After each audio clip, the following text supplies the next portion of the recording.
Tony, would you mind calling the roll? Jimenez, Present. Perales. Yep. Present. Go. Present.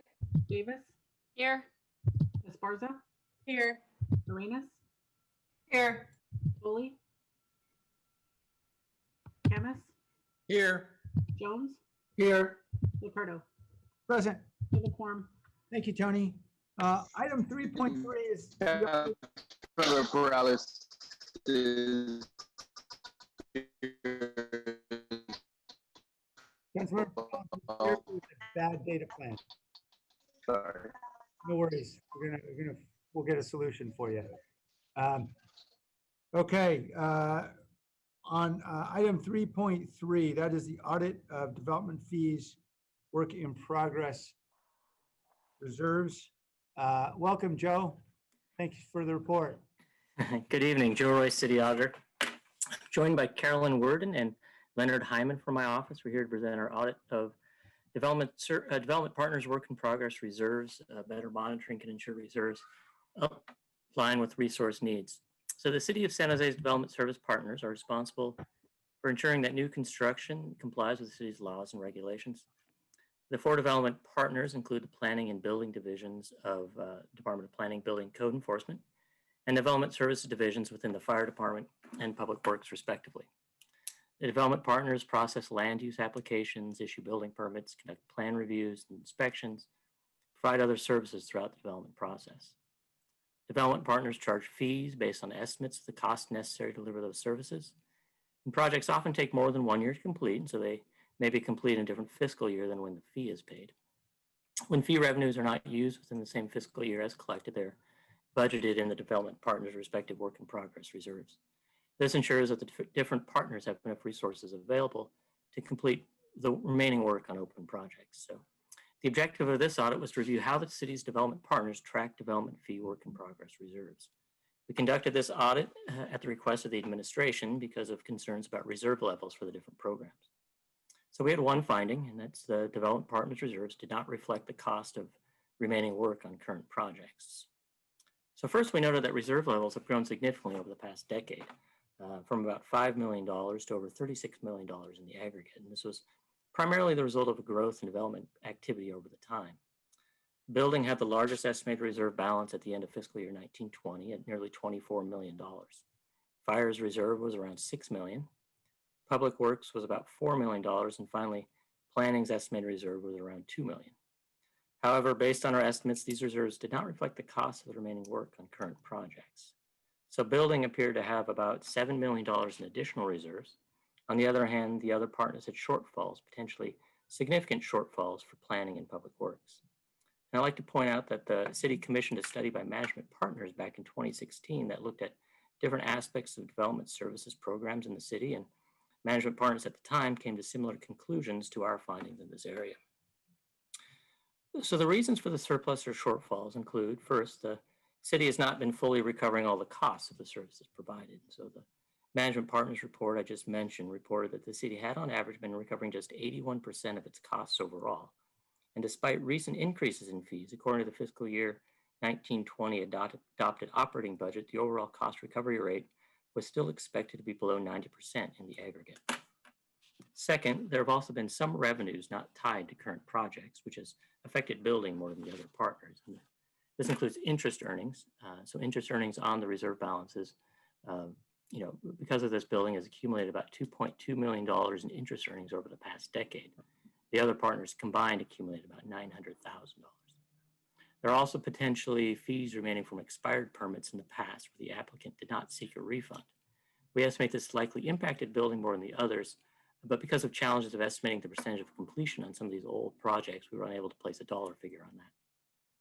Another reason for reserves not matching the cost of remaining work on current project is that with the exception of building, the development partners have not been tracking their progress on programs or projects program-wide in a manner that allows them to estimate the reserve necessary for current projects. So building created a custom module in Amanda, the city's permitting system, a number of years ago to track hours and identify how much work remains on projects and the cost of that work program-wide. And this allows them to be able to compare those costs to their actual reserve levels. The other partners have been using status codes within Amanda to track the general progress of projects. However, it doesn't easily allow staff to estimate the amount or cost of the remaining work for individual projects, or most importantly, program-wide, where they can compare those to reserve levels. So we had 5 recommendations. To better assess workload and resource needs, we recommended planning, fire development services, and public works development services implement procedures to track work in progress on development projects. This could be through tracking hours like building currently does, or some other manner. I'd like to note that these are similar to recommendations that were made in the Management Partners report a few years back. We also recommended that the development partners work with the Budget Office and the City Attorney's Office to develop reserve policies or guidelines around the appropriate use of funds, including the reserves, for the new development fee program funds that were created during the most recent budget cycle. Finally, we had a recommendation for the Finance Department to work with the city's outside financial auditors to determine the proper accounting treatment for fees collected for projects still in progress. And so again, this also mirrors a recommendation from the Management Partners report from a couple years back. So I'd like to thank staff from Planning, Building, Code Enforcement, Public Works, and the Fire Department, as well as the Budget Office, the City Attorney's Office, and the Finance Department for their time and insight during the audit process. With that, I'd ask that you accept the report, and I'll turn it over to, I believe, Rosalind Huey for the administration's response. And we're happy to answer any questions. Thank you.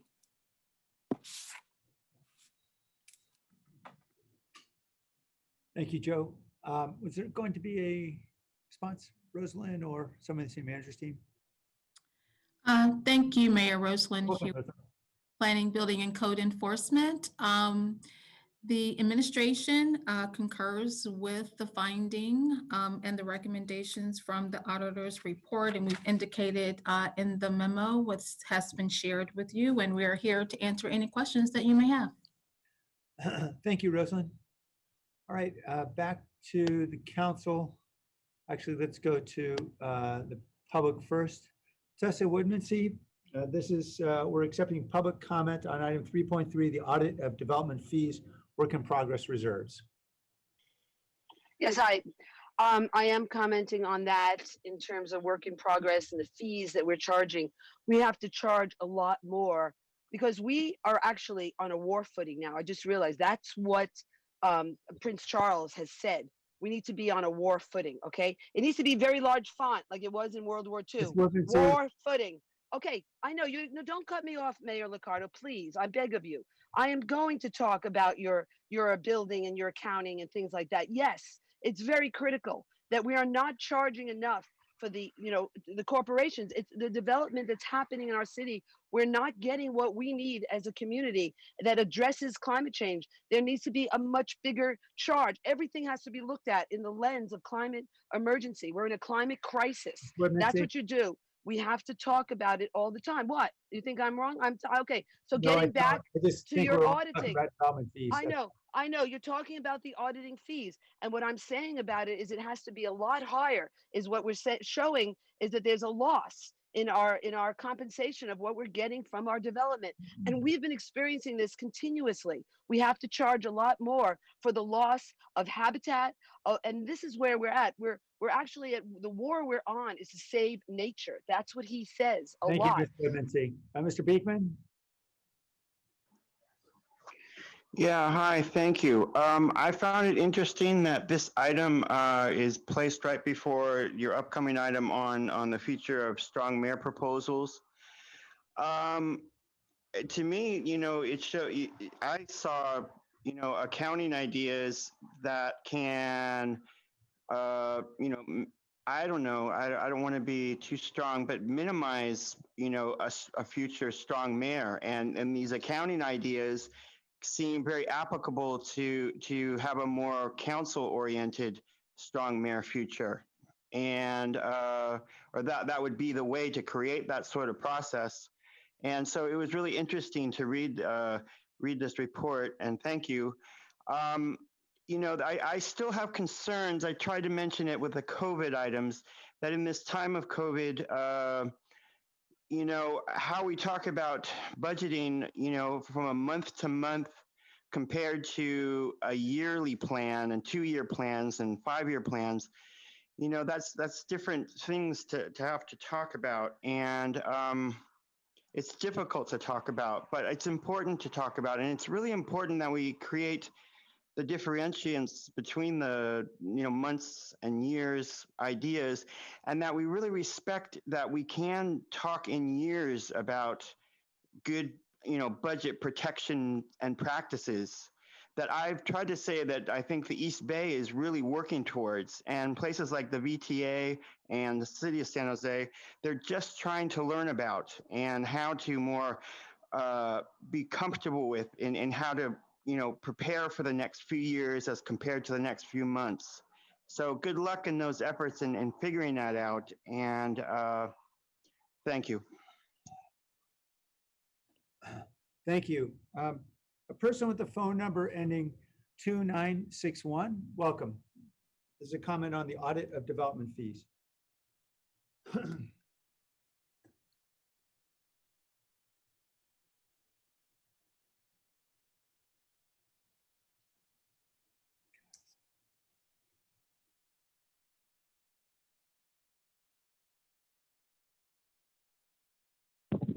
Hi, I just have a quick question. Has item 3.6 been addressed?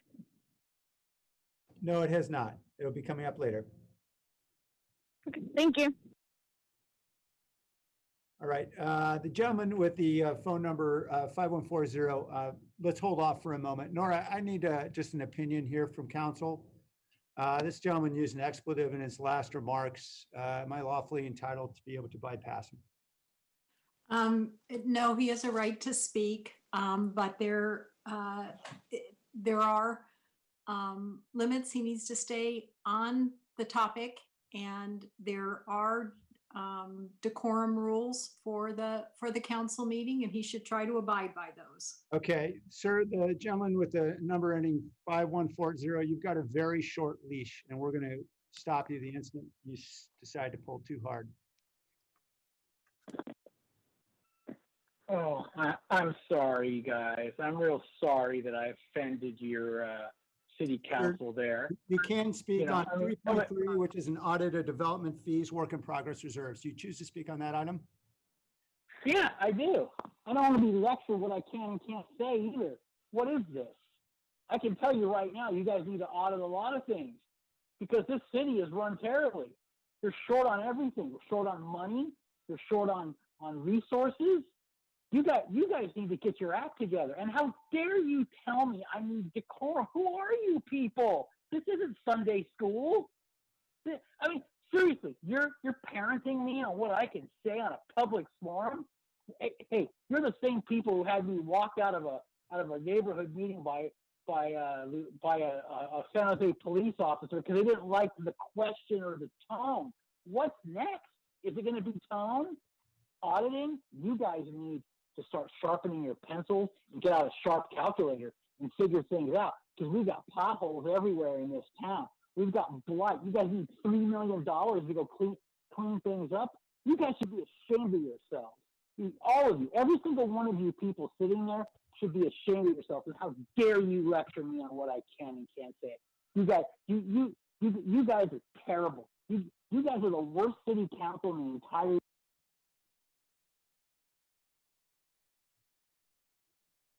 Okay, all right, thank you, sir. Catherine Hedges, on item 3.3, the audit development fees, work in progress reserves.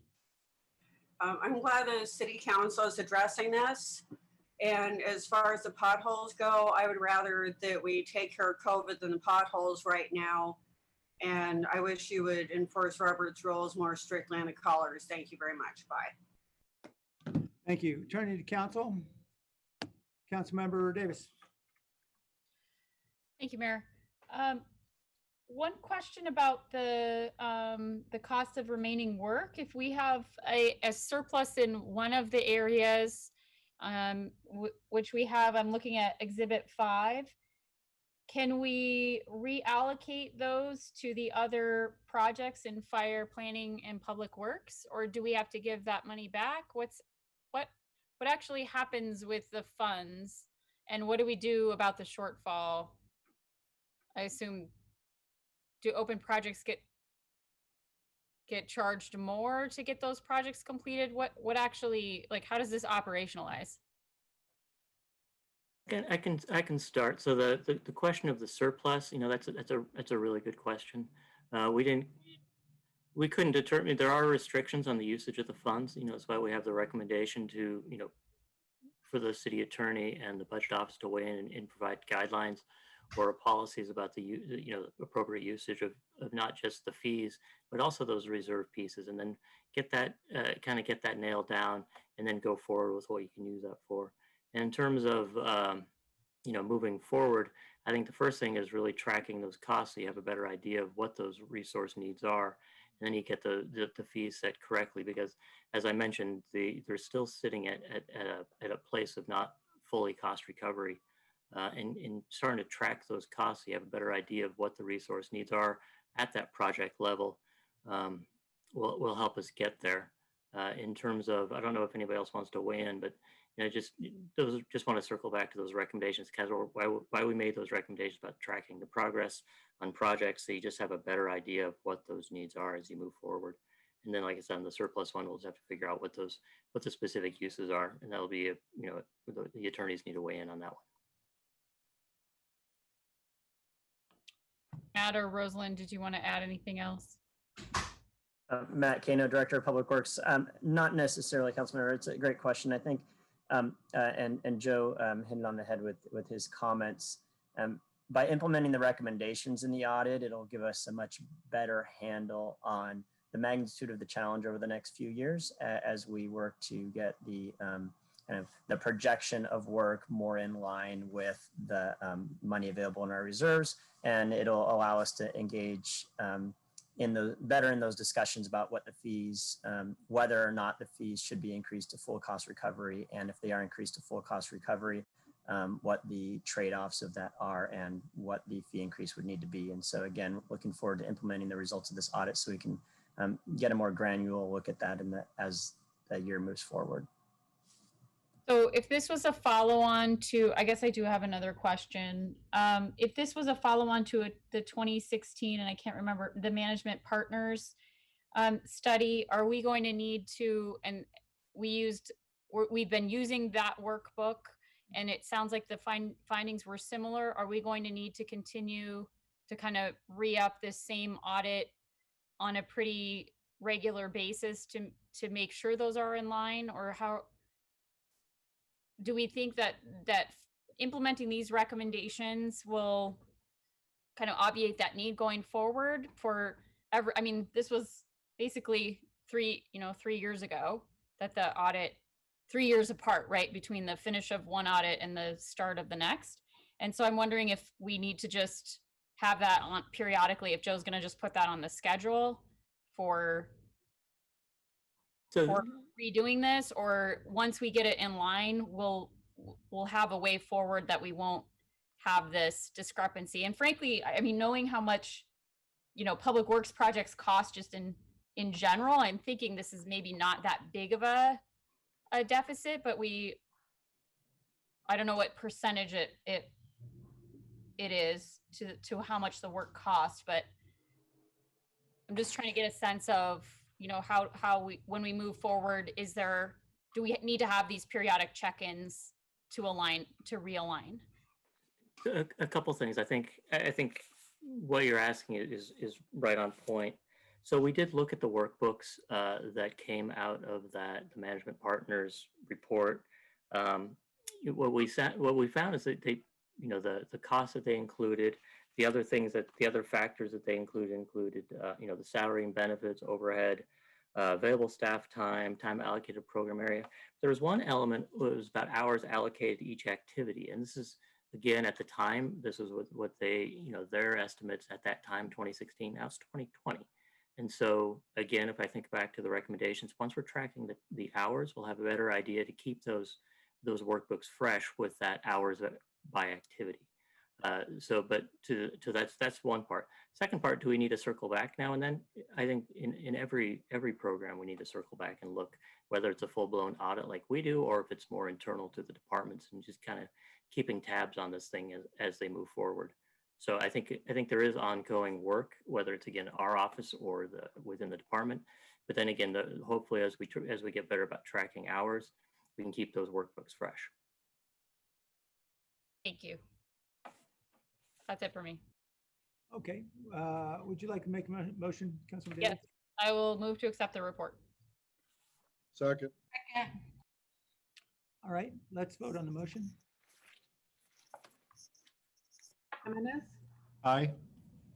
Peralez, Aye. Aye. Roscoe, Aye. Davis, Aye. Garza, Yes. Arenas, Aye. Lily, Aye. Amos, Aye. Jones, Aye. Ricardo. Aye, Thank you. thank you. Item 3.4 is the Charter Review Commission. There's no presentation on this item.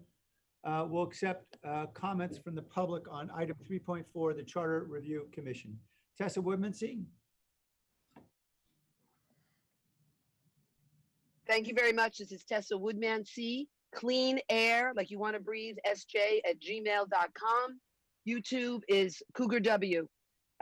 That's where you can see our climate change videos. I'm talking about the issue. Don't shut me off, because I am going to get to the point, which is, but it's important for us to know each other so we can connect. That's one of the problems we have. We should be able to connect. And so the thing is, Ms. okay, I'm Woodmansee, you can I'm speak to the saying Charter Review on the Commission. charter, okay? I'm having trouble with your charter. Yes, the charter issue is a very big issue in our community.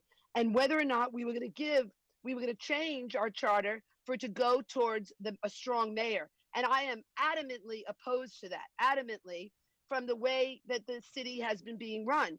That what the mayor, in our case, Mayor Liccardo, has been giving is dealing with politics and economics. And that is the problem. That is the problem. That's why we need to have the city manager, for it to be a strong city manager. And the city manager, first of all, has what they call institutional memory. They know more about our community because they're here a long time, where our politicians are dealing with politics and economics. And that's what is bringing us down as a world. We are now having to fight we have to keep climate change as number one because we are at war. So we need to have it be a city manager who manages the city, not for politics and economics, the way what Mayor Liccardo was going to choke that one neck so he could get the building people to come out more. And he wants that one choke. Yeah, all the corporations want the one choke. We need to have it be that climate change is how we run everything. Everything is through that. We have to reduce to zero in the next 10 years. This is a big challenge. We have to keep it as a crisis, and we're not doing that. And we need to have it be run by our city manager. Thank you. Blair Beekman? Hi, thank you. I hope there will be a few more public speakers on this item. This was a heroic effort, basically, from all of us of San Jose to really decide how to decide our future. And I thank you that really sober heads prevailed in how to work on this issue.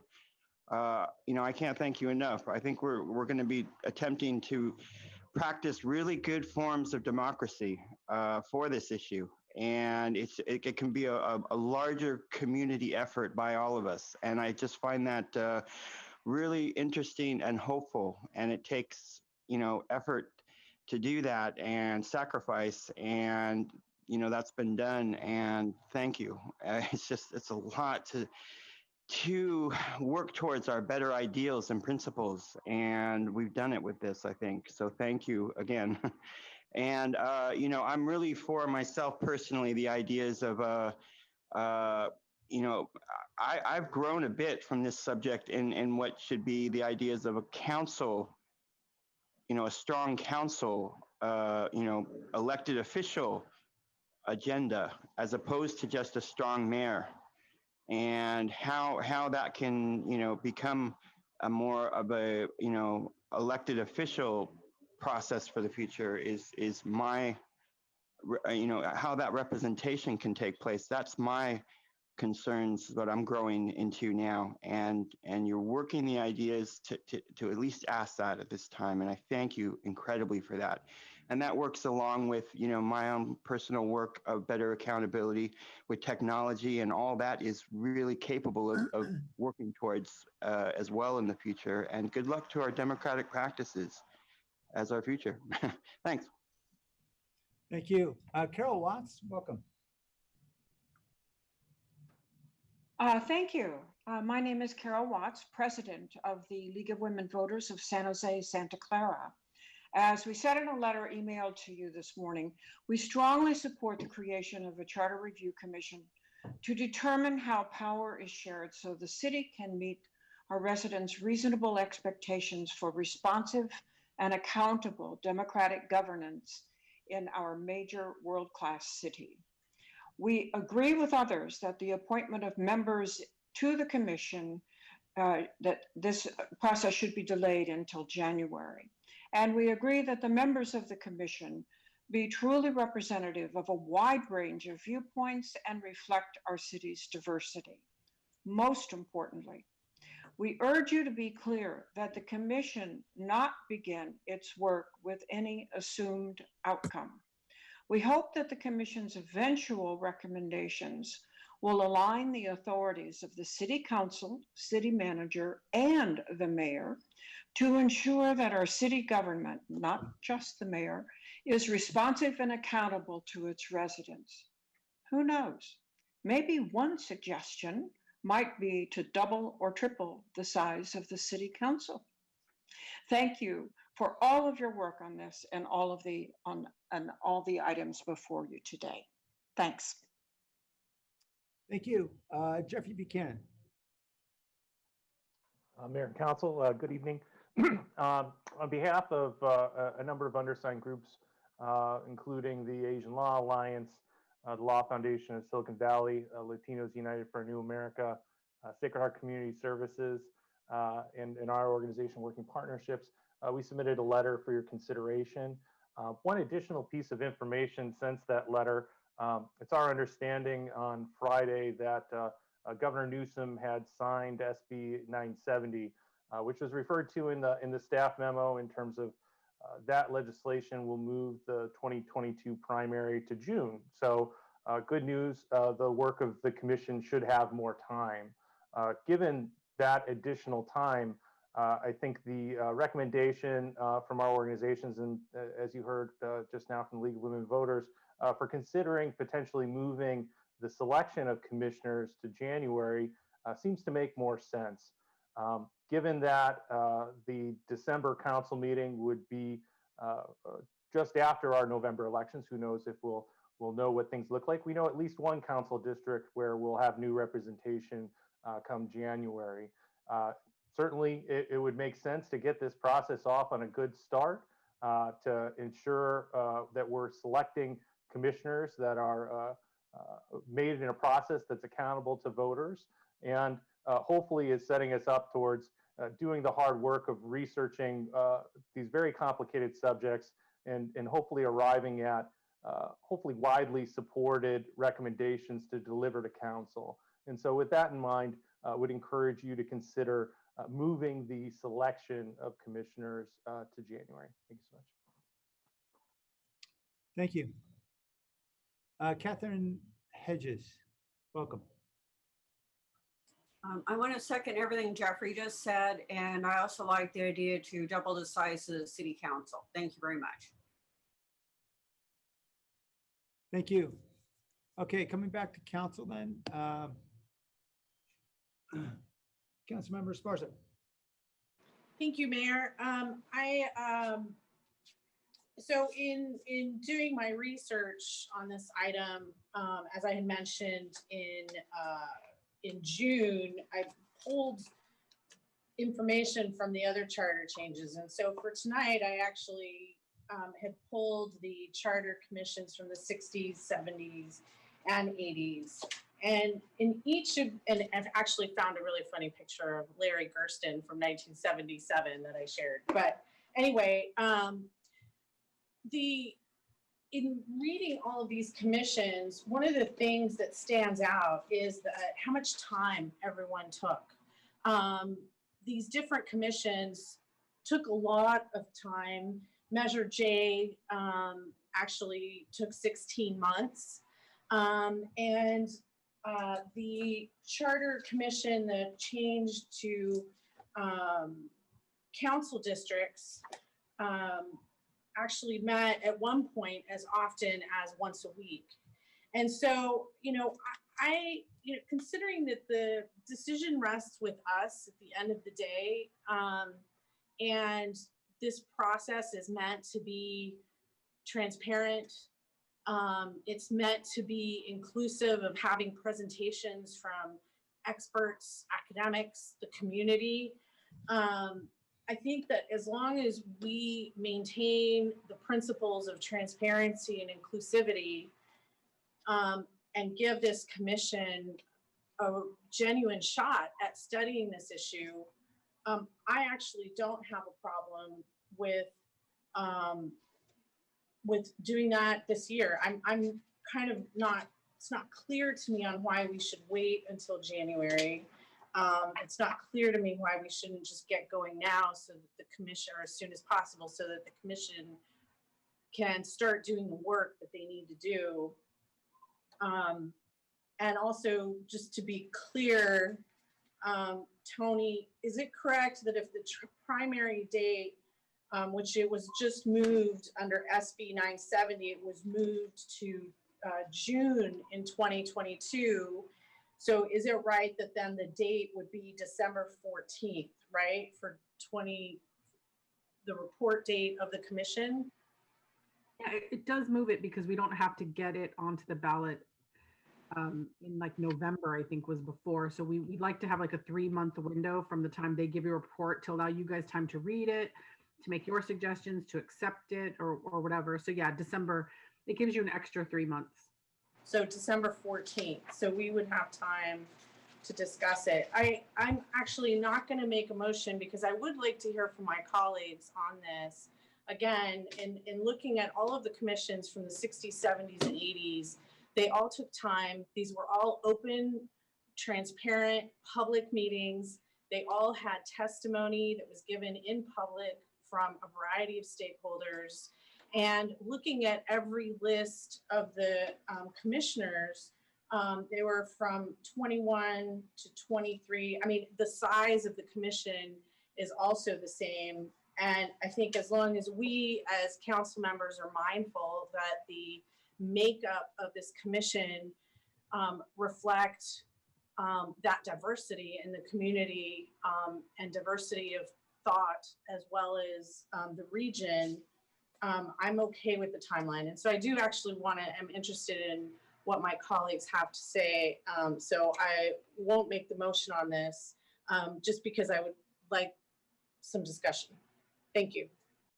Thank you. Vice Mayor Jones? Thank you, Mayor, and I agree with you, Council Member, as far as I don't see what the compelling motivation or reason to move it out to January. Obviously, there's a lot of work that needs to be done, and the sooner we get the process started, getting the members on board, the commission, I think the better. And also, too, and I don't want to, read people's minds or try to read their motivations, but there seems to be an assumption that whoever we appoint, whoever I appoint or my colleagues appoint will be a political appointment. And that we're not going to try to have, a diverse viewpoint, diverse perspectives. And I can't speak for everyone, but if people go back and look at the citizens that I appoint to different commissions, they'll see that it runs the gamut in terms of ideology, political viewpoint, positions. So I don't think that it should be assumed that we're only going to appoint people who have our exact same ideology. I want to go ahead and make a motion to accept staff's report, but I want to make a change or amendment to the report. On the report for changing the mayoral election, it's just the way it's worded. It's worded where the evaluation will be starts out with the evaluation to evaluate whether the mayor elected in 2020 should serve a 2-year or 6-year term to transition to the mayoral election to the presidential election in 24, 28, respectively. Kind of confusing. It's, really is up for interpretation. So I wanted to have it more clear and concise. So I'd like to make to modify the staff report to say, evaluate transition of mayoral election to the presidential election in 2024 or 2028, comma, and whether the mayor elected in 2022 should serve a 2-year or 6-year term, respectively. Second. Thank you, Vice Mayor. Anything further, Vice Mayor? That's it. Okay, Councilmember Foley. Thank you. I appreciate that this is coming to us and hope that we can appoint the Charter Commission post haste. As Councilmember Esparza pointed out, there is a lot of work for this commission to do, and I don't want them to be rushed by not being seated or us not appointing it until January, which means they're not meeting until February or March, which means they have less than a year to get their work done in a really extensive analysis of moving the mayor's race and possibly changing the election cycle for the odd number city council seats, and then the mayor, city manager form of government. All of those things are really important, that the Charter Commission be thoughtful and take their time in evaluating. And they're going to want to hear from a lot of experts on what is the best way to proceed with this. Also, I know there may be the concern about waiting until January is because our appointments will be political. And to echo the vice mayor, I don't think that's going to happen. At least I can't speak for my colleagues, but I know that when I'm looking at this position, I'm looking at someone who is independent, who's thoughtful, who's diverse, brings some diversity, who also is able to speak their mind and stand up for their point of view, and also is a good listener. So those are skills that this will definitely not be a political appointment at all. I've had people approaching me who want this appointment, and some would be great candidates, and others, I don't know. I haven't met them well enough to know whether they would be, but it's very important that we be thoughtful about who we appoint, but that we empower this Charter Commission as soon as possible. So that's why I seconded the motion. Thank you. Thank you. Are there other colleagues who'd like to speak? Councilmember Jimenez? Yeah, thank you, Mayor. I have a question for Nora. I'm not sure if it's appropriate to ask, but I guess what I'm curious about, the Brown Act as it relates to the whole discussion about moving the mayoral election that happened, it seems eons ago. Is that the same Brown Act in this case that carries forward? I'm not sure if it's appropriate to ask, but I think it is, I suspect. We looked at that. My office looked at that, and the conclusion was that it is the same Brown Act group. Okay, all right. I just wanted to confirm. All right, very good, very good. Thanks. Thank you. Well, listen, I have a lot of the same sentiments that folks have expressed. It's certainly in my mind, it's not a political appointment. I'm really looking sort of diving deeply into folks that are very engaged in the community to get someone that's objective and that can look at this in a very clear and objective way.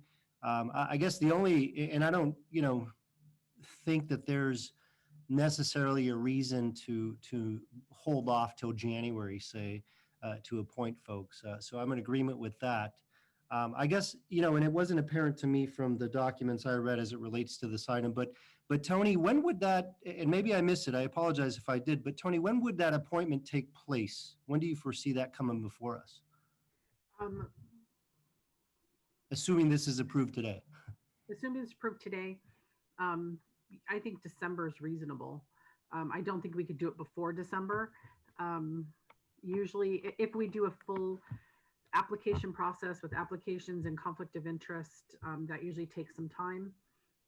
We could probably squeeze it into November, but December would be the safer, that would be the month that I'm like, I guarantee you we could have something by December.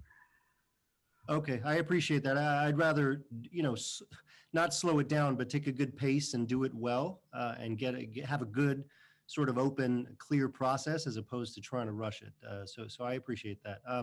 I guess the only concern I have in just looking at what we're doing, certainly very supportive of everything we're doing. I guess I'm wondering, because we want to have a good cross section of folks with different backgrounds, professional experience, things of that nature, and so. What I worry about is that, I think it's going to be important to have folks on the commission that have good sort of base knowledge about this topic and city government generally. And so I realize that we don't all have Terry Christensen's, for example, in our council districts. And so I know he lives in District 3, for example, but I just worry that we're not, that in all the appointments as they come forward, and I realize it's going to come before us, but we're not going to have really a good sort of base of knowledge and experience and professional sort of experience as it relates to this topic on there. And so I'd like to hope it's going to shake out just fine, but that's one of the things that concerns me, getting a good mix of folks with good varied experience. And so I look forward to seeing how it plays out. And I assume as we go forward and accept these people onto the commission, that we'll be able to evaluate that and certainly vet that out and make sure it's well balanced and such. But anyway, I think, very important topic. Glad it's moving forward, and I look forward to the process. Thank you. Thank you. Councilmember Rennes? Thank you. I actually just on the same point Sedika was making just now about having charter commission members that are well equipped to speak on and vote and just create some really good dialogue amongst each other. I thought about how about if we require them to participate in a study session that would allow them to gain some of that background on other charter commissions.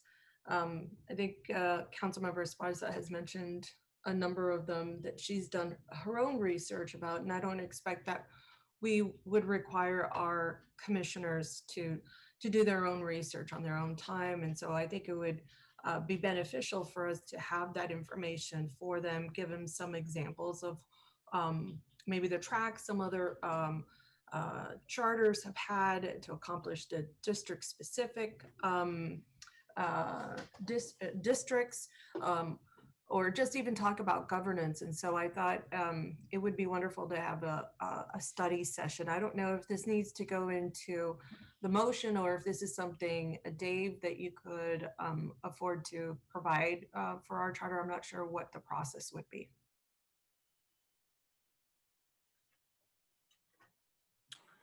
Thanks, Councilmember. Well, certainly we can facilitate a study session if that's the desire of the council. So I think we could do that. Obviously, we'd want to understand kind of what the parameters are and what you were looking for. Yeah, we're having a general plan task force meeting, and we've had some real heated debates, just lively debates. There's folks who just feel differently about different policies, and I think there's based on a few members of that took a policy that wasn't actually going to be adopted by the general plan task force, and I think created maybe some fear among community that this was going to be automatically adopted if we discussed it and the general plan task force moved it forward. It created, I think, unnecessary divisiveness among everybody. And so I think the idea for me in a charter commission as well as a general plan task force is that we build on consensus, right? And so in order for us to build on that consensus and to have these rich conversations, I think we all need to start from the same place. and we all need to have the same information. And so I think if the city manager's office provided a study session that was, pure in fact, maybe a part of it would be maybe governance, like how do you govern a charter commission, just some Robert Rules of Order, very brief orientation on that. And then the other part would be, and I think this is the will of the council to figure out whether we should have a more consensus-driven process among our charter commission, or if this is something that is already established among our charter commissions, and maybe this is where the attorneys come in and say, no, our charter commissions are always 2/3 of the vote, or they can be consensus driven. So I think I need maybe some of that feedback from Nora in terms of, can the council decide how we want the charter commission to perform, or is there something that's already established for us to follow? You have policies on commissions. I don't know if a charter commission would be somewhat different, but we can get back to you on that and provide that kind of background information, and also participate in a training. We often provide training to new commission members just about how things work. So we could do that to an entire group. Brown acted, of course, but we could do that. Of course, I think that that would be worth the time. I see in our general plan task force, we have about, oh gosh, I think it's a group of 60 people, and it's hard to always end with consensus. And so I'm thinking that maybe we should have, and I don't know what my council colleagues think, but I think I would like to see maybe something like a 2/3 supermajority vote on this. I know how difficult it was for all of us to land where we landed. And we certainly didn't function on consensus or informal consensus. It was an actual vote. And so I'd like to hear, before I propose a motion or a friendly amendment to our vice mayor to consider a 2/3 approval for anything, and with that approval, so if we had a 2/3 approval and say the report comes back to us from that supermajority, that we get a report from that supermajority, but that we also get a report from the minority, a minority report, right? And so that we can just consider what those other voices had to say, but unfortunately, they just weren't part. It was not part of the majority, and just the group can build on consensus. And so it would be wonderful to have those two attributes: one, to consider a 2/3 majority vote, and then two, to have a minority report that comes along with the regular report that we would receive from the majority or consensus, or whatever it is that is going to be the makeup or the function, the governance function of this group. So that's my feedback on that. I first would like to hear from my council colleagues what they think about that. Lastly, on the timing, I do think that there is a level of courtesy for our incoming council member to be able to appoint somebody that he finds fitting for this charter commission. And I know that there's also a level of courtesy that I think should be extended to an outgoing council member to be able to establish and provide those referrals for a charter commission. But in balancing both of those, I think it's the courtesy really should go to an incoming council member, as they are going to govern and work with policy for the next 8 years. And so I do think that waiting for a month isn't necessarily detrimental to our process, especially knowing now that the governor has signed SB 970, and we're not pressed for time as much as we thought we were. I'd also like to hear from our council colleagues, but it really isn't meant to be disrespectful to our outgoing council member, in no means. But I think as I think as an incoming council member, it would have been wonderful if I was in that person's place. It would be wonderful to have had suggestion to the Charter Commission, as it is going to impact the governance while probably that person is in office. So those are my comments. I just like to hear from our council colleagues one way or another what they think about that. And then later on, Vice Mayor, I'd love to provide a friendly amendment based on the feedback of our council colleagues. Thank you. Councilmember Reyes, can I ask you to help me understand who would be the beneficiaries of the study session? Would that be the council or the people on the committee? Oh no, we're beyond a study session, Mayor. We're not there? Okay. I'm just trying to catch up then. All right. Yeah, for our commissioners, just so that they all begin with the same level of understanding of what other charter commissions have done in their efforts to look at district-specific representation or just governance. I think it's beneficial to have some level of understanding. Probably many of our candidates will already have that, but it's not guaranteed. And I don't want somebody who maybe is more grassroots driven, maybe a leader of a neighborhood association, to feel out of sorts. Okay, well, I think the city clerk, I know, will be working on bringing in experts who can help to ensure everyone's well educated, or up to speed. I think I get the point. Councilmember Perales? Yeah, thank you. And is my audio working well now? It is. Well, sort of. Thank you. Okay, hopefully it stays that way. Please interrupt me if it's not. Just want to say thank you as well to the staff and my colleagues. I'm excited that we're going down this route and looking at, and I think not trying to rush, but obviously considering the time, I definitely think that we don't want to delay, but we do want to ensure that we are able to appoint people that are qualified and educated.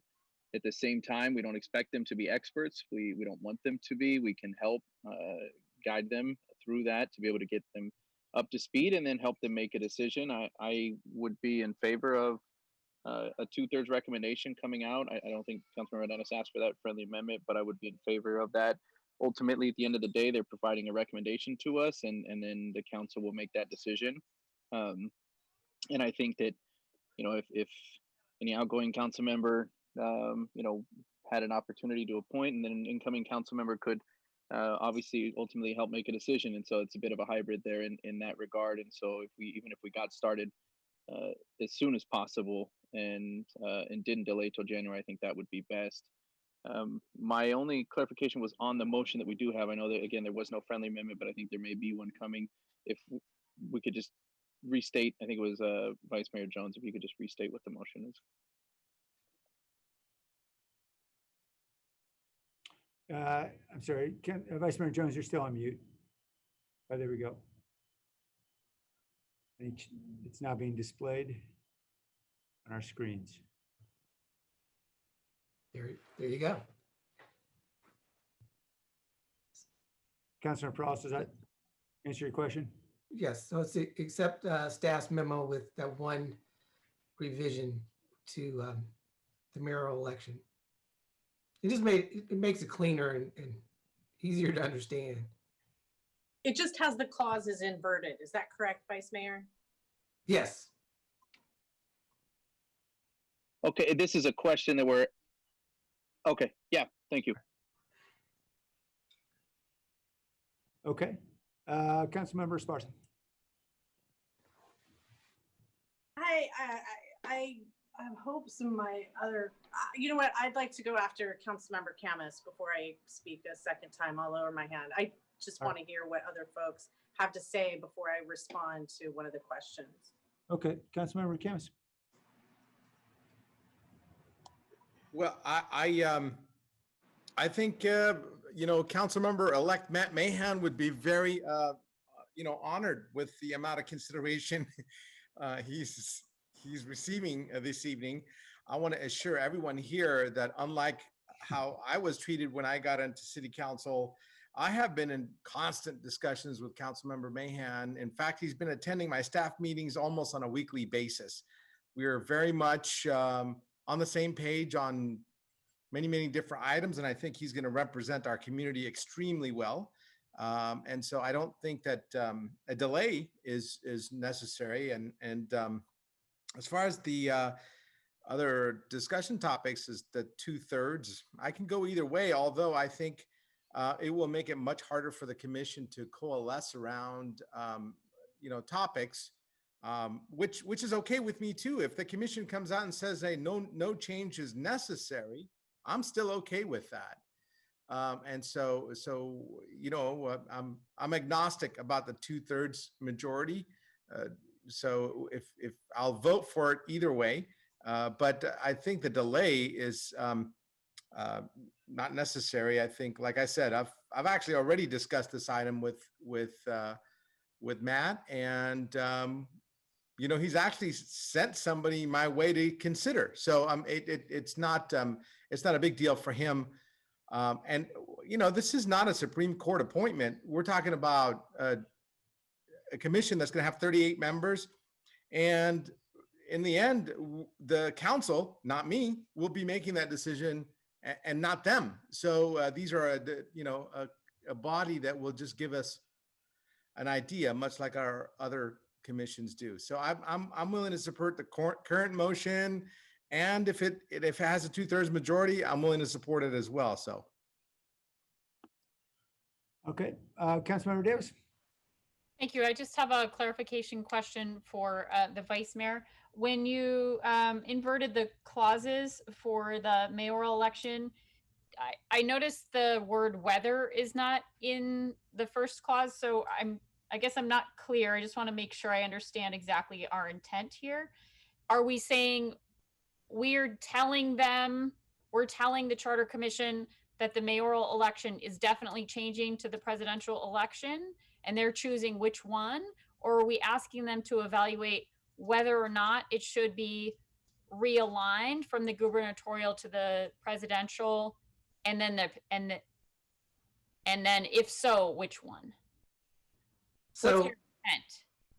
So my intent was for them to evaluate and come back with a recommendation whether, and that's a good catch, Councilmember Davis, whether we should put that on the ballot or not.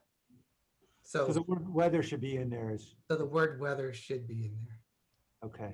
Okay, thank you. I just wanted to make sure we had on the record, because I sometimes we're on the same brainwave, Vice Mayor, and sometimes we're not. So I wanted to make sure, because it hadn't been stated explicitly, that we want them to evaluate, first of all, whether or not to move it, and then secondly, if to move it, which one? Exactly. Okay. That's correct. All right. So is that amending the motion? Yes. If it's all right. Tony. All right with the seconder. I agree with that. Okay. Okay. Councilmember Esparza. So I just wanted to respond to Councilmember Arenas's questions. I'm open. I mean, look, we can do whatever we want. I did find previously that there had been, for Measure J, a majority report and a minority report, because that was actually a very close vote, and so the commission included a minority report, and so I'm fine with that. And on the 2/3, I'm open. I think what's more important, and again, looking back to all these commissions, is what was more important was to have an open process. It was very transparent. They've all included the public. They reported out.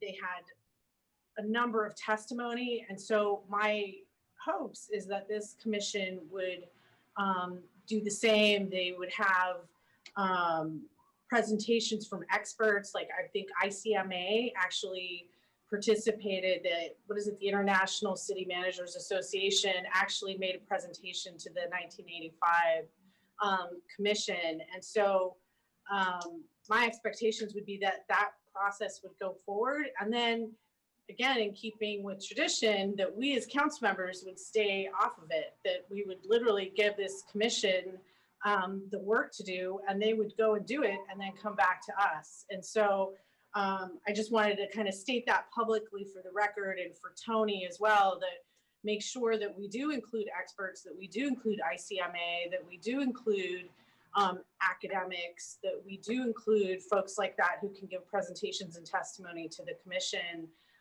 but that us as council members then back off.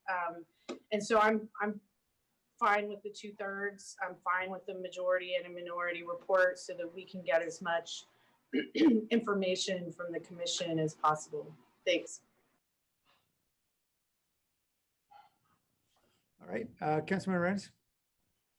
Wonderful. So, Vice Mayor, I would like to make a friendly amendment and see if you could accept a 2/3 to establish a 2/3 majority vote for our Charter Commission.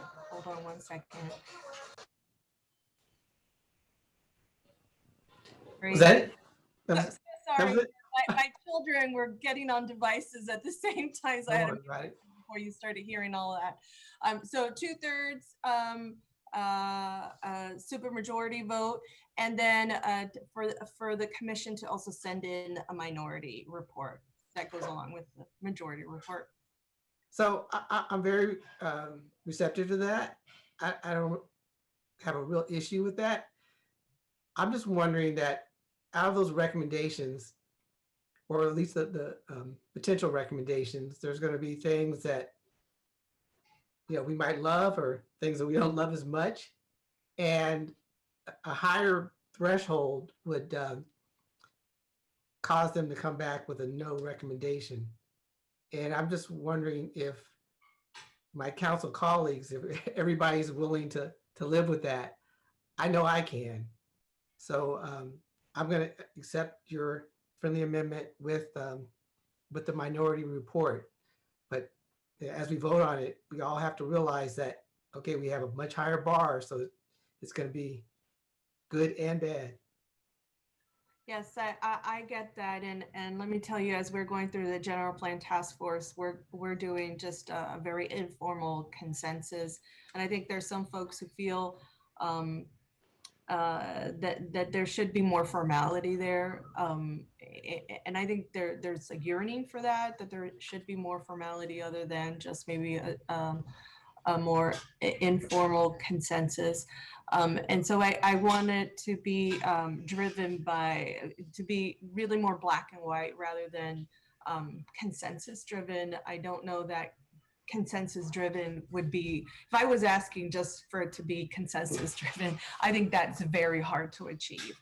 And I think voting kind of puts it out there in terms of what people can support and can't support.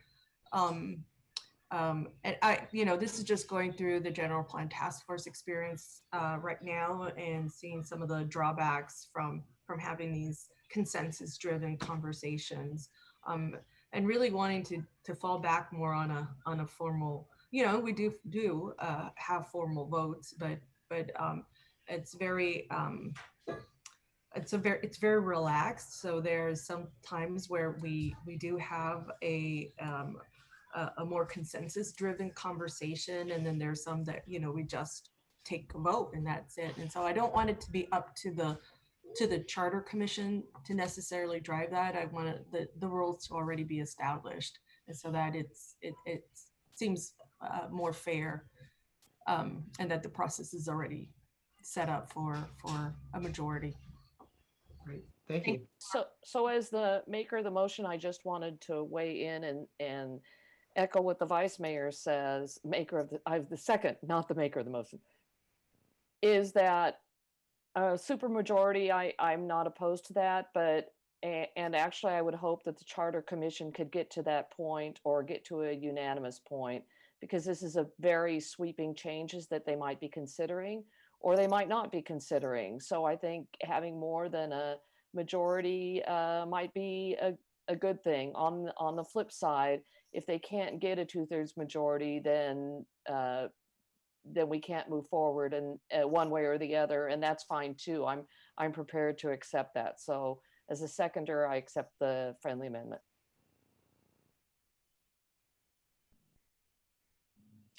Okay, any further comment, Vice Mayor? Yep. No. Okay, Councilmember Yep. Yes, thanks, Mayor. I'm what's it called? Agnostic about this particular item. I'm fine with whatever the majority of my colleagues, just a simple majority, decides. I think that as a matter of policy or kind of democratic norms, when we're assembling a citizen commission to review stuff, we certainly hope that they're experts and people who are energized by civic engagement, but we also recognize that there's going to be working families, parents, folks with other obligations that to tend to. So our expectation for them in terms of reading the actual charter or understanding the history of San Jose going far back many decades, or the intent of council and legislative intent and all that. There's a lot of things that goes into making these decisions, and I think we should keep the bar as low as possible for entry, because these are volunteer citizens who will meet presumably maybe twice a month or something like that, and 2-3 hours or whatever the regularity is. So they're doing a service to the city. Again, as has already been stated, if it's 2/3, that's fine, but we may get less back from the committee or the commission than we had hoped for. If there's a broader consensus that allows for more to make it into the report or make it into the recommendation. And as for the issue of appointment now or later, again, it doesn't matter much to me. Knowing that it's going to be the council, whoever the council makeup is, when the report comes back, that is ultimately the body that implements the recommendations or denies or declines to implement them. So to me, this report, it has value in that we want citizen participation, but it's not the final say. So putting on more parliamentary procedure and such may, if it makes us feel good, great, but I don't feel strongly either way. So I'll yield with that. Yeah, I would just weigh in on this.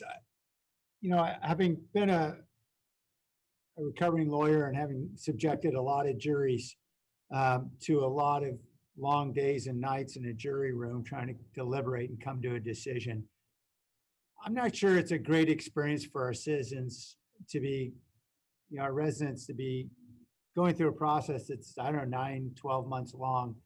And then at the end of it, they can't reach a conclusion because they haven't met a threshold. And so I'm not sure we know that some of these issues may get contentious. People may disagree. That's okay. It's a democracy. It's the way it goes. I wouldn't have a problem with something that said, look, everyone should try to get at least 2/3. But ultimately, if after some significant amount of deliberation you can't get there, then issue a report that reflects a majority. This is a democracy, and we can live with that. My view would be that would be a better way to go, so that we're not ending up at the end of this process a year from now with a lot of people who are really upset. They just wasted their time, given their best energy to something that didn't result in anything. So I don't know, Vice Mayor, would you consider a friendly amendment to the amendment? Let's hear it, Mayor. That with the 2/3, that the 2/3 would be established as a goal, but if after significant deliberation, the panel is not able to achieve 2/3 support, then it can issue a recommendation with simple majority. And what type of parameters or threshold would we put around that in terms of not being able to after? I think we let them decide what significant deliberation is. I think when everyone's good and tired, they'll get good and tired. Usually, the good news is I didn't have to put up with many hung juries, but I can tell you one thing that's true universally about hung juries is they're all really unhappy because they just spent a lot of their lives in a room with a bunch of people they disagree with and came out with no result. How about after the third vote? Now, I think you bring up an excellent point, Mayor. I was in my mind or in my head, I was going through the scenario that you just described of this very long, intense process, and then they come to the end of it and they can't issue anything because they can't reach that threshold. I can see where that would be, that would not end well for everyone. So I'm receptive to accepting your friendly amendment, and we can have a threshold established. So if they can't come to a 2/3 consensus over a certain number of meetings or whatever that threshold is, then they would issue a majority report. So I will accept your friendly amendment. Thank you. So you don't want to include that threshold in the motion? My friendly amendment doesn't include a threshold because I think we should leave it up to them. This is democracy, and we let them decide. Okay, them so to your friendly amendment includes the commission determining when they've had enough and they will go with a majority vote. Is that pretty much it? Yep. Okay, I'll go along with that. I think they'll know when they've had enough better than we will.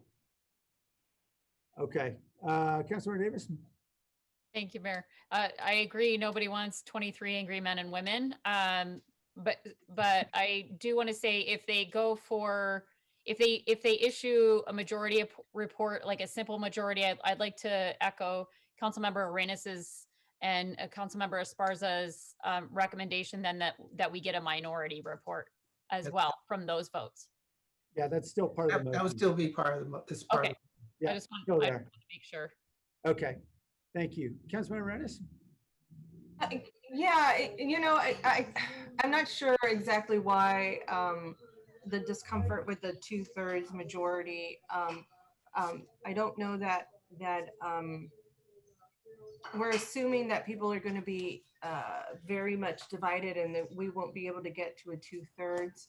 But I think with the way that we are approaching this and the folks that we want to place on the commission, that we should give them the benefit of being able to sort this out without having a political factor as maybe the council did. And so I see this quite differently. I don't see this being stalled in terms of 2/3. And we could say 2/3 supermajority of the members who are present, not the actual membership, because I know there's folks who might be missing. I just would love to see,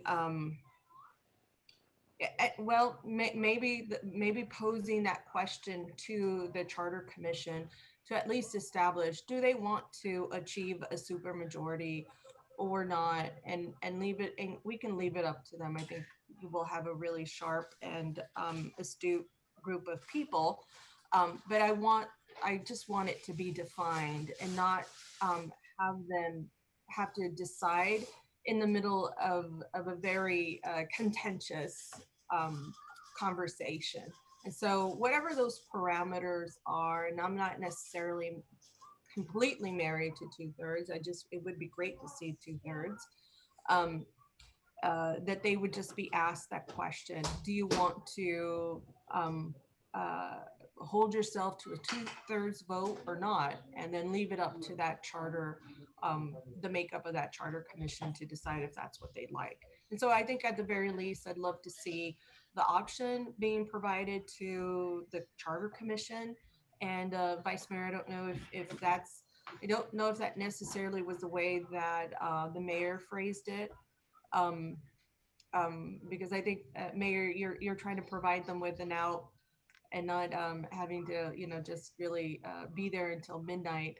And so, Vice Mayor, I don't know if you are open just to considering putting this really back on the Charter Commission for themselves to decide whether they could deal with a 2/3 vote or not, and they can decide for themselves. I just want to ask Nora a question. Couldn't the charter commissioners make that decision anyway?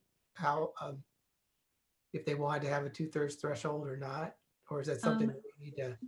they could, and I think it's important to clarify if it's 2/3 for everything or 2/3 in terms of what they're bringing forward ultimately to the council for consideration.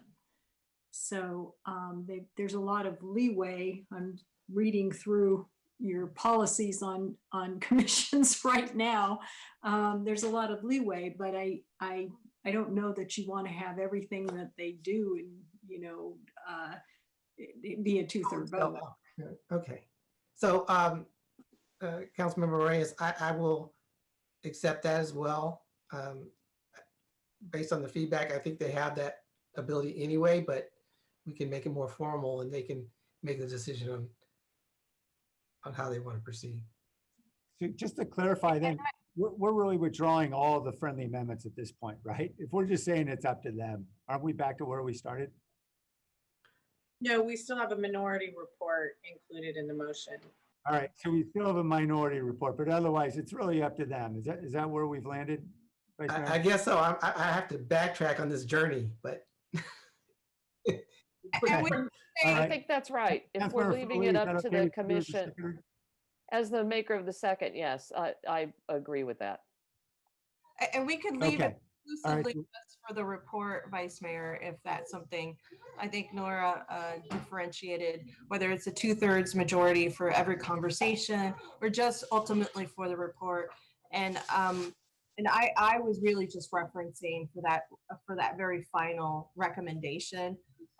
Certainly not for every conversation that they have, but the final report. Thank you. So I guess we landed on that. I got to find those breadcrumbs. I got to retrace my steps. Well, we got back home. Councilor, yep.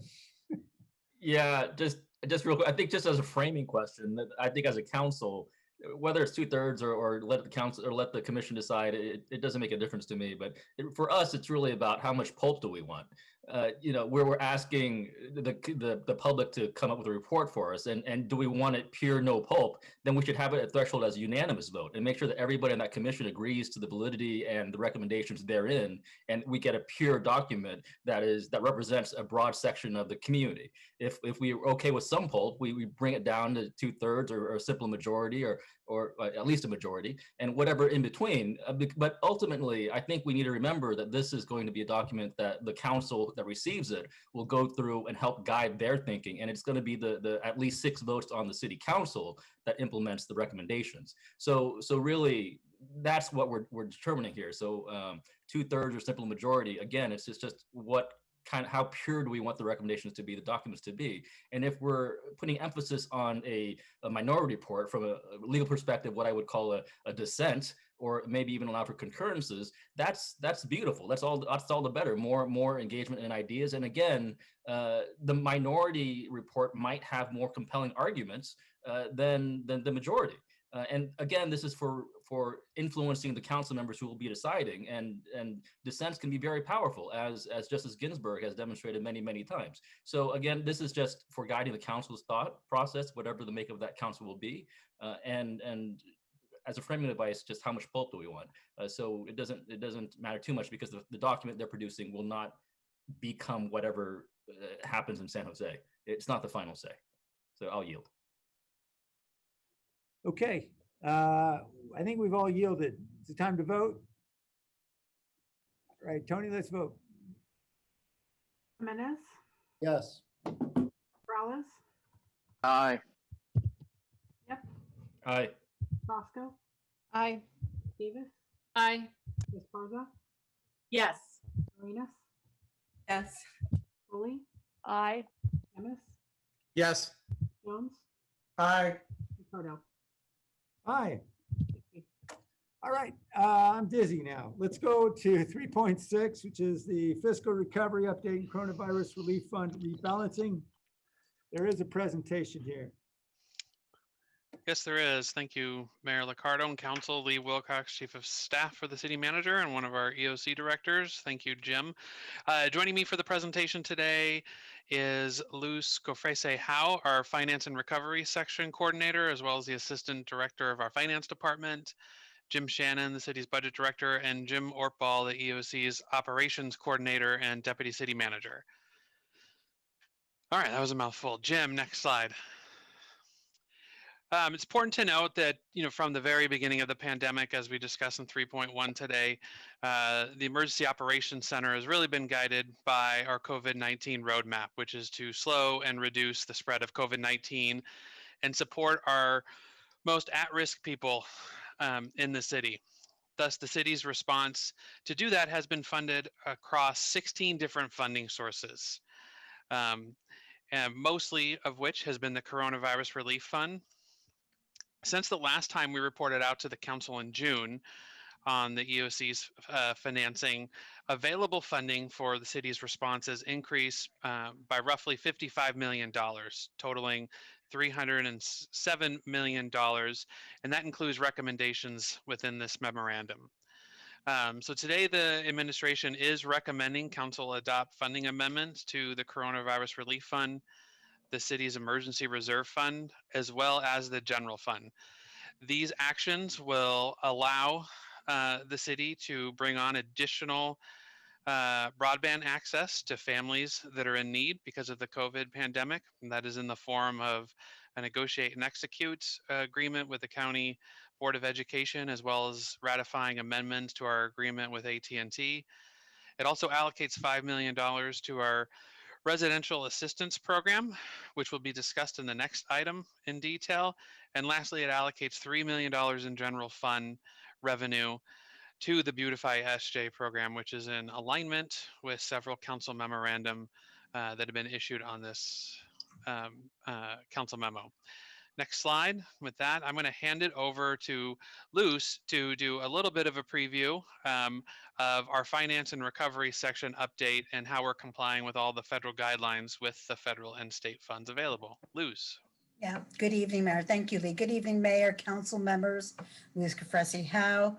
Since the Rules and Open Government Committee meeting on June 24th, we've seen a significant increase in COVID-19 funding, as Lee just described, either received or obligated. It's roughly, that 55 million represents roughly a 22% increase in money. That increase is focused largely in new housing funds, which totals more than 61 million from combined federal and state sources. However, there was an $18 million reduction in contemplated FEMA funding, which reflects the transfer of the supportive housing, isolation housing need from being funded with FEMA money to CRF federal assistance, as well as a decrease in FEMA support that's expected to be provided for food distribution and necessities, purchase of personal protective equipment, and disinfection work. As an overall picture of what's going on as far as who is providing us these funds, the federal government is contributing 249 million of the total funding pot of money, or about 81%. The state of California is providing a bit under 47 million, or 15.2%. That currently leaves the city's proposed value, which Jim Shannon will be getting into later on in about a minute or so, at about 3.7% or 11.4 million. The finance and recovery branches of the EOC continues its detailed tracking and documentation processes with the help of Whit O'Brien and Ernst & Young, both who have been onboarded to help us with our disaster cost recovery process. Yesterday, the city submitted its quarterly report for CRF spending through June 30th, 2020, for a total of about 71 million, roughly 40% of the total 178.3 million of CRF monies have been available to us and we received back in April. We continue our efforts to identify other funding sources, including reviewing some housing and personnel expenditures that could be funded through new FEMA grant applications. And so we pursue all those other funding diligently. We are also completing the development of a web-based portal to demonstrate how the city is sourcing and using its COVID-related monies. We will be publishing that portal in the near future. And with that, I'll turn it over to Jim Shannon to go through the proposed budget adjustments for CRF in detail as well as information on the planned continuity of operations reserve and general funds. And with that, next slide goes to Jim.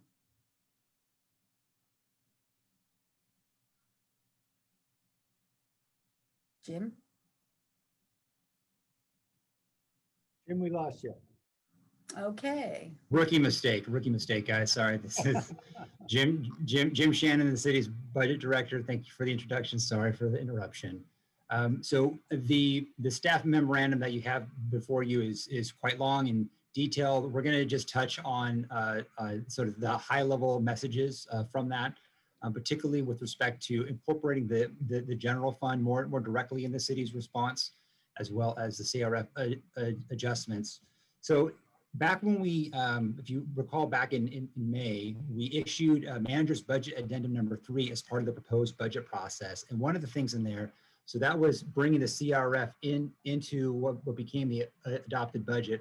But a part of that, we also established a $25 million reserve in the general fund called the 2020-2021 Continuity of Operations Reserve. By incorporating NBA 3 into the mayor's June budget message, which was approved by the council, we have that reserve to help us support the operation of basic city services and emergency response activities through 2021 should conditions differ from current expectations. And so, you know, we were putting the budget together and putting our response efforts together in a time where there were still a lot of unknowns.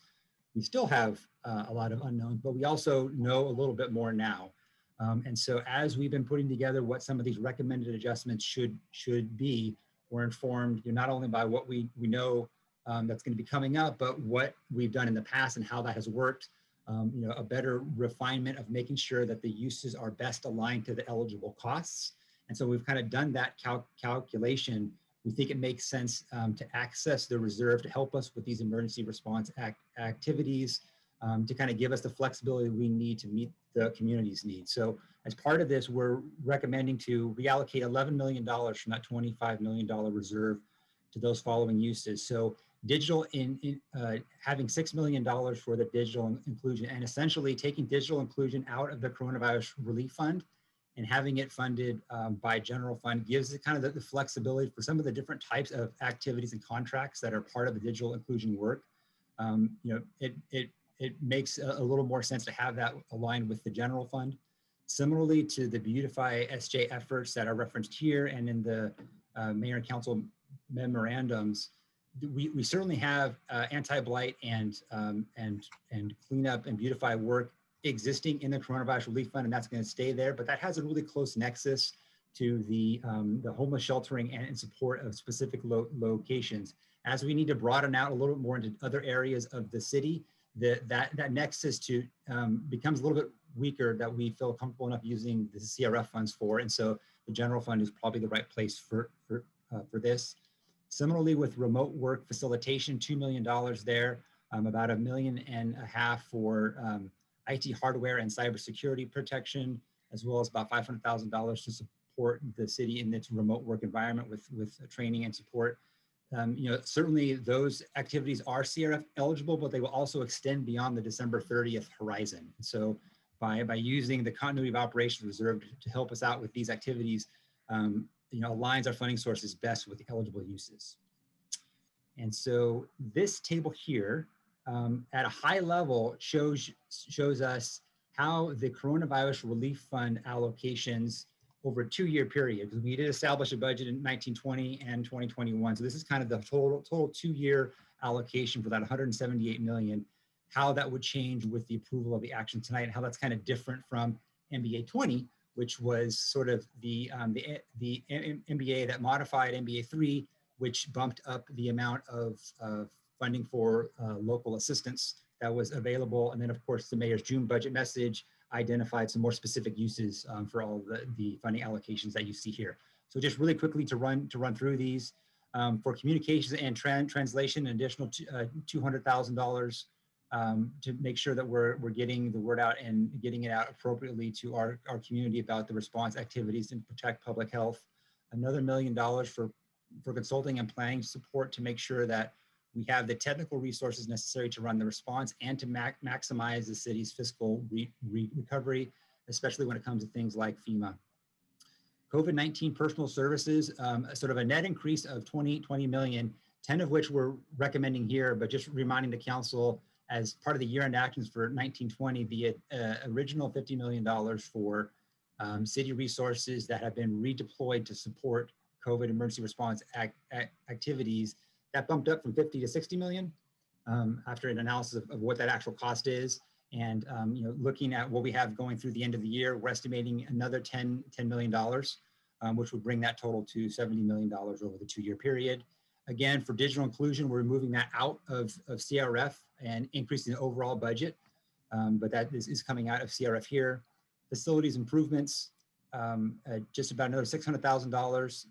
These types of improvements are to make sure that as we return to the workspace is safe for both city employees and for those community members that are going to be accessing city services. There's no change there for FEMA matching expense, which will help us offset some of the local match that's required for FEMA reimbursement. The lowering of food distribution and necessities of $11 million is roughly in alignment with the presentation that the food team gave us back on September 1st, sort of aligning expected uses with the expected costs. Homeless sheltering support down 18.6 million, $10.6 million of which is just reallocated to assist the county in isolation of those who've been directly impacted by COVID-19. You see that down there at the bottom. And just like Lou said, it's a lowering in the CRF, but we've received substantial amount of funding from other sources than just the CRF. So the total allocation for homeless and sheltering support across all sources is about 130 million. Local assistance, as Lee mentioned, we're recommending to increase that from 25 to $30 million. And we have a staff presentation for item 3.7 to recommend the allocation of that funding. PPE and janitorial services is really going to be mostly funded by FEMA and doesn't really need to be represented here in the CRF. Similar with remote work facilitation, we're going to have most of that funded from the Continuity of Operations Reserve. Again, this $10.6 million is to support the county in their isolation efforts. There'll be a separate agreement with the county coming shortly to the council at a future meeting. And then that reserve we get set aside at one point has been reallocated over all of these different transactions here. And to touch briefly on the digital inclusion program action. So again, we are recommending to change the total allocation, increase it from $5 million to actually a total of $6.4 million, $400,000 of which would be coming from the Santa Clara County Office of Education. There's recommendation language to authorize the city manager to negotiate and execute an agreement with the Office of Education for the purposes of helping to increase the number of Wi-Fi hotspots that have been identified. Back at the end of June, there was an identification of need of 11,000 hotspots for city and San Jose families that will need support to ensure good remote education. We learned later in August that number is probably short by about 4,800. And so the city manager authorized the powers under the municipal code to go ahead and amend that contract with AT&T to allow for that extra hotspot purchase. And then we're coming forward here today to ratify that action with the city council. And this would then fit within the total $6.4 million figure for the digital inclusion program. And just to run through the quick recommendations before I toss it over to Jim Ortball. So we're going to be you've received a report on our fiscal recovery efforts for the pandemic. We've got a number of transactions. I highlighted the high level in the presentation, but the memo and then attachment A has all of the detailed transactions in both the Coronavirus Relief Fund, the General Fund, and then the Emergency Reserve Fund, which really just re-budgets FEMA revenue that did not come in 1920, but is instead expected to come in 2021. We're authorizing the city manager to negotiate and execute that agreement with the Santa Clara County Office of Education.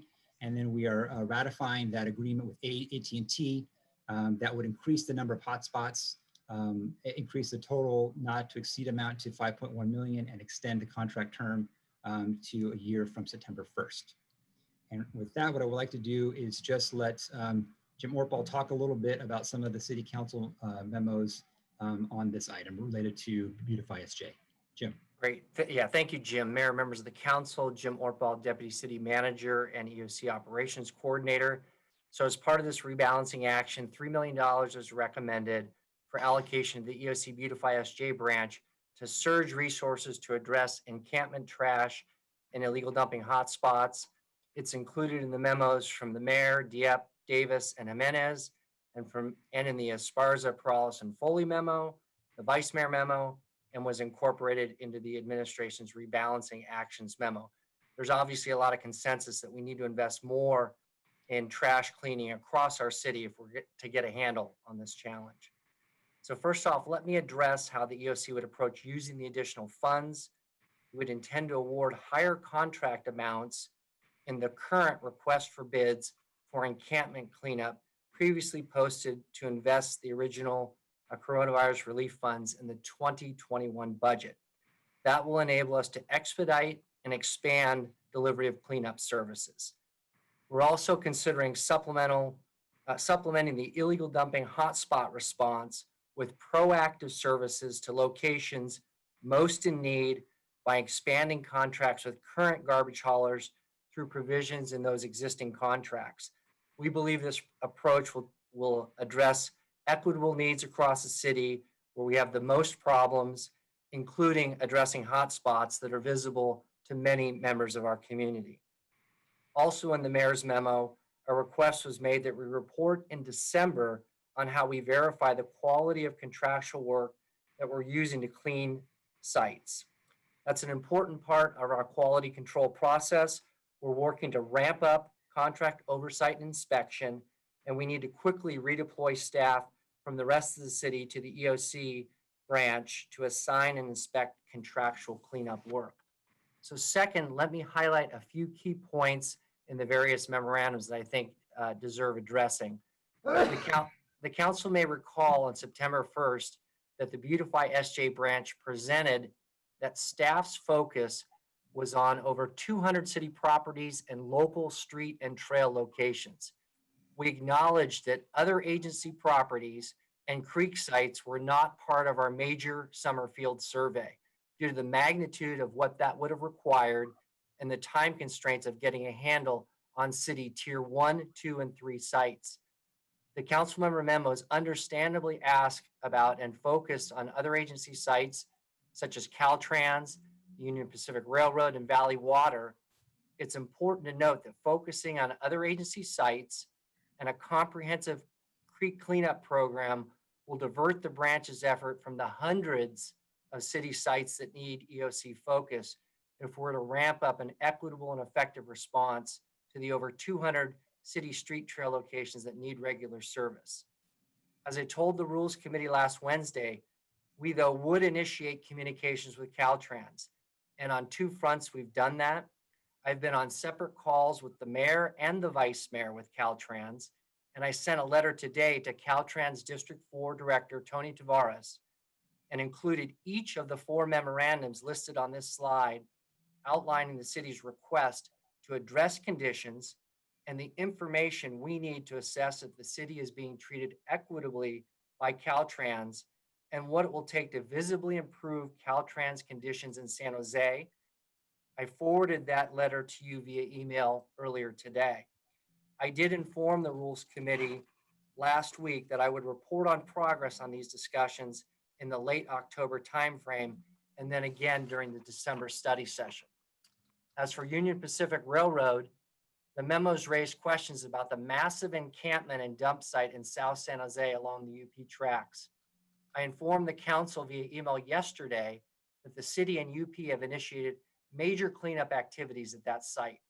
I was out there early this morning and substantial progress is being made, and it's been reported to me by staff towards the end of today that we are ahead of schedule. I also want to point out that K-rail barriers have been delivered to the site, which are designed to make access to the site more difficult and to curb illegal dumping. Other prevention measures will be considered as well. In addition, we're in the final stages of negotiating an MOU with Union Pacific. It's with UP Corporate now, and we expect a signed MOU in early October. In terms of the ask for a comprehensive creeks plan, We acknowledge the need. We did that on September 1st, but need to reiterate that the bandwidth does not exist within the branch to develop a comprehensive plan by the December study session. The three-tier system of city street trail sites that need regular servicing is still heavily under development and needs most of the attention of the branch. If we divert to develop a creek plan at this time, it would water down the effectiveness and the speed of response to the over 200 city street trail sites. We think a more comprehensive plan is needed, but it's better slotted for the new year. In the meantime, we've met with Valley Water to discuss cleanup efforts and believe some further work on updating the memorandum of agreement with Valley Water is in order, and identifying a more established cleanup schedule could be part of that effort. We'll do our best, and we're prepared to report back in December on that front. And that completes my remarks on the mayor and council member memorandums on the rebalancing item. Thanks, Jim. Back to Lee. Did you have anything further?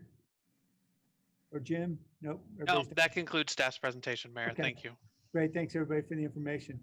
Let's go to the public. I'm going to step out for a moment and ask Vice Mayor Jones to take over. Tessa Woodmansee. Oh, thank you very much. I am going to address the issues which you are discussing, which is the rebalancing, the issues of beautifying San Jose, the issues of coronavirus, all the issues that are critical in our community in terms of this COVID-19 crisis that we've been dealing with, and you're trying to address it. But of course, I'm always dealing with climate change as our crisis. And so and that's the one that Prince Charles is saying we have to address. It is have to be that. And so what I'm saying right now, and one of the issues you brought up in this meeting was how we're outreaching to our community and how important it is. I'm a taxpayer. I'm a big taxpayer. My husband made a lot of money. I paid a lot of taxes to our community, okay? So the thing is that what you're saying is that we have to outreach to our community. And therefore, and I'm paying for that. And I want to make a comment that I am now beginning the process to impeach Dev Davis, to impeach her. And I don't want to be shut off from you because the reason I'm impeaching her, and you're going to shut me off. Yes, we are. Robert?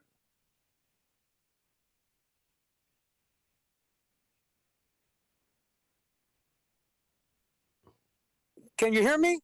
Yes, I can. Go ahead. Oh, shit. We can hear you, Robert.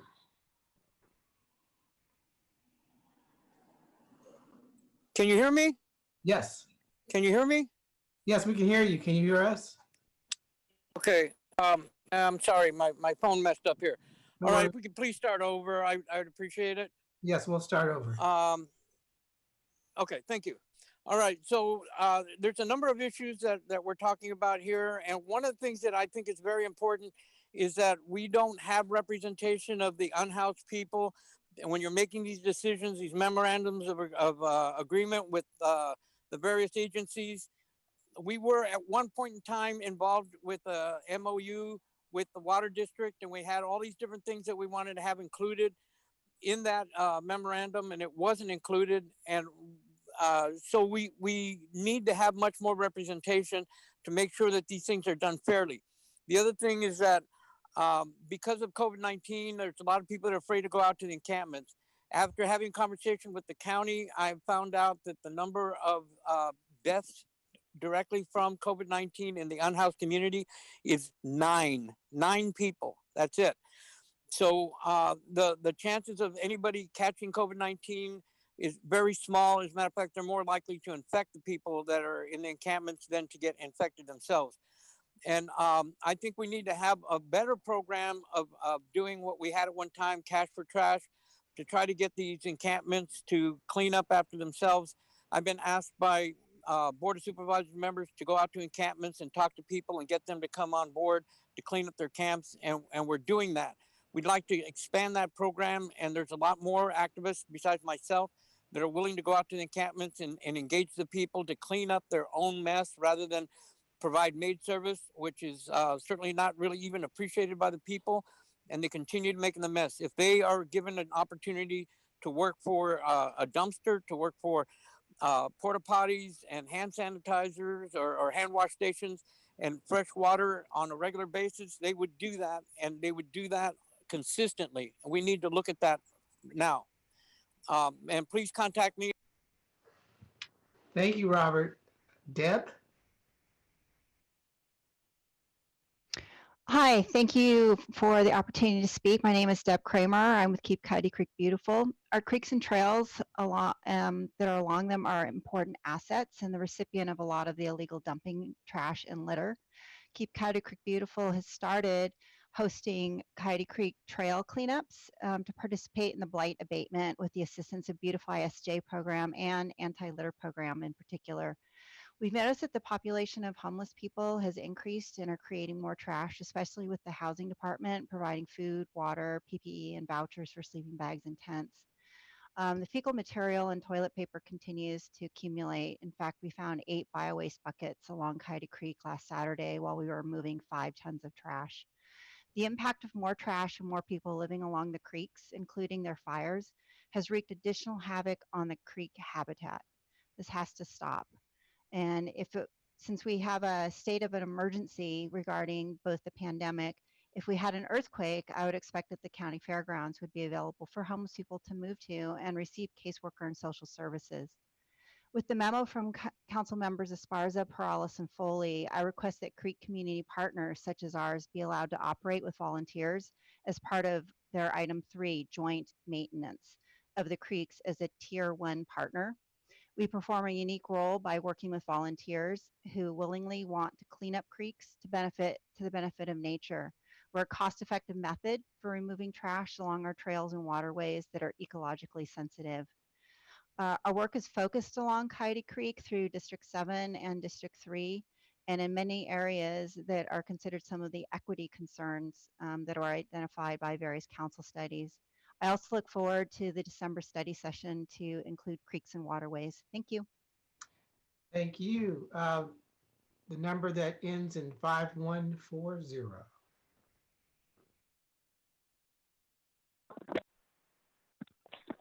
Yeah, I'm glad the city is finally recognizing the blight and that cleanup of this town is important, and that the rivers and the creeks and everything else could be having, they could flood when these people dump all their belongings and shopping carts. In this area has always had flood problems since the days of the Native American people and the early settlers that were here. And the homeless problem is not helping. It's not environmental. We're supposed to be an environmental city, and it really looks terrible. It looks shabby. It doesn't look like there's any civic pride. And I don't know if $3 million is going to be able to handle the problems that the city has. Just take a look at the downtown. It's disgusting. It's like San Francisco Junior, but there's really no businesses there for them to worry about, with homeless people and trash blowing around everywhere. The city really needs to get better leadership. I do have to say, when I call 311, they do come out rather quickly to pick up things, which is great.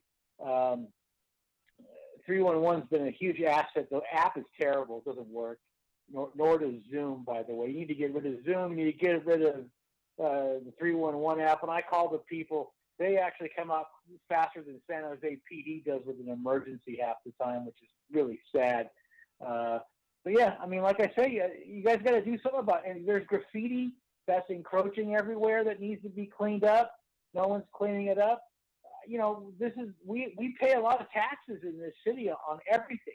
Our water, our electricity, our cell phone, our internet, sales tax on our cars, all sales tax on gas, everything. And you guys have a city that's it's going to look like Detroit if you guys don't start taking. Thank you. Dean? Thank you. Yes, I am very pleased at the efforts that are being made with the $3 million. I commend the city of San Jose, the staff, Mr. Ortball. Mayor Liccardo, and especially my representative on District 2, Sergio Jimenez. Has been a problem that's especially around Coyote. It's been festering for a long time, and now we have a labor of Hercules to clean it up. I feel I have a little skin in the game. When I go jogging, and I live right next to Metcalf Park, I go jogging along there, and it's my hobby, to clean up some of the trash that's left behind, the smaller items. It annoys me that there are many trash containers throughout the park and other places, but people don't always avail of themselves. There's even a bathroom that's open most of the time with washing and toilet facilities, and it's frankly a little disgusting to see that people take advantage of those. Oh, I suppose, at night, in the middle of the night, they're doing that. I'm particularly interested now that we've made this great effort and successful effort to clean up, that measures be taken to deter people from doing it. I like the idea of the having the barriers to keep people from not doing it. And I think more lighting might be good. They think, out of sight, out of mind. Cameras might be appropriate. Certainly a few patrols might discourage some people also. I don't know, I might be going over the board, but I don't know if this anti-blight is considered especially only on trash pickup, but some of the blighted properties, ones that have sometimes go on for years, I think more effective enforcement needs to be done. Those things bring down the neighborhood. Anyway, it's a step in the right direction. I'm glad to see the initiative. Thanks very much. Thank you. Catherine? Good evening, Mayor and Council. I agree with what Robert and Gary was saying about the encampments, and I want to emphasize that we can't just chase people away with nowhere for them to go. We have to provide sanctioned encampments or help for people to clean up their camps. I'm worried about the fires and the dumping too, but except for the sites where it's just people dumping trash and nobody lives there, we can't just chase people around. And we need to be providing more services for the homeless. I'm very upset to hear that the contractors that the city and county are paying to provide services to unhoused people are staying in their offices and not doing their job. I think they should have their pay cut if they're just going to sit around the office and not go out in the field. Thank you very much. Thank you. Veronica? Great, thank you. Can you hear me? Yes, we can. Okay, great. Thank you, Council. And good night, everyone. And I'm talking, addressing here the digital divide. Just because I know that we're making, not we, right? You all are making these decisions on like, let's give more hotspots.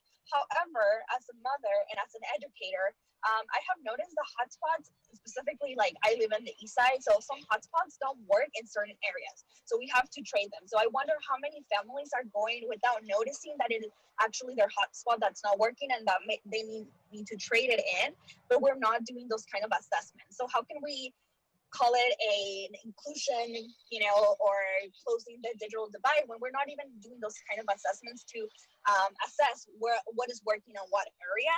So I definitely want to see more data on that because many of my students, I know that even though they have the hotspots, they keep on cutting off. And again, I struggled that with my own children, and I know that changing it to a different hotspot, a different carrier where we live, it worked. But I don't know how many students might know that. I don't know how many parents might know that, right? And again, we don't have even enough hotspots, so how can they change it? So I want to see more data on that.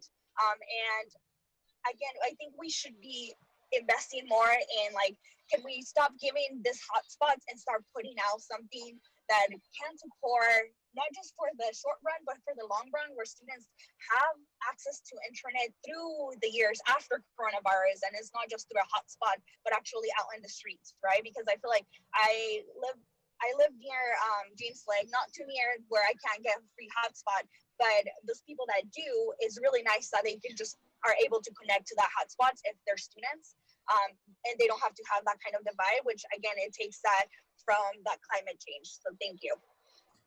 Thank you. Michael?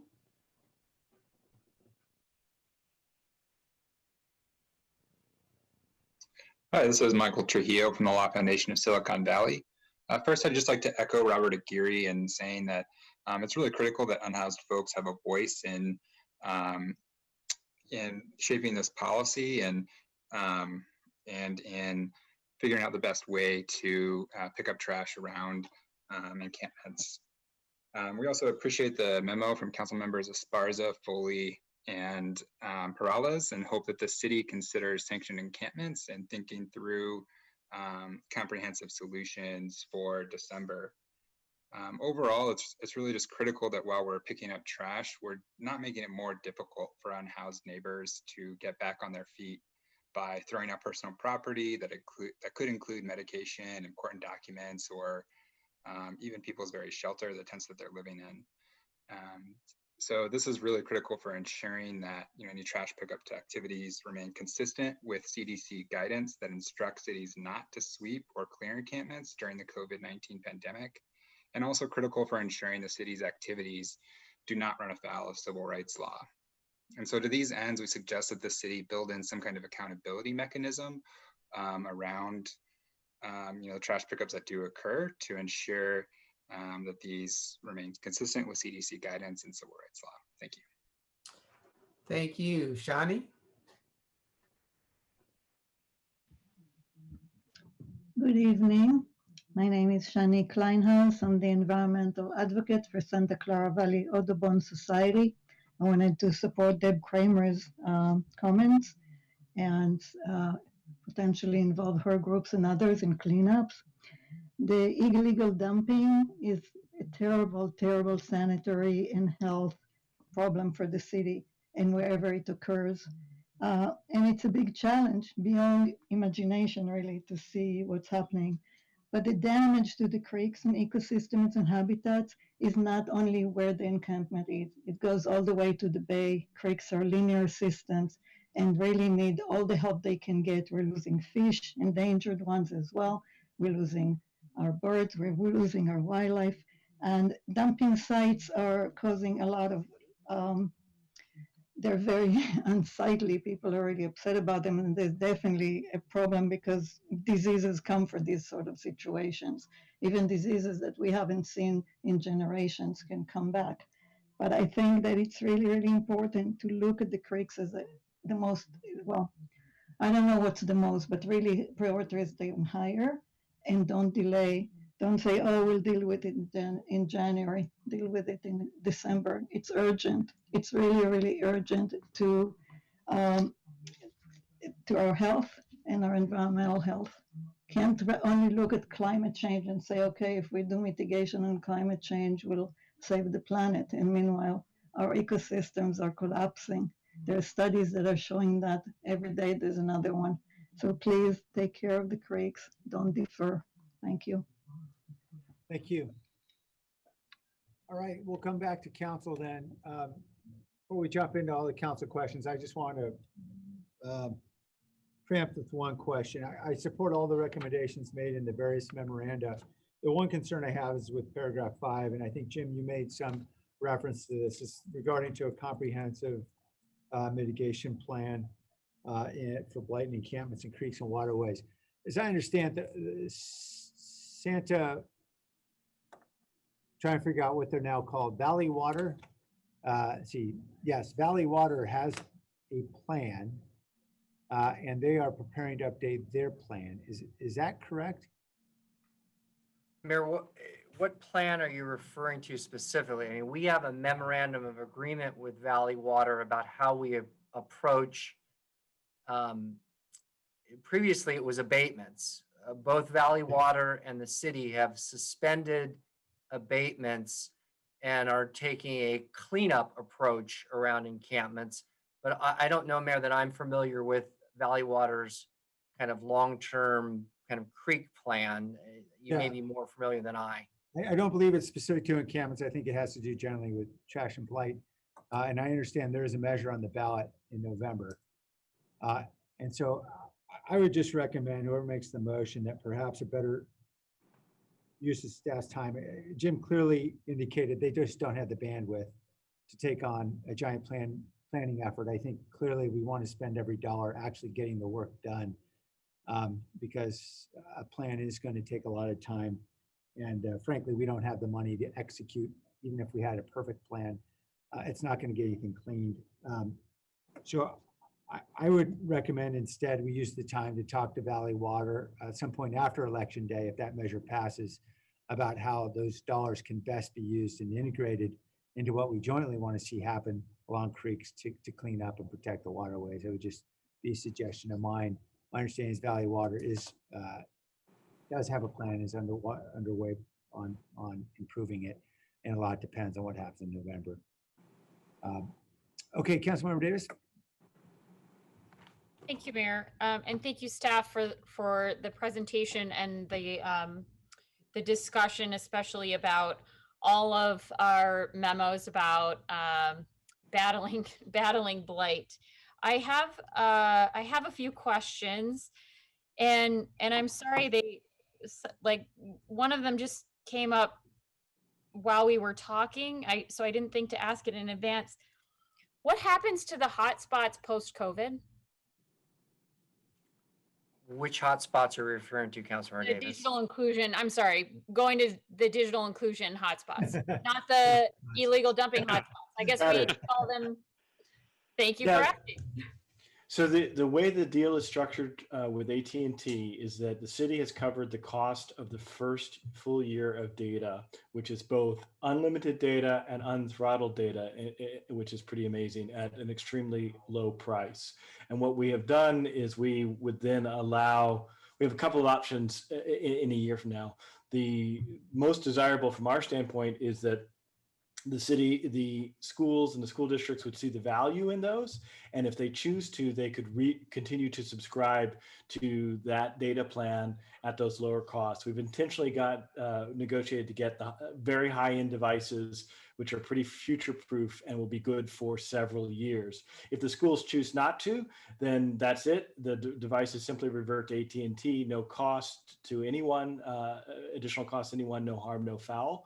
If we're still in COVID a year from now, and we'll reassess if we need to continue support, but the idea is that we can transfer those devices to the extent that they are seen valuable by the school districts directly to either the individual school districts or the county office of education at a continued very low rate. Okay, thank you. So that 6.4 million is for 15,800 hotspots with unlimited unthrottled data for 1 year. That costs 6.4 million. Is that the total cost for that? Correct. Okay. Sorry, I think just because I think that contract is 5.1 million. There are other items in the digital inclusion program. Thank you, Jim. Total 6.4. The AT&T contract is 5.1. Okay. So the balance of the 1.3 million, is that for other devices? I believe that is in Jill. Jill's there. Great, Jill. Where's Jill? I didn't see her. Hi. Hi. Oh, there you are. Okay. Hi. I'm at the Willow Glen Library. The balance of those items was assigned to do the external Wi-Fi at libraries and community centers was one project. And then there are additional costs associated with that, such as the staff time to construct the work and to do the planning and project management. Okay. Thanks. I just want to make sure I understood everything that went into that. That's very helpful. And then Jim, for the continuity of operations reserve, I understand we set aside 25 million for that. And was that 25 million? So we're spending 11 million of it. We'll have a balance of 14 million for basically anything that comes up between January and June. Is that the idea? That it will be available. Yeah. So as you know, there's no magic date with December 30th, except that's when CRF has to be spent. So that will help us kind of allow us to have some costs through the remainder of the fiscal year. So, Or if something, again, conditions change constantly. So, if we learn new information or have to respond, that helps us respond. yeah, I understand. I'm worried because I know our all of these things are good things, and I want to spend money on them, and they are necessary. And I'm also at the same time worried that I'm guessing that our sales tax revenue that we spend in January is the stuff that comes in that's being generated right now. Is that correct? The sales, let's see, the sales tax revenue projections that we have for 2021, they will be coming in throughout the year, but they won't be specifically allocated for any particular month. They're just part of our overall. So when do we get updates on sales tax revenue projections? I know we're always looking back. Yeah. So I'm trying to get a sense of, I'm sorry, I didn't ask the question clearly the first time. When will we get a sense of how we're doing in 2021 revenue wise? Right. So we will get information on the first quarter of sales tax. So for make sure you had July, August, and September, we will be getting that. We'll be getting that in November. So I think that'll be available for certainly for the mid-year budget review that we release at the end of January. But the other thing, council member, maybe that what you're getting at is touched on a little bit in the memo, but part of the action we're doing is also establishing funding to pay for staff costs that were redeployed for coronavirus relief fund efforts. So there's $10 million of that in CRF. It's likely, I anticipate a large amount of that were staff that were previously, originally meant to be spent in the general fund.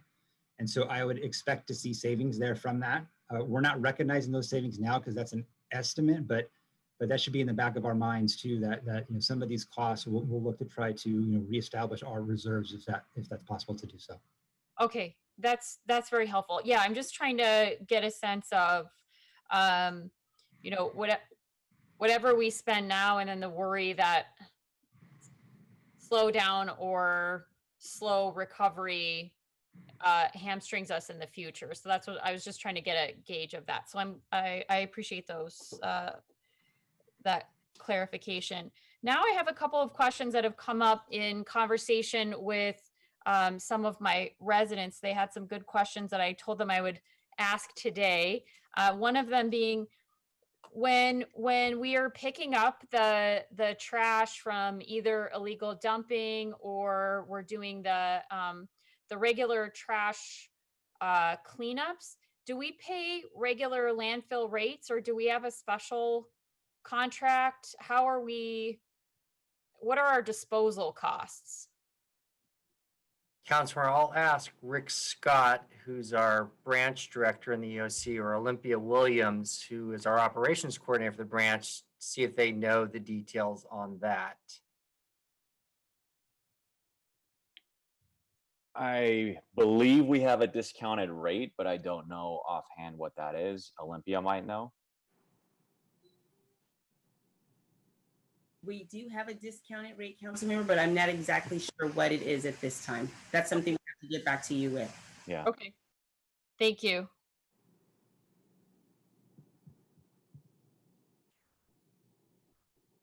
I thought that might be the answer, but if you could, Olympia, if you want to send me an email about that, that'd be great, so I could get back to the resident who asked me. Thank you. And then in talking about the MOU with Valley Water, and I understand that we have an agreement. We've kind of been modifying it for cleanups as opposed to abatements. I had a resident ask me about come to me with a concern about the fallout from fires actually causing a greater likelihood of flooding because there are fewer trees to kind of hold that water as it comes down into the valley. And so, and then compounded by the additional trash in the waterways. Is that something that's being discussed with Valley Water, or have they brought that up? Are they, I'm sure they're aware of it. I just wanted to kind of bring it up because there's concern. I literally have houses that their yards are back up to the creek. Yeah, Councilor, I haven't had specific conversation with Valley Water. I don't sense that we've had large fires that are going to cause, major landslide type of activity. If there's a specific location along a creek embankment that has burned and has lost its trees or foliage, that's something we can certainly talk with Valley Water about and what we think the potential repercussions of that may be.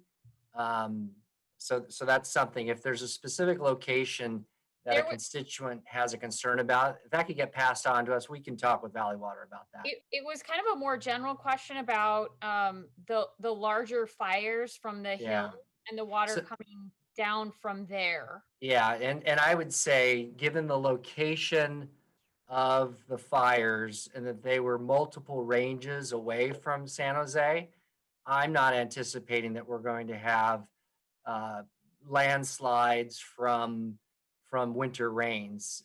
None of the fires got to the more suburban or hillside areas directly into San Jose. They were multiple ranges over. I personally went up in the police helicopter with the fire department and assessed kind of where the fires were at, the East San Jose fires. The fire in Coyote Valley, that one, it's a very level area. I was out there on Saturday kind of assessing that area. We can certainly keep an eye on that, but it is a fairly level, flat area.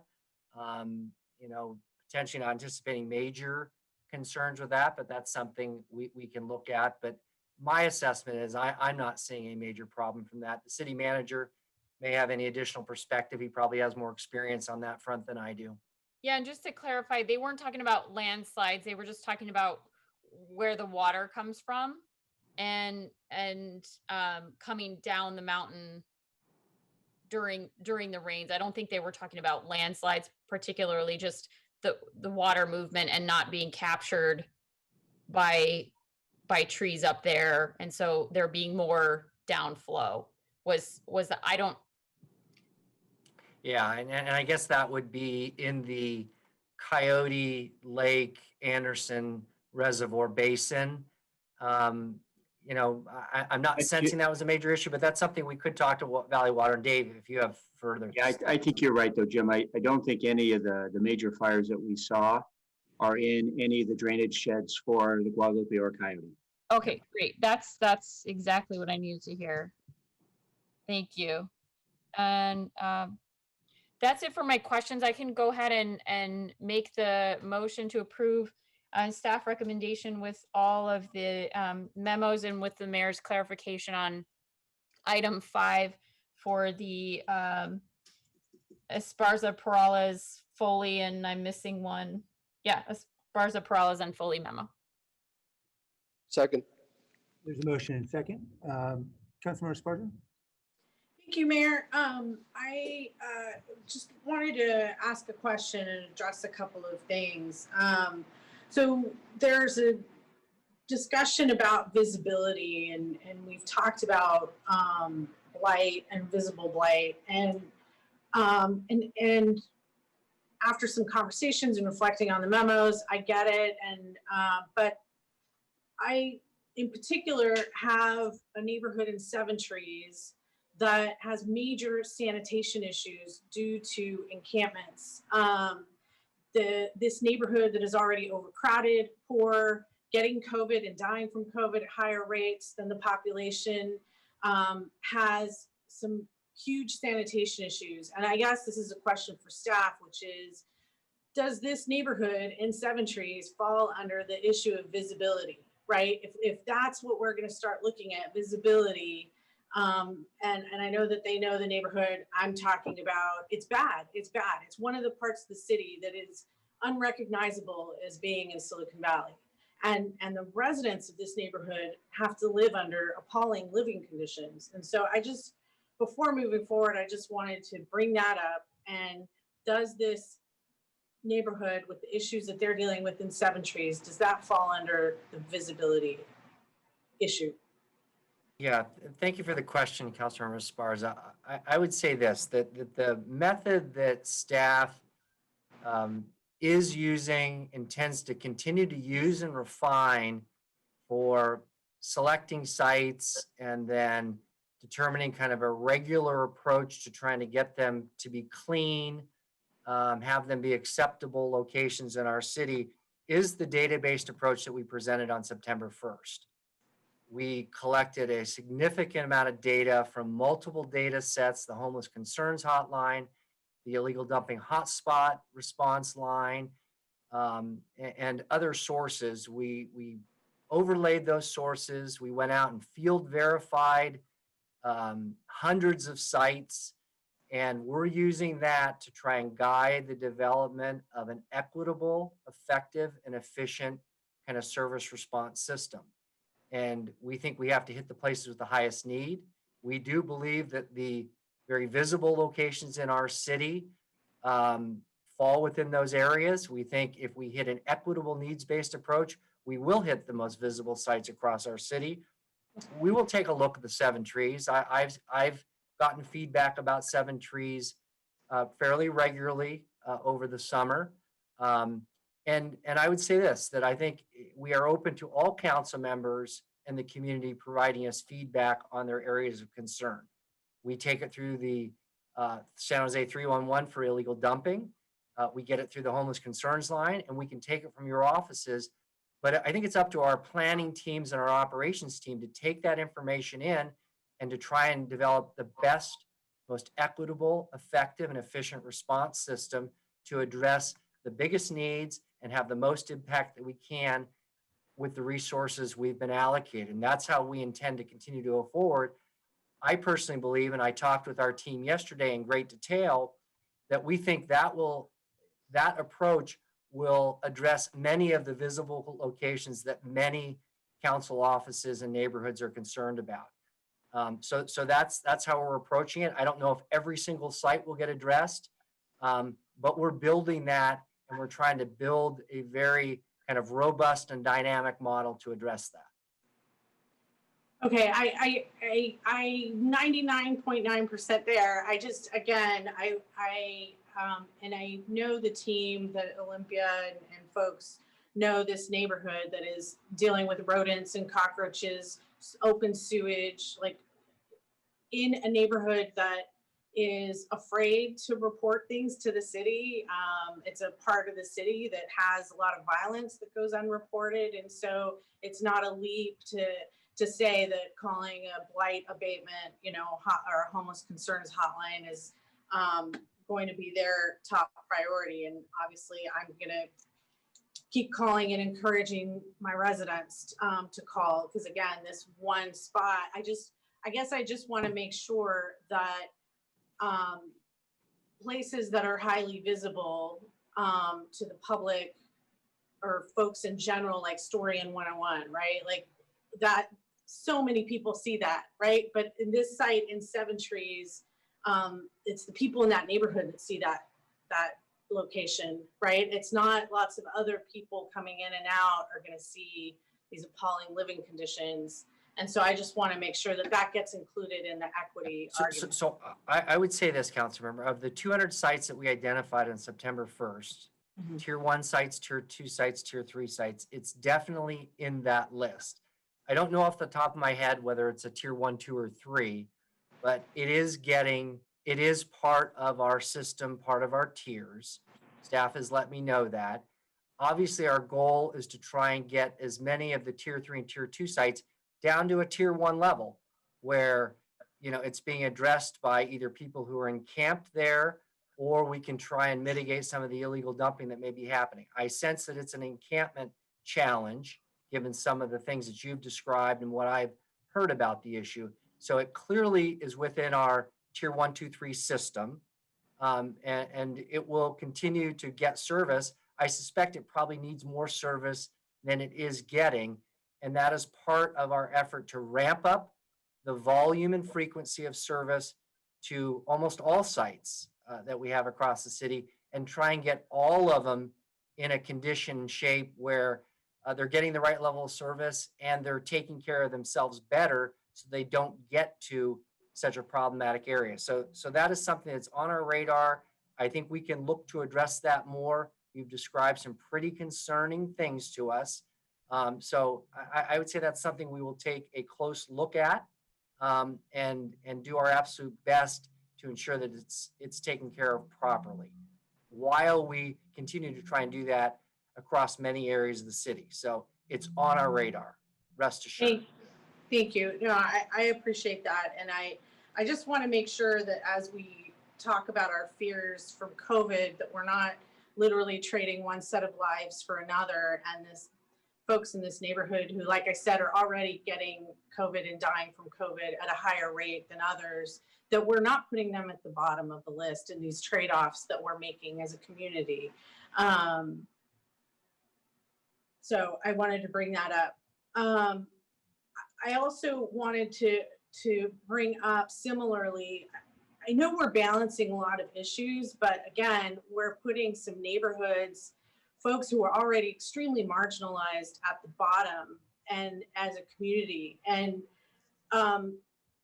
some of these issues are not nuisances. And I'll invite folks that live in other parts of the city that don't have to deal with this as part of their daily life, that don't have to worry about whether their mobile home will burn down because there are fires happening in encampments along the railroad tracks, or as we mentioned in the memo, but also in parcels of land, these weird Union Pacific parcels, where there are parcels that Union Pacific owns and maybe doesn't take responsibility for, but they're adjacent to mobile home parks, because there are quite a few mobile home parks along this stretch of land, typically filled with seniors, and in some very high immigrant population. And photos, as we included in now, from folks who worry whether their house is going to burn down in the middle of the night while they sleep. And for mobile, the fire department to put the alarms in 2 minutes to get out before a mobile home burns down. And so, I just would like to remind the public that we have some very serious health and safety and plain old life and death issues. They're not just nuisances that we're talking about. They're life and death issues. And it's a lot more complex than folks realize. And so I won't hog any time other than to say, Mayor, thank you for that memo. Our amendment. I'm fine with that. I'd like it if Valley Water could join us in December. I think the election will have passed. And we can allocate some time for that to present. During that study session, I think it would be really helpful. They're a partner.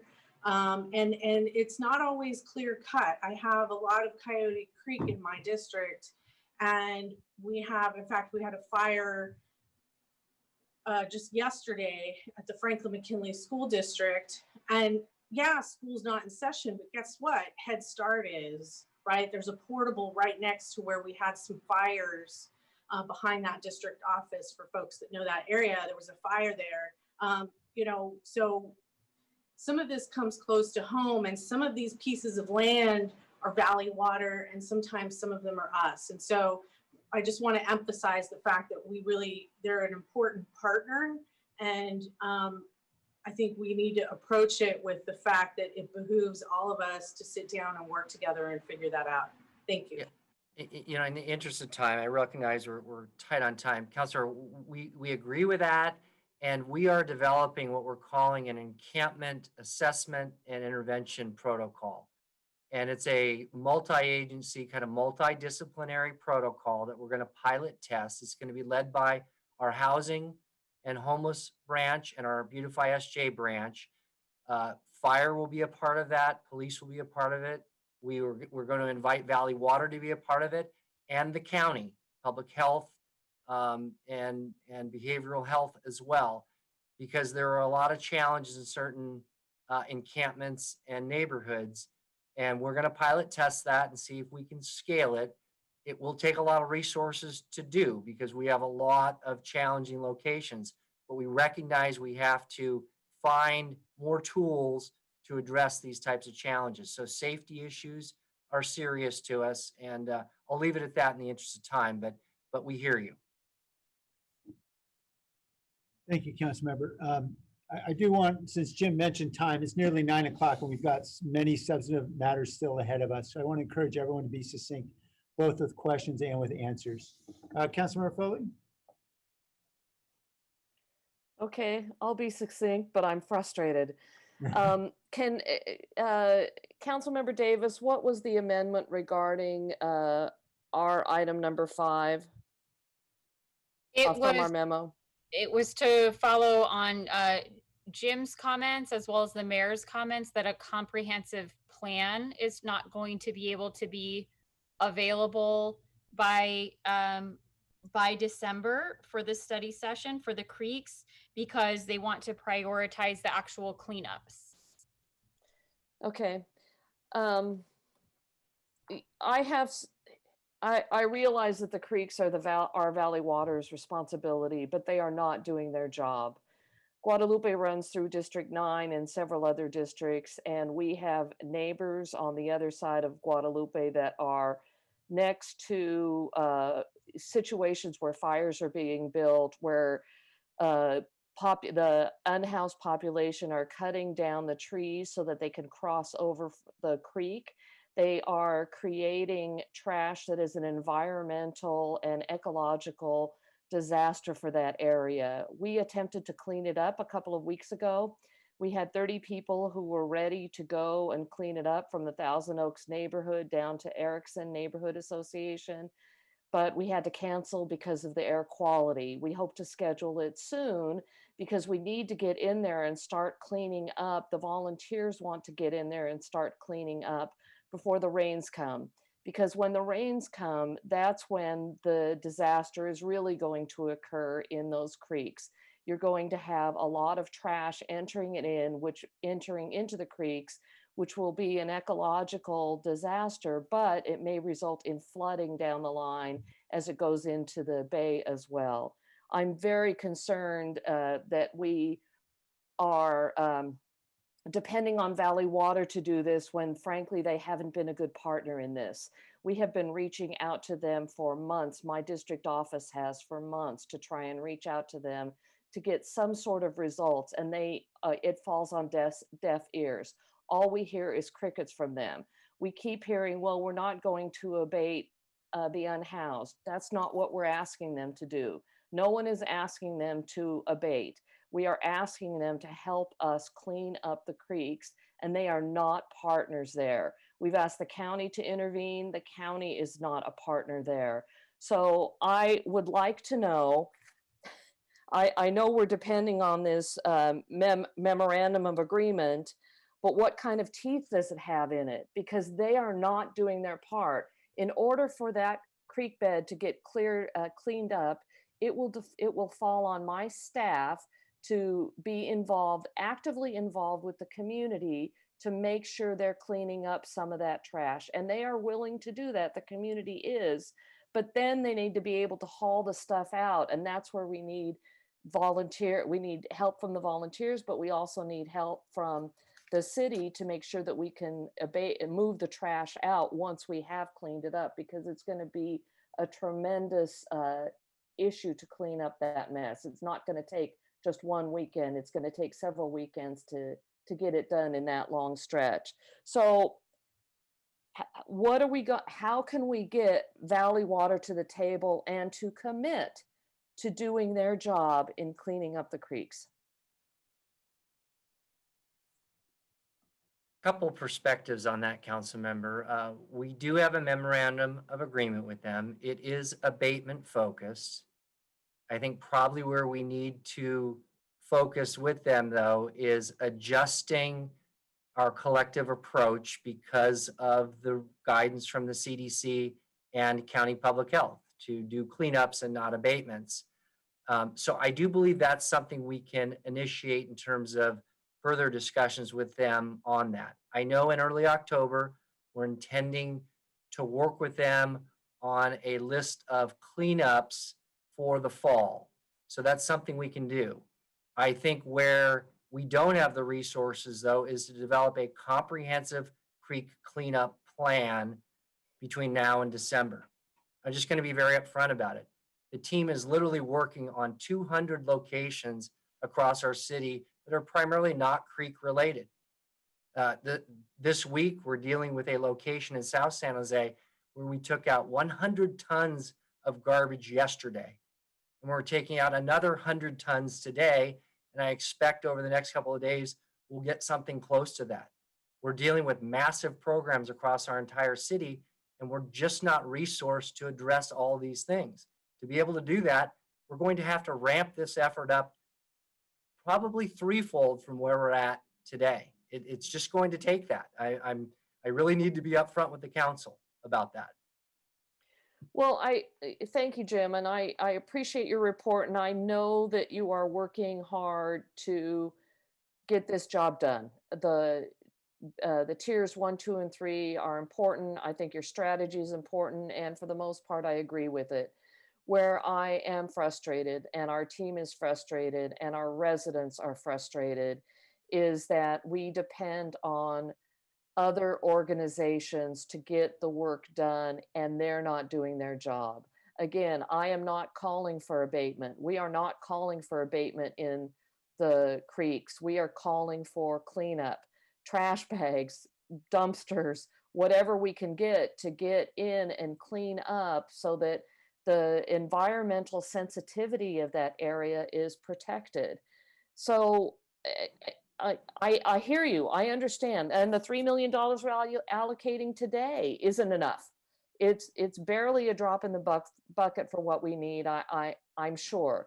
Everybody has blight and trash in their areas, and it's not from the unhoused population.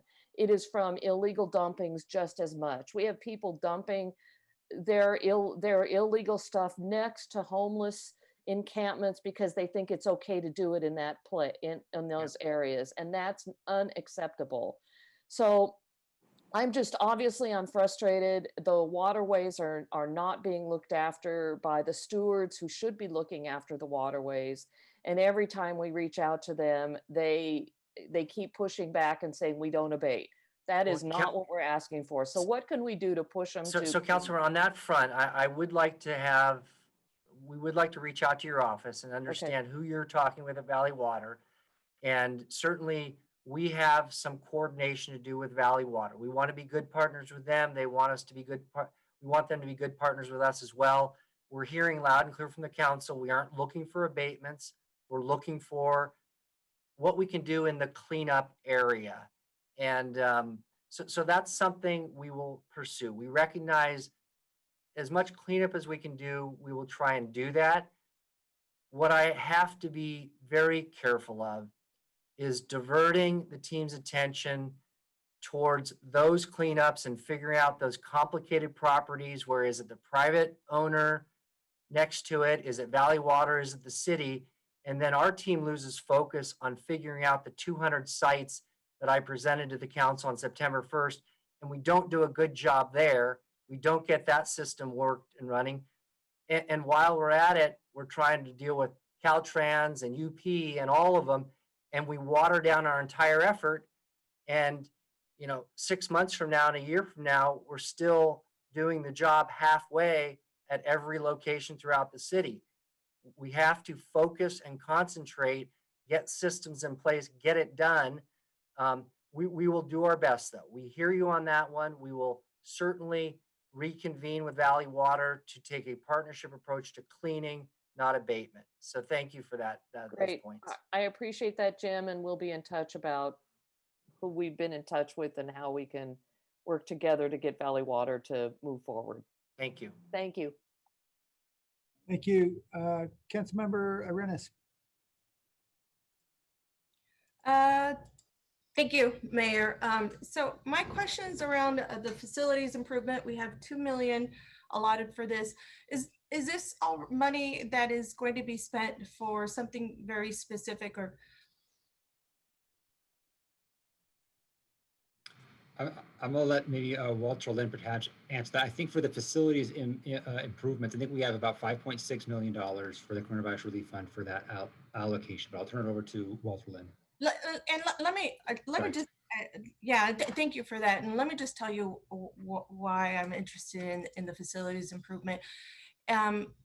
We all heard the conversation earlier about how some of the parents or some of our employees who are parents who are not choosing to have childcare, and it might be because it's far from wherever it is. There's always some level of comfort when childcare is on site. So once we return, or once city employees begin to return back to City Hall, it would be great to see if we could explore maybe some on-site childcare there. And I don't know if we would have some ability to have some facility improvement funds support this.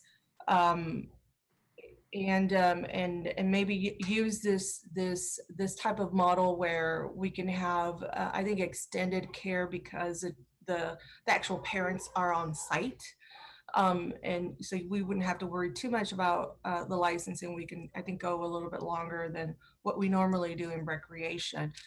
So I don't know if we would reconsider that, or if that would change maybe how our city employees would view childcare options. And that their children are actually near them in the same room, in the same building, and maybe alleviating some of those concerns.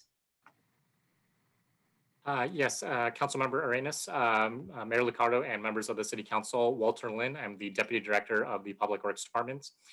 In regards to the allocation for physical improvement work, it is very specific for COVID safety measures that we've identified with the safety team and our facilities team as we go through the safety assessments of the facilities.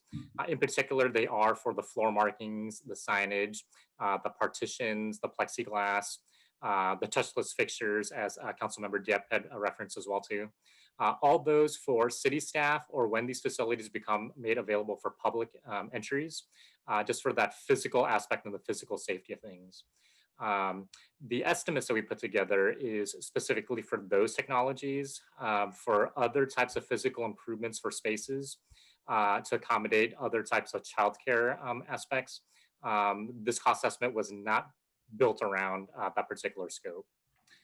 What is included, though, is the procurements and the labor for installation for these improvements, which also include office remodeling or reconfiguration, but not necessarily larger spaces for specific childcare programming or things of that nature. It's more to outfit existing office space and operations to make them safer because of COVID. Thank you. Sorry, I had a kiddo who woke up and trying to walk back into my room. Okay, so this is specifically for all those modifications, and I guess I'm surprised at the price tag of $2 million for all those changes. I guess it all adds up. Well, if there is any allowance, if we find that is cheaper than what we anticipated, this is something that I'd love for us to explore. I know that we've been trying to figure out some on-site childcare. I know I'm looking at Jill. I know she's been trying to explore this. Certainly at the library sites, it would be just great to see if this would improve maybe some of the confidence level for parents who are employees who would choose to go back to work physically, and then also provides a real safe learning environment for our children. So I'll go ahead and just leave that piece alone, but I would like for us to explore the possibility if there is any allowance for that to happen. I'm going to move on to the testing and tracing piece. And we had a PISFIS meeting, a public safety strategic planning meeting, a committee. And in that committee, we learned from a bi-monthly report that a lot of the increase in crime, especially relating to some of the rapes, had been increased around spousal, domestic, and domestic attempted sexual assault rapes. And so what that is telling us is that, you know, there's obviously a lot more tension in the home, and home is not necessarily a safe place for many partners, intimate partners. And so I know that this is a group that you all have heard me advocate for. And I'm wondering, with the testing and tracing and isolation, if there is any consideration to include survivors of domestic and sexual assault within the parameters of the agreement that's being sorted out now with the county. Is Jackie on the line? She's the one who is closest to those negotiations. And so before I attempt to answer that, I'd like to see if she can join us and take that. I'll ping her, Kip, if you want to start. Yeah, so the intent is to provide support to people how they need it. And so we haven't had, I haven't had the explicit conversation around domestic violence or survivors of domestic violence, but we certainly would be able to provide support to people in locations where they are sheltering from domestic violence concerns. So I would imagine that would be done in partnership with obviously the existing nonprofits like Next Door and others that are already there. And so we are certainly able to make those resources available to people who are COVID positive, who might already be receiving services or might already be in that network. To the extent that we're sort of proactively checking on that question, I don't know that that's something that we've put in as part of the protocol, but we are still negotiating that. And it seems to make obvious sense to me that we would want to make sure that people are not only well fed in the house that they're in, but that they are physically safe. So I will ask the team that is working on those negotiations to see about including in part of the assessment just a check on physical well-being as appropriate from a domestic violence or other safety standpoint, so that we can assess whether they're safe in that environment, because otherwise it completely defeats the purpose of them isolating. So if that's, I don't know if that fully addresses it, but it seems very logical to me that we would want to do that as part of the assessment, or suggest that the county do that. My recollection is that the county is the one primarily doing the assessment, and so we can advocate for them as we do the negotiations that be included. Great. And since you mentioned food as one of the basic needs, this is one of the needs that they expressed that they still had. And this was from a meeting that we had with all of the sexual assault, domestic domestic violence service providers that I had committed to pulling into during the summer for Chief Garcia, so that they could have a discussion with him about some of the trends that they were seeing on their end, because some of our stats weren't really adding up with what they were seeing, what the service providers were seeing in their community. And so I'm glad you brought that up, because food is actually one of those issues. And we'd be happy if there are existing providers that are still experiencing issues with food. If you can point them toward myself or Angel, we can get them connected in with our existing network, because we do have additional capacity. And I don't know exactly what mechanism, but we would be very willing to work with them to figure out a way of meeting that need. Perfect. I think we had somehow looped somebody in. I forget who and how, but I know that my team has done that. But happy to do that once again, and checking back in with those service providers. Yeah, if we could just make sure that we've crossed that T and closed that loop, that'd be great. If you could assist with that, Councilmember.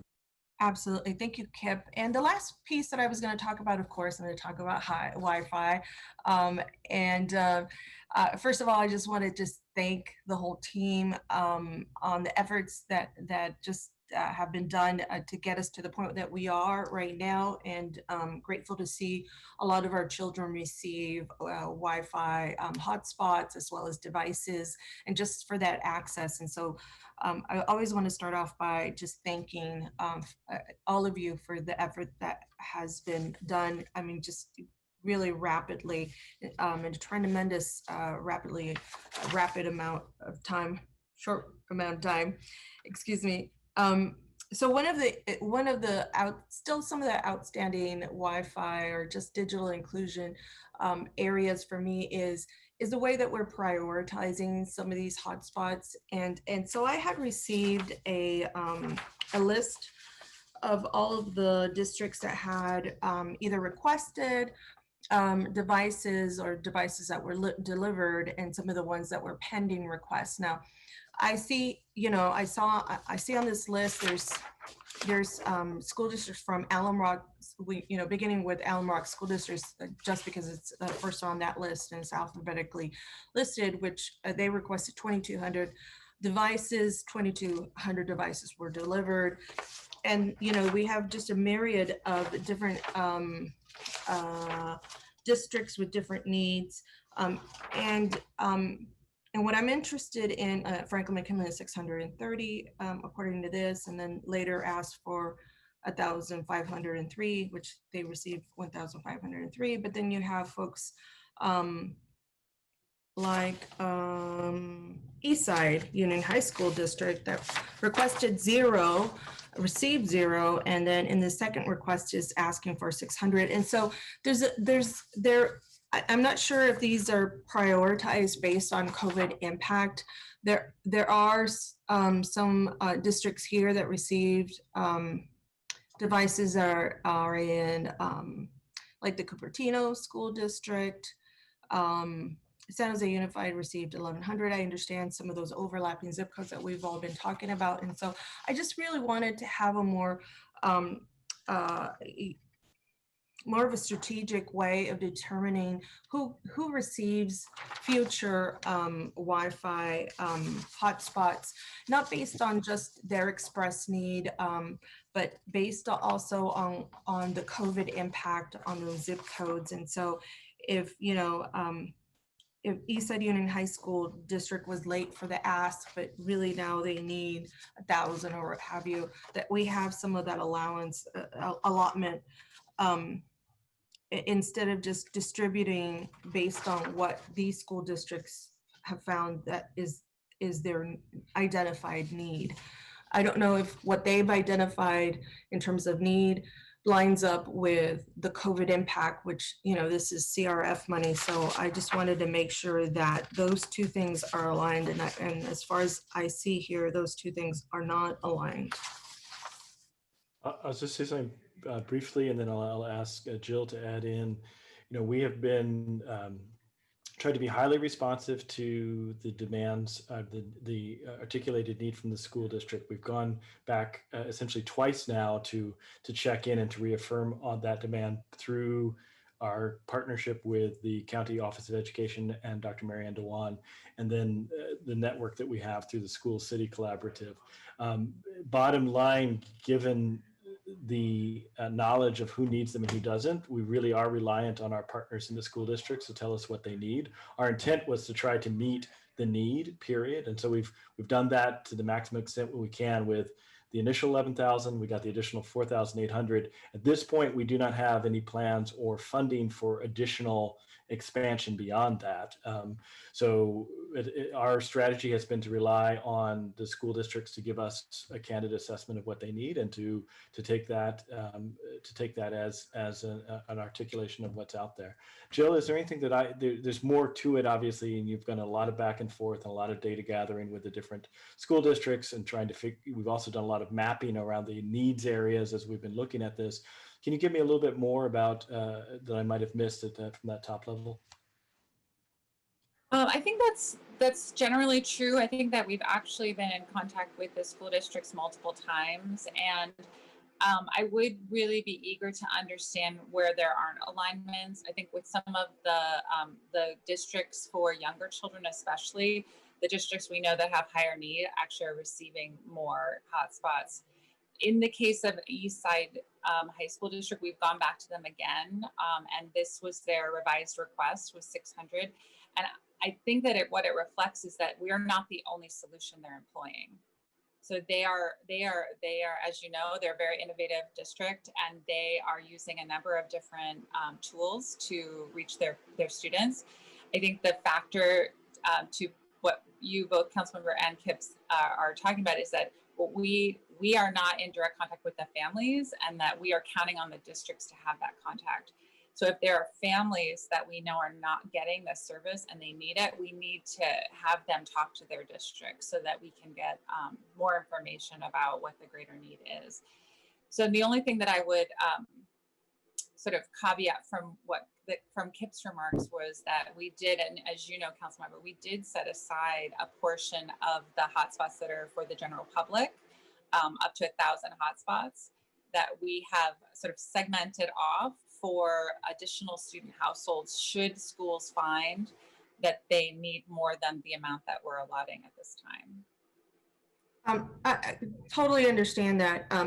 I just want to, I think remembering from that report that Kip alluded to, where, you already had done some research in terms of where the need is, and kind of overlapping that with the COVID impact.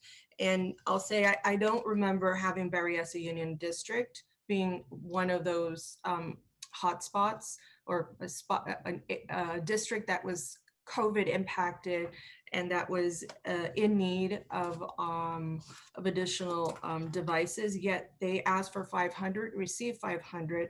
They asked for an additional 300 and are going to get an additional 300. So it's a total of 800, and they are not in any of the zip codes that are impacted by COVID. And I can go down this list and say the same for a number of them. And really it just comes down to equity in terms of some of the school districts that may not be as resourced the same as others. And if, they are just trying to get things together for childcare and for their families and, for whatnot, and the change in distance learning. And the last thing that they have time to do is maybe that is as helpful as it may be, that we understand it to be, they just may not have the time to answer the email and determine what those needs are. And so I think it's upon us for us to prioritize where these devices go, so that we are always keeping equity in mind and making sure that the school districts that are in those zip codes that we've been talking about receive the most. And I just don't see the alignment here. I don't want to take away from the great work, because I think there's children who are in need of devices and Wi-Fi spots throughout all of our city. That is for sure. And so, this is great in a very general sense. I think, it meets the needs. I just, this is just very specific to CRF money. And because it's so, then we need to also have strategies that align with that. And so I just don't see it here. Other than, I'm not sure what else we could do to correct that, other than maybe checking in with some of those school districts that are in those zip codes, so that we can just be assured that and I heard you, Jill, you said you were checking in with some of those school districts, just to make sure, you're good, right? Because I think when you ask once again, all of a sudden we have this second slew of requests, because now they've settled in a little bit more, the school districts and the teachers, and everybody has a little bit more time to ask parents, or obviously, if the kids aren't connected, we know they need a device. So anyways, that's the intention behind my questions, is to really make sure that what we're doing is aligning with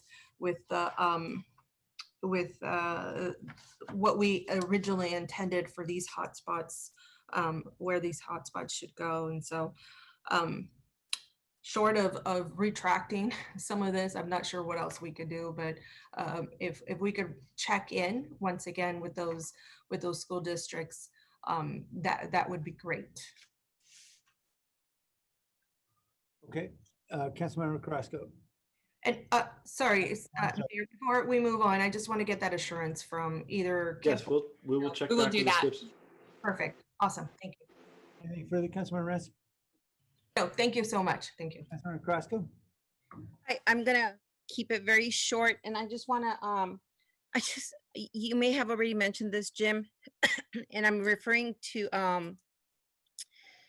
I'm going to refer back to the memo written by, Councilmember Esparza, Esparza, Perales, and Foley. And if you could just give me some reassurance as to how you're going to put that equity lens on your assessment of these cleanups, and how you're going to address some of the issues that we're all battling with. Of course, I can give you a rundown of all the different sites in my district, and you probably already know them. For sure, your staff knows the issues that we've been dealing with. Many of the residential areas that my district is dealing with in terms of illegal encampments or illegal dumping, a lot of blight. I just want to make sure that when we are voting on these memos, that we are and reallocating these funds, that we're going to make sure that, again, it's not so much complaint driven, but data driven, and that equity lens is placed on decision making. And of course, we know that in a lot of these districts, people just don't pick up the phone for a variety of reasons. And I can tell you that my district is one of those that just doesn't pick up the phone for a number of reasons. And I just don't want to get into it right now because it's really late. But I just want to have some reassurance before we vote. Yeah, Councilmember, I can reassure you that we're focusing on an equitable, kind of effective approach. The presentation we gave on September 1st showed how we overlaid many data sets to get at where the highest need was. We used a community of concern lens during that period of time as well.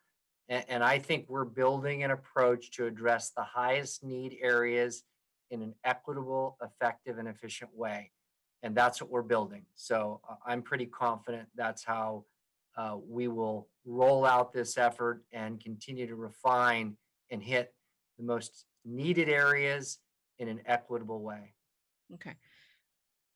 And that's what I need from you. And thank you so much. And I want to thank my council member colleagues for submitting this memo, because I think it's important. The final thing that I just want to mention, and I know that it's something that's come up repeatedly. It's come up during this conversation, and it's come up in the years before us. Just the kind of conversations, the lack of, or the ongoing coordination or cooperation that we need to have with other entities in order to make sure that our city is clean and that it's safe. And what really comes to mind is those dreaded ramps that our residents don't really care about, whether it's the state or it's the county or it's the city. When they drive onto the freeway, all they care about is that they haven't been cleaned up. And I bring this up because just the other day I was getting onto Highway 87, and there was a resident that was suiting up, putting on gloves, and putting on what looked to be a homemade hazmat outfit. And I didn't know what he was doing.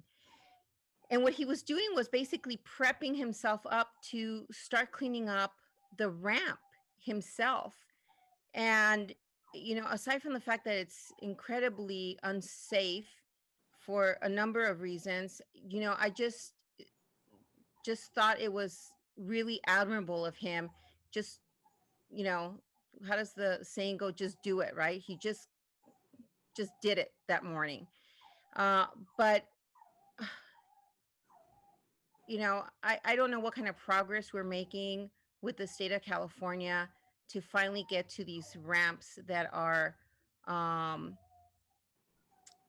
unsightly but unsafe. And I know that Councilmember Esparza has talked about Highway 101. I know that we have MOUs to take care of it with some of our nonprofits, but I'm not just referring to the ramps, but right up alongside the immediate area, right after the ramps, where people just find it very convenient to use our city as a dumping ground.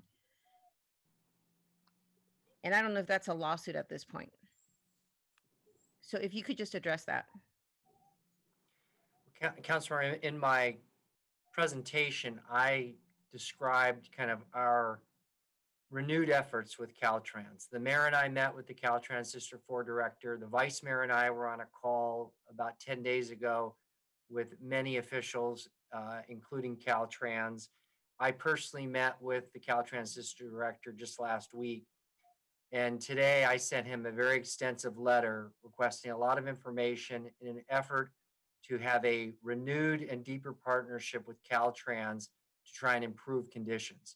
I think there's a lot of work that needs to get done. I don't think that Caltrans has a full game plan at this point in time or the resources to do it. We're prepared to work with them, partner with them, and help them to try and get there. I'll be reporting back to the Rules Committee at the end of October on that. I would encourage you to look at the letter that I sent him today. I sent that to all the council, so you can see that. I'm happy to talk with you further about that. There are certain locations that probably have greater safety needs. Yeah, no, thank you so much. But may I just ask you the difference between today and what we've put out and what we've suggested and what we have come to the table with in previous conversations? What's the difference today versus a year ago, for example? I would say the difference is, council member, is the approach that we are trying to take as a city staff on our properties, very systematic, very data-driven, equity-based. I think we're trying to get Caltrans to understand and adopt an approach like that and not just take the complaints that they receive and maybe only go to those locations.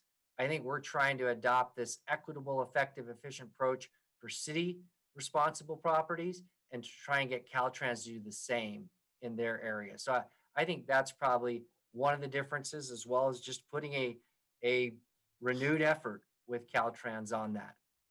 That's what I see as a difference at this point in time. And so may I ask if it doesn't come to fruition, are there legal venues or legal options that we have? I would defer to the city attorney on that one. Nora? We can review whether or not there are options available to us to address Caltrans. Okay, so in the meantime, we don't know that. We would have to look into that. Yes, yeah, and what we would be able to pull together to put together causes of action, whether it's on the abatement front or in some other fashion. Okay. Okay, thank you. That's it. Okay, thank you. Just a couple questions of clarification. The AT&T agreement goes up about $1.7 million, but I'm only seeing an increase of 1.4 million that we're spending on these 4,800 hotspots. What's the extra 300,000 that AT&T is getting? What are we getting out of that? Mayor, I'm gonna take a shot at that. So I think we had some additional funding that was still available from the original allocation. So the amount that was increasing for the contracts is greater than the budget increases. We had a little bit of funding still left over from the original allocation of what was previously there for digital inclusion. Okay. And, and by the way, I should have mentioned Councilmember Camus had to recuse himself because of equity ownership. So wanted to announce that for the record. So then we're getting 4,800 hotspots for how much? Is that for 1.7 million, for 1 million? Any idea? Yeah. I believe it's 1.7. 1.7. Okay. Jill seems confident, so I'll go with her answer. Yeah. Okay, I guess that makes some sense. I'm just trying to reconcile. So we got the full 11,000 hotspots that we originally paid for, right? Correct. Okay, because I heard some contrary information earlier on another day. I heard that, and so I just want to make sure we got. So I think I get it now. The math is making more sense. And then with regard to how we discovered there were a lot more kids who needed help than we originally thought. I think we originally estimated 11,000 students. It's fair to say that just a very high number of those kids that we later discovered were actually students in charter schools who weren't being fully reported through the districts. Is that right? That is a segment of the new reported numbers. I think the other part of it was simply that the original numbers that we got from the districts were their estimates prior to the start of the school year, and we were able to satisfy those. And then during the first 2 weeks of school, either they heard from more families that needed them, or they found that some other solutions that they were piloting weren't working. Okay. And so that was why over the course of that first 2 weeks, we started getting a lot more requests. Got it. Okay, thanks, Jill. Now, a couple housing questions, and if folks are not able to get on in time, I understand I can wait. And Austin, I think Jackie is on now. She had stepped away, but I think she's back. Okay, well, in the meantime, I can ask one question if Jackie's not on quite yet. There's a $500,000 that's going to pay for delinquent bills of San Jose Clean Energy. And I can understand obviously why they're delinquent bills. People are having a hard time paying bills right now, but does that cover a full gap with San Jose Clean Energy, or is the gap much bigger? I'm assuming it's only a small portion.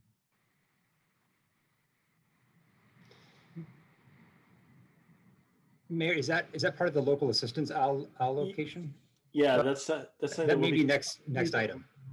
Yeah, that's the next item Yeah. under residential assistance, and I believe Oh, Michelle I'm and sorry. Andrea will be covering that. I jumped ahead. Please forgive me for that then. I'm sorry. Well, just going back to this one then, I'm sorry. I was reading both reports at once. My apologies. The 10.6 million, if Jackie's on now, the 10.6 million that we're paying to assist the county for quarantine in the category called testing, tracing, isolation, is that for motels or is that for something else? Yeah, so a portion of it is for motels. Another actually significant portion of it is to help with rental assistance. So if somebody is going to lose their income as a result of having to quarantine, then one of the services the county is providing is rental assistance during that lost period of time, so that they can, so we can ensure that their housing remains stable. Okay.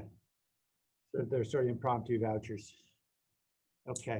It's rental assistance. So a portion of it goes to motels, and a portion is for people who are actually isolating or quarantining and in a home. Okay. And then under that category called homeless sheltering support on page 11 of the staff report, there's a surprising number that I just wanted to make sure I was clear that it wasn't a typo. It said non-CRF funding sources for homeless sheltering support and housing is increased to $103 million. Is that a typo? Or do you want to take a moment to look at that, Jackie? No, that's not a typo, man. I don't think that's, I don't have them all itemized here, but between FEMA estimated reimbursements and the various specific CARES Act allocations outside of the coronavirus relief fund that are related to housing, that total is about 103 million. And that's basically all emergency housing that we've been spending that money on? No, it's a wide range of different services. So you know, remember we've received a little over 32 million in CDBG cares. We've received ESG cares. We've received HEAP funding.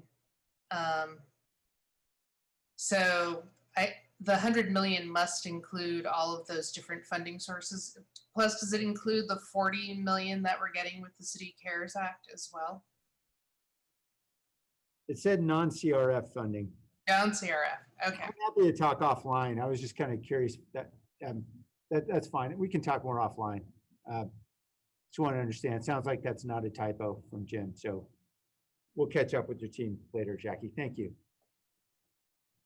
All right, great. Then on the motion, is there anything further? Let's vote on the motion. Jimenez, Yes. Morales, Aye. Yep, Aye. Roscoe, Aye. Davis, Aye. Esparza, Yes. Arenas, Yes. Foley, Aye. Camus,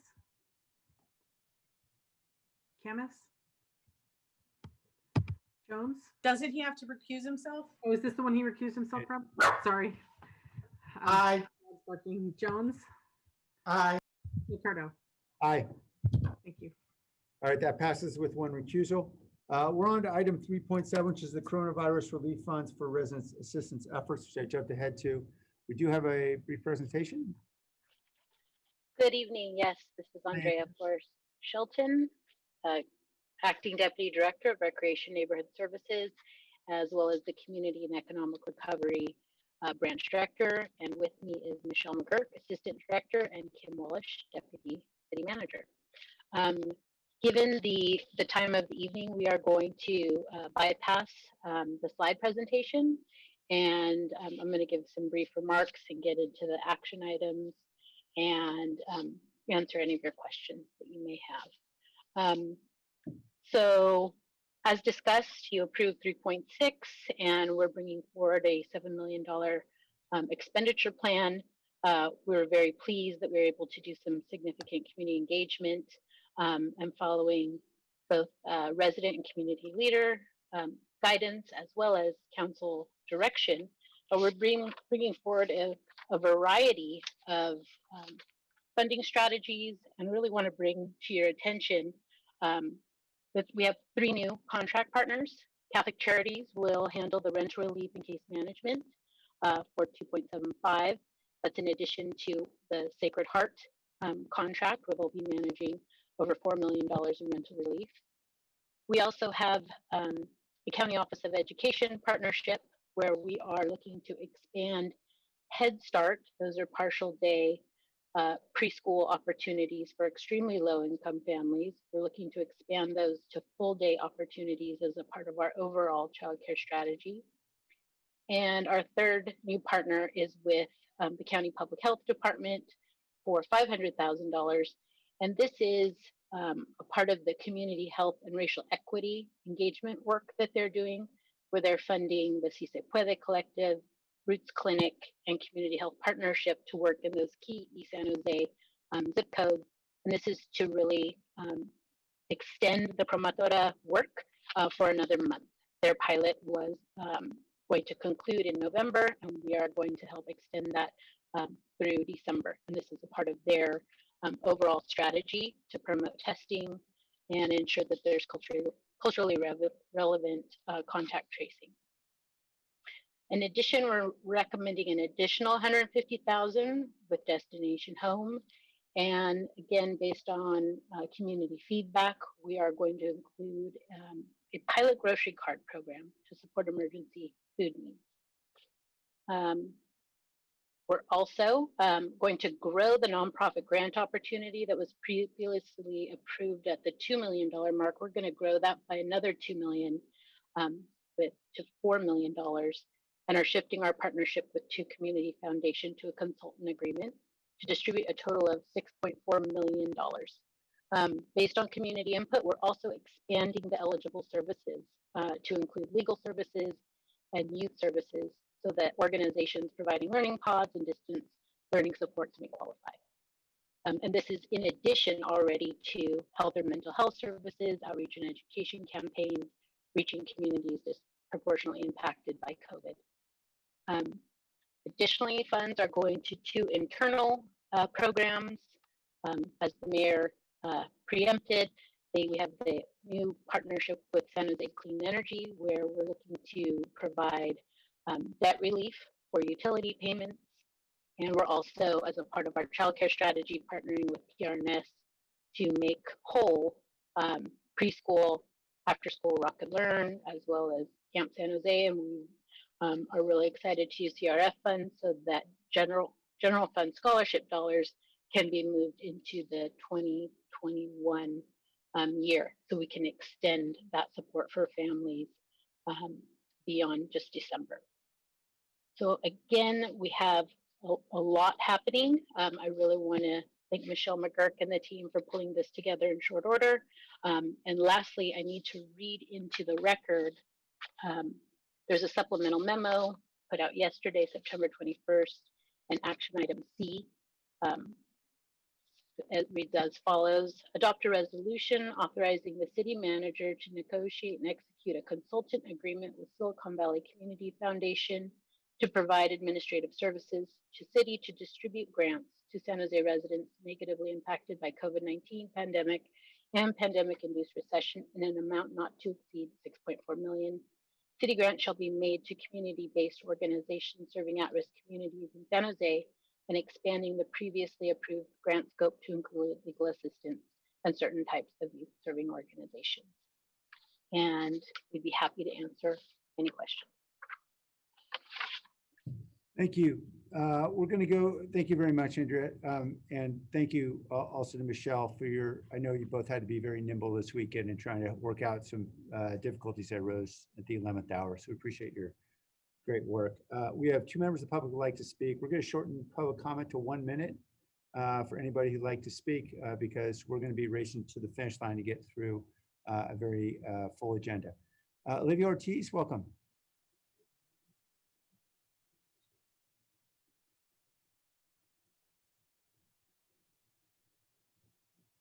Olivia Ortiz. Yes, hi. Thank you, Mayor. Oh, actually, I want to just mention you guys that we have an issue with the interpretation channel. There's some community members that have reached out to me that they cannot unmute the original audio, so it's really hard for them to listen to the interpreter because they're listening to you guys in English and then they're also listening to the interpreter in Spanish. So if you guys can please able to fix that, because like I said, they're not understanding what's going on with your presentations.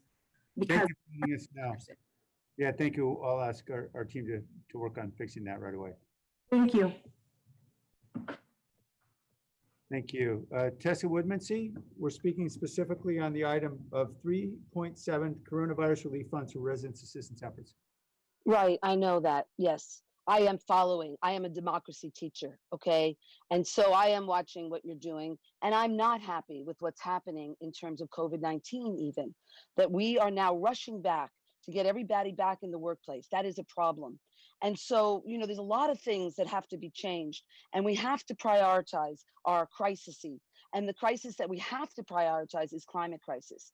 And the issue is that my city council member is not listening to me. This really creates a problem when we're talking about outreach. And I have Deb Davis, and I am going to charge her with misconduct and create what is impeachment of her, because of her attitudes. And this is where we're having so many problems, and that we are having so many problems with the, you know, even with our technology and being able to reach people. There are a lot of problems and we're not facing them. And if our community, my council member is not listening to me and has actually even caused death threats to me. Thank you. Michael Garcia. Good evening, Mayor, Council members, staff, and community members. My name is Michael Garcia, and I'm the Director of Childcare Planning and Support for the Santa Clara County Office of Education, speaking in support of Agenda Item 3.7.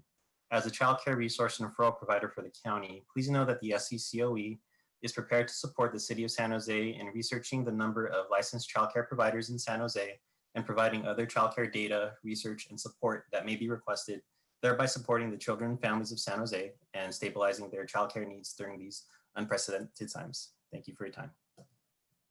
Thank you. Veronica Garza. Good evening, Mayor and Council members. My name is Veronica Garza. I'm a manager for Early Childhood Integrated Data Systems at the Santa Clara County Office of Education, where I'm serving to support our County Office of Ed as we are supporting our providers with getting onto our child care portal that we've just recently released into the community. In part of my role, I'm currently speaking daily with our child care providers, many of whom have expressed that they have had to significantly decrease their cost of services in order to support the families because they see the great need. And so as a member of community working in support of our child care providers and as a former San Jose teacher, I wanted to express my gratitude to the City Council for your existing and additional support of early childhood providers and our partner services for the services that are being implemented for children and families. And I know that this would support and provide relief for our families, greater access to quality programs, and protect the jobs and childcare industry within our community. Thank you. Thank you. The person with the phone number ending 5140, welcome.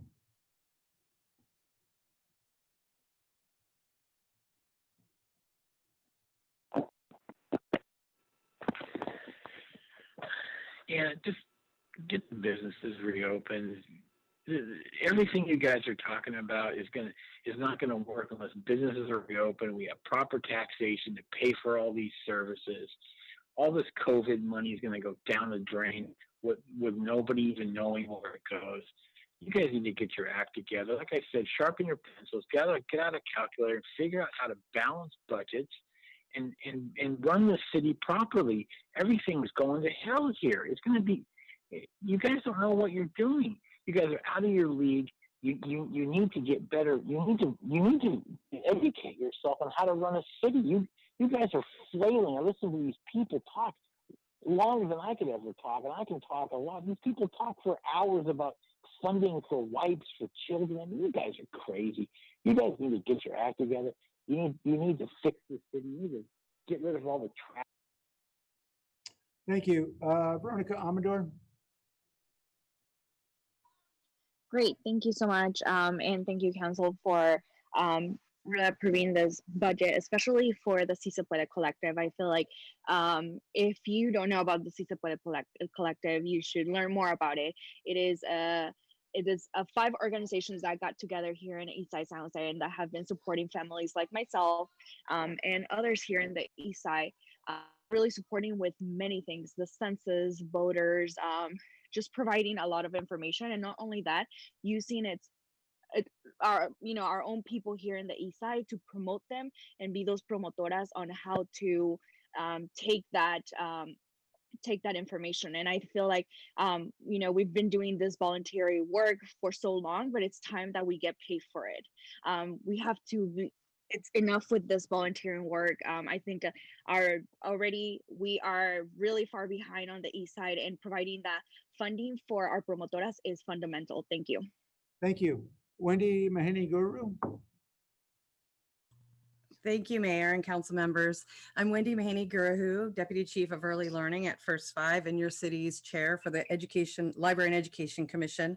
I'm here on behalf of our CEO, Jolene Smith, to thank you for your progressive work and broad investments utilizing community partners like First Five, County Office of Ed, the Parks and Recreation Department, Library and Education, and the county in a way to approach a mixed service delivery approach to serve children and families and childcare programs in need. Your investments in family childcare homes, center-based, Head Start, license exempt care, Parks and Recs, and learning hubs is a progressive, bold move, and we highly appreciate your support, your work, and the council members who've pushed this forward are to be commended. We are here and we stand ready to continue the work together. Thank you. Catherine Hedges. Good evening.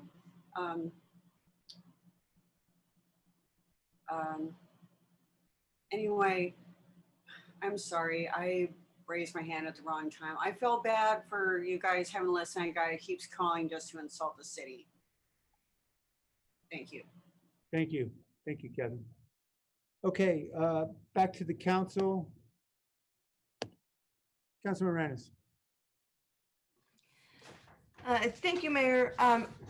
I have a couple of questions around, of course, childcare. First, I just want to thank all staff for, sorry, I'm having trouble with my chair. All right, here I am. I know I should have stopped the video. After 9 o'clock, nothing good happens on video. All right, so I wanted to just ask you a little bit more about the childcare.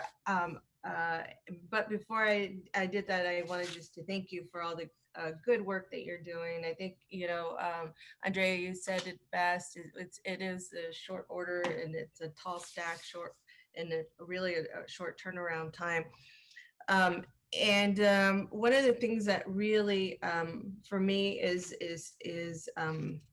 wonderful seeing the turnaround and how you got childcare into the hands of our community and our family members and our children. And so I really just love that. I really love that. I know, Mayor, you were very adamant about childcare as well. And so I think seeing this as something that our staff is moving forward, to me is just a win for lots and lots of families, and especially our children. And so with that in mind, this is where I'm coming from with my questions. I love this comprehensive strategy.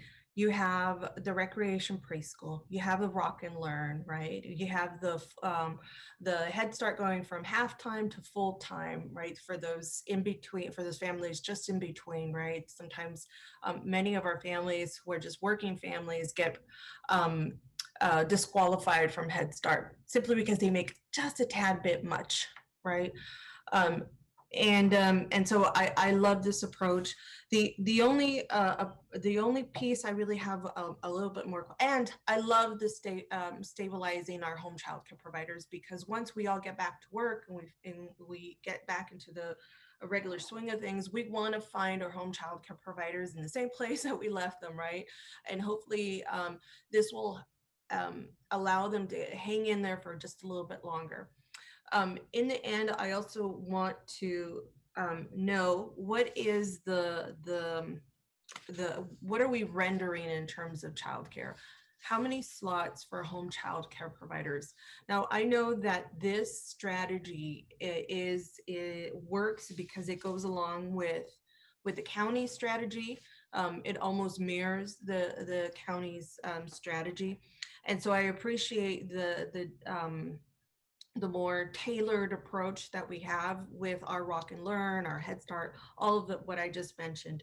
And so for me, it's important for us to not only stabilize our home child care providers, but also add to the inventory of childcare slots.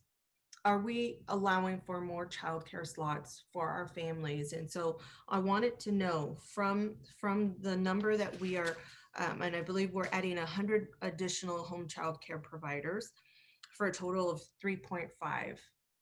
Correct, Andrea? I see you guys nodding your heads. Yes.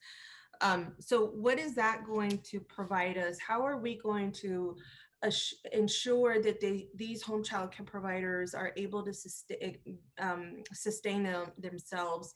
How are we going to feed into the system? I know the county has now 4Cs is Santa Clara County Office of Education. They've taken on that role. And so they have this additional system that can help sustain some of the non-San Jose home child care providers with those referrals. We don't really have that system, and we're going to rely on Santa Clara County Office of Education, that I'm going to call SCOE, for them to feed into our home child care providers, so that they also have business and they have children in their care. So do we have anything set up like an MOU with SCOE to help ensure some stability for those home child care providers?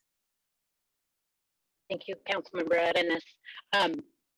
First off, I just wanted to say that with the additional 100 providers that we're going to be stabilizing, that'll get us to 395 in the city of San Jose. And if we assume that each of them have a capacity of 12 children, that stabilizes 4,700 childcare slots. So we're really happy to be able to grow that. And what we did probe with the County Office of Education exactly as to what is, first off, I know a lot of your questions around the health of Go Kids and Choices for Children. Once 4Cs moved that management over to the County Office of Ed, we did ask about these two alternative payment providers. This is the program in which the non-licensed family, neighbor, friend providers, that's how they get their resources. And we were trying to move to see if we could fund slots for them. As we like to say, butts in the seats, right? We want to get kiddos into childcare.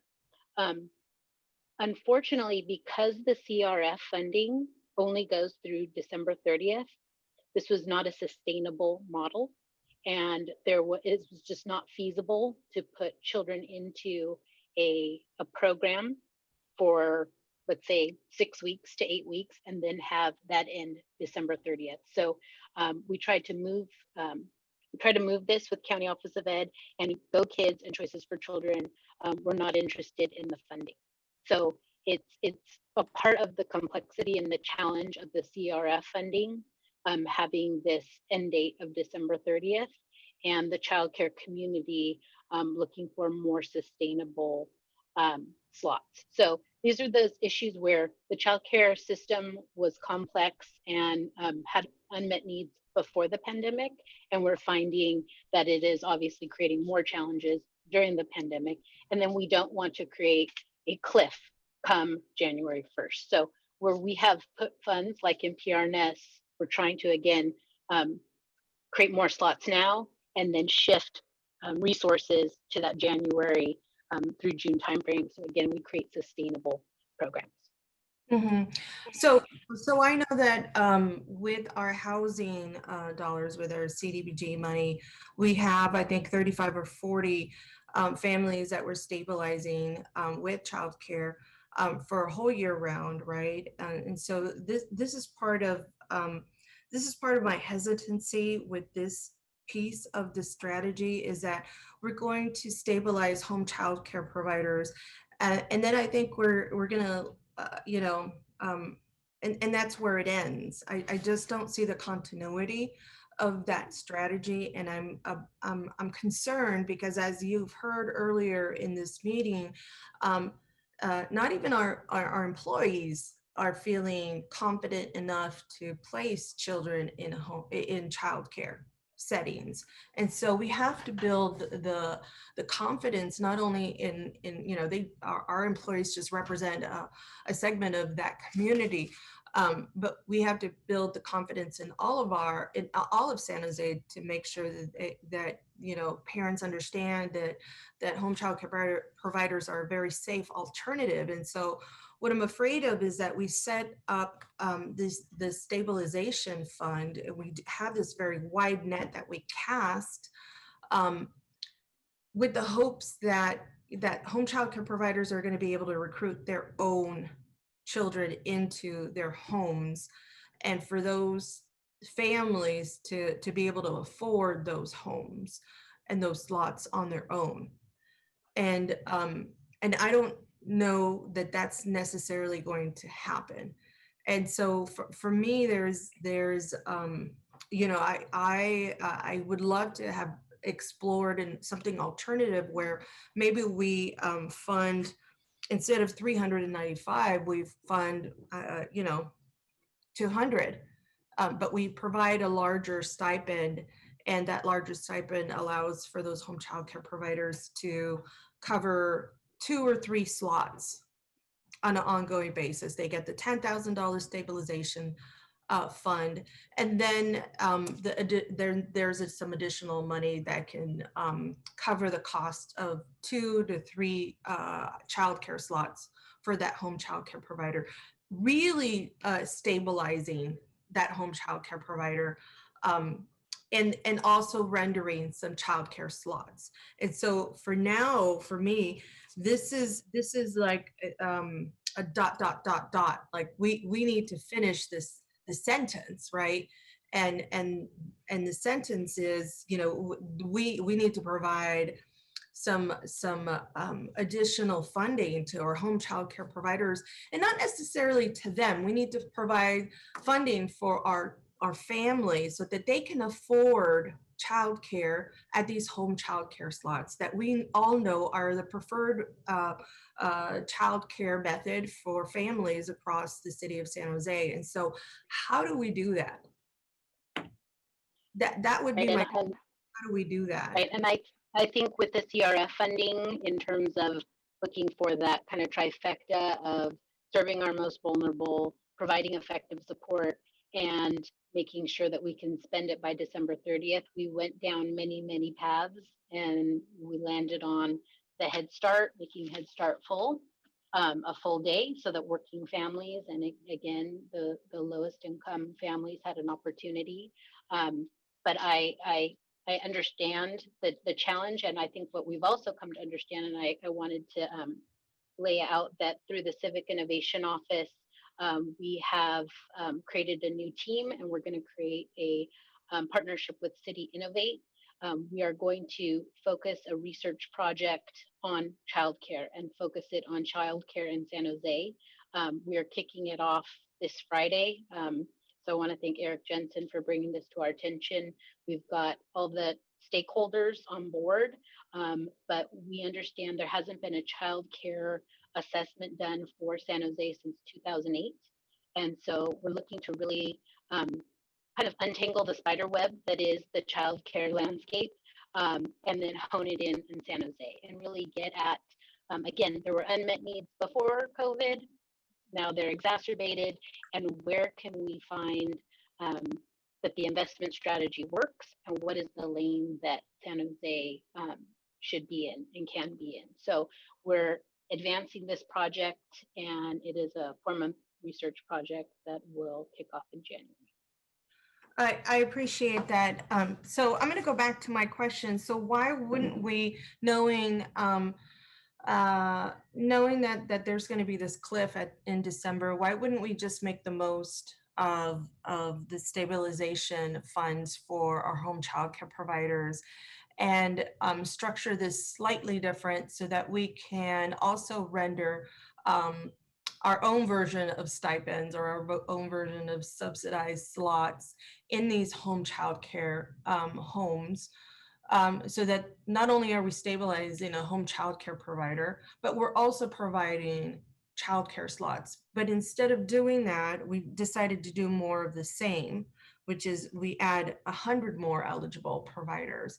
And at this point, I don't know how we are going to filter any home childcare providers. We're basically just covering all of them, as long as they attend and participate in a training. Which I, there's nothing wrong with that strategy. I think if we were in regular times, this is a long-term investment. But because I know that there's a lot of children out there who are in inadequate settings at home, I've seen it myself with some children being in a kinder class, sitting outside on the side of their home, not inside in a cozy room. They're outside on the side of their home. That's where they are set up to learn. And they have distractions like a dog on the side of the home where there is, and this and that. And I see it when when my daughter logs in for her class. And so the need is out there, and that's why I'm really adamant about this. Is I just think that there is a different type of a structure that we could set up, but yet we are sticking to our guns here, and we're going to continue with this strategy no matter what. And it just it really I don't even know what else to say to that, because I think everything else that you're doing is great, and I think it's comprehensive. This particular piece, I don't think is complete to me, because we are going to stabilize home childcare providers, and then what? What is our next step? So to your point about a new structure, we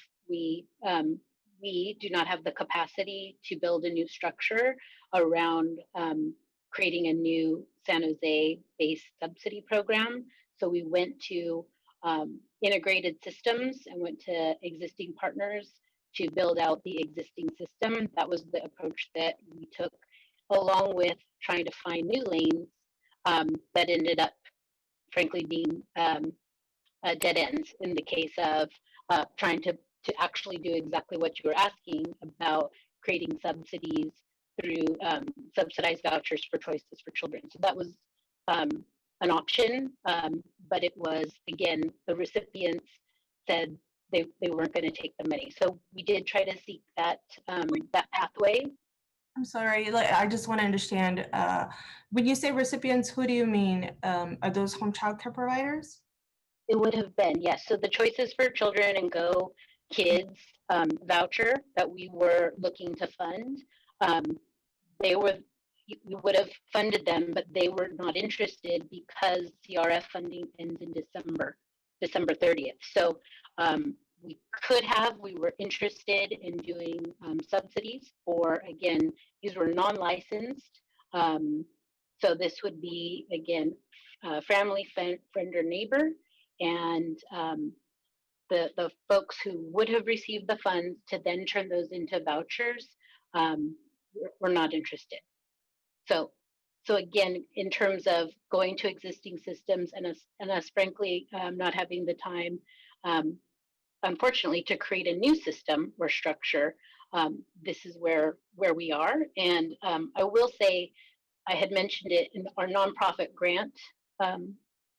By adding another $2 million, we're making sure that folks like Boys and Girls Club, the Y, have an opportunity to apply, and so they can support distance learning, childcare options, whether that could be in a city-operated facility or in their own facility. So we're looking at different, again, prongs where we could add childcare supports in the form of distance learning pods, preschool, Head Start, state subsidy, or city-operated type programs. Under what segment would nonprofits or private partners be able to apply? What part of that? That's not under this organization support. No, it's in the nonprofit grants that are going, that's through our agreement with Silicon Valley Community Foundation. So we had $2 million, and with this new tranche of funds, we had another $2 million. So $4 million will be available to nonprofits, and then we included a new eligible category for youth serving organizations. Right. And so how about, and so I had also mentioned having some of the home childcare providers who have possibly, 0 children at this point, who are really just teetering, and asking them to maybe be placed on a school site in exchange for a higher stipend, so that they could create learning pods on site at some of the schools that continue to need childcare providers, and I one of those schools was K.R. Smith, and actually want to thank you, Andrea. You all made it happen. I don't know who else was part of this effort, but you all made Welch Community Center happen for K.R. Smith right next door that wanted an additional classroom. And when Kevin, the principal, reached out to me, I asked him, well, how much would it cost? And he said $2,000. He was looking for that's essentially what he was going to pay. I can't remember what the nonprofit was, and even if I could, I probably wouldn't mention it because I don't want to reveal their costs. But that's, and I don't know if it's because collectively, you know, they were already providing several of their on-service classroom pods. So an additional classroom would have cost $2,000.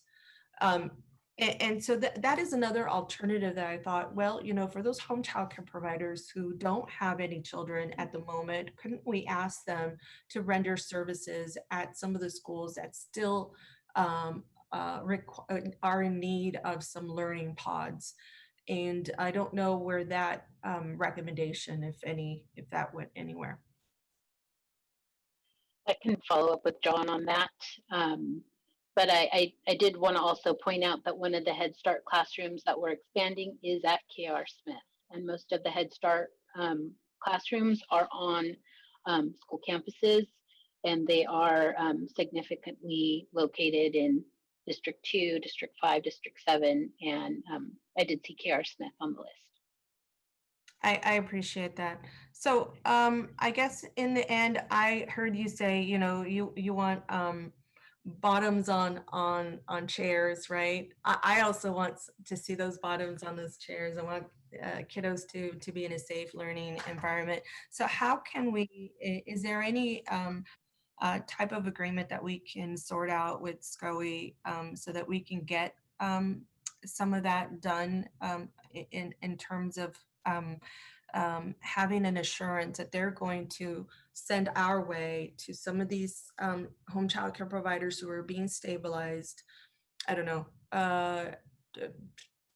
2,000 referrals, 1,000 referrals, 500 referrals, I don't know, a minimum amount of referrals so that they can also help us in this investment that we're making with our home child care providers. Has there been any level of commitment from SCOE to have referrals come our way? I'll just speak maybe a level up on that, council member. We've been having increasingly good conversations with SCOE about coordination with child care across everything that we do. And one of the things that Marianne, Dewan, and I were talking about several times over the last couple of weeks is taking advantage of this COVID moment to intentionalize the coordination that maybe should have been there before, especially in the realm of childcare. And so John Cicerelli has had a chance to connect with and meet with Marianne Dewan. Andrea Flores Shelton is who already knows her, has been in connection with her in the child care capacity role. We've reached out to Jolene Smith at First Five.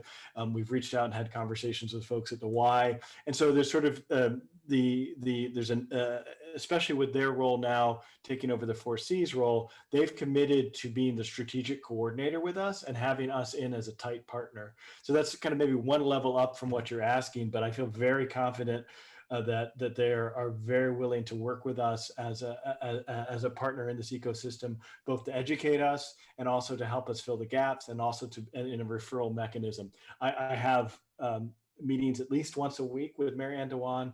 And I know she's probably meeting with several people on our team in addition to me that often as well, as you heard from many of her team members today. So I think it's an easy guarantee that we will be in tight coordination with her on this and be referring back and forth as we build this ecosystem out. I appreciate that, Kip. When we submitted a budget document, we had all of these elements that Andrea presented on or quickly went over. I know we have a short timeline here. And so all of those elements were in my proposal. We had an expansion of our current recreation programs, so our Rock and Learn, not that I necessarily, you all came up with a Rock and Learn, but that's something that I had originally proposed. I proposed augmenting the recreation preschool, as well as funding home child care providers. And so this is something that I believe in. This is something that I want for our families. And this is money that, you know, this is taxpayer money. So I also have to be very vigilant about how we spend it and ensure that the investment that we're making is rendering, bottom line, additional childcare slots for our families.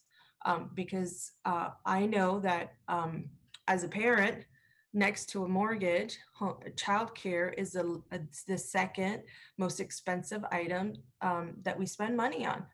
And for many of our families who are not working, they just can't have that luxury. They can't have the luxury of having a home child care provider care for their children while they're working from home, or maybe they're not able to work from home, so they have to go outside of the home.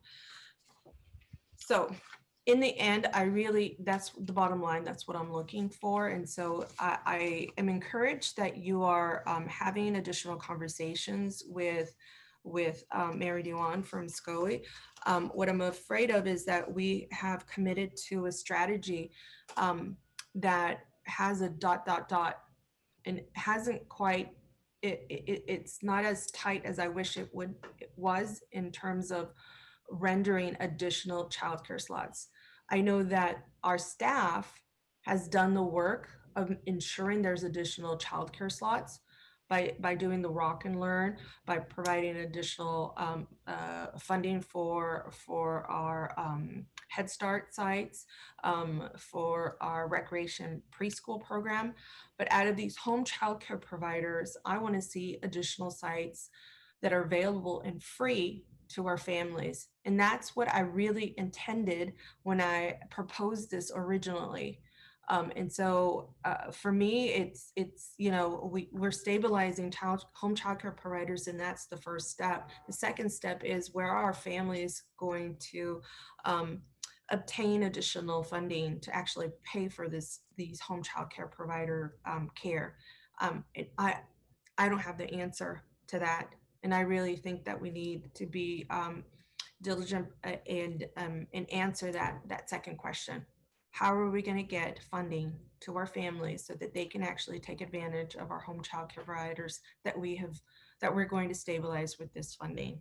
So that's the end of my questions. You all know my concerns about this, and bottom line, my priority is just having us render more childcare slots, which is what is needed for many of our families, especially those who are hard to reach populations that I've discussed previously. Thank you. Thank you. Is there a motion? Move approval? Second. All right, on the motion, let's vote.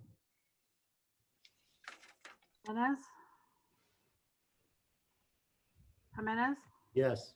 Peralez, Aye. Yep, Aye. Roscoe, Aye. Davis, Aye.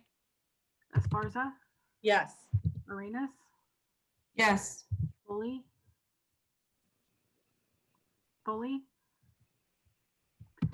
Camus, Yes. Jones, Aye. Ricardo, Aye. going back to Foley, absent. Thank you. Okay, item 3.8 is the approval of citywide insurance renewals. I believe Councilmember Camus, you'll be recusing yourself, is that right? That's correct. Okay, and that has to do with your own personal business. Is that fair? Yes, I do business with one company that this is. Okay. All right, thank you for announcing that. 2020 is a good year to buy insurance, because if it hasn't happened already, it probably will tomorrow. We have 3 members of the public who'd like to speak. Again, we'll have to go with 1 minute. Tessa Woodmansee, we're just speaking on the approval of citywide insurance renewals.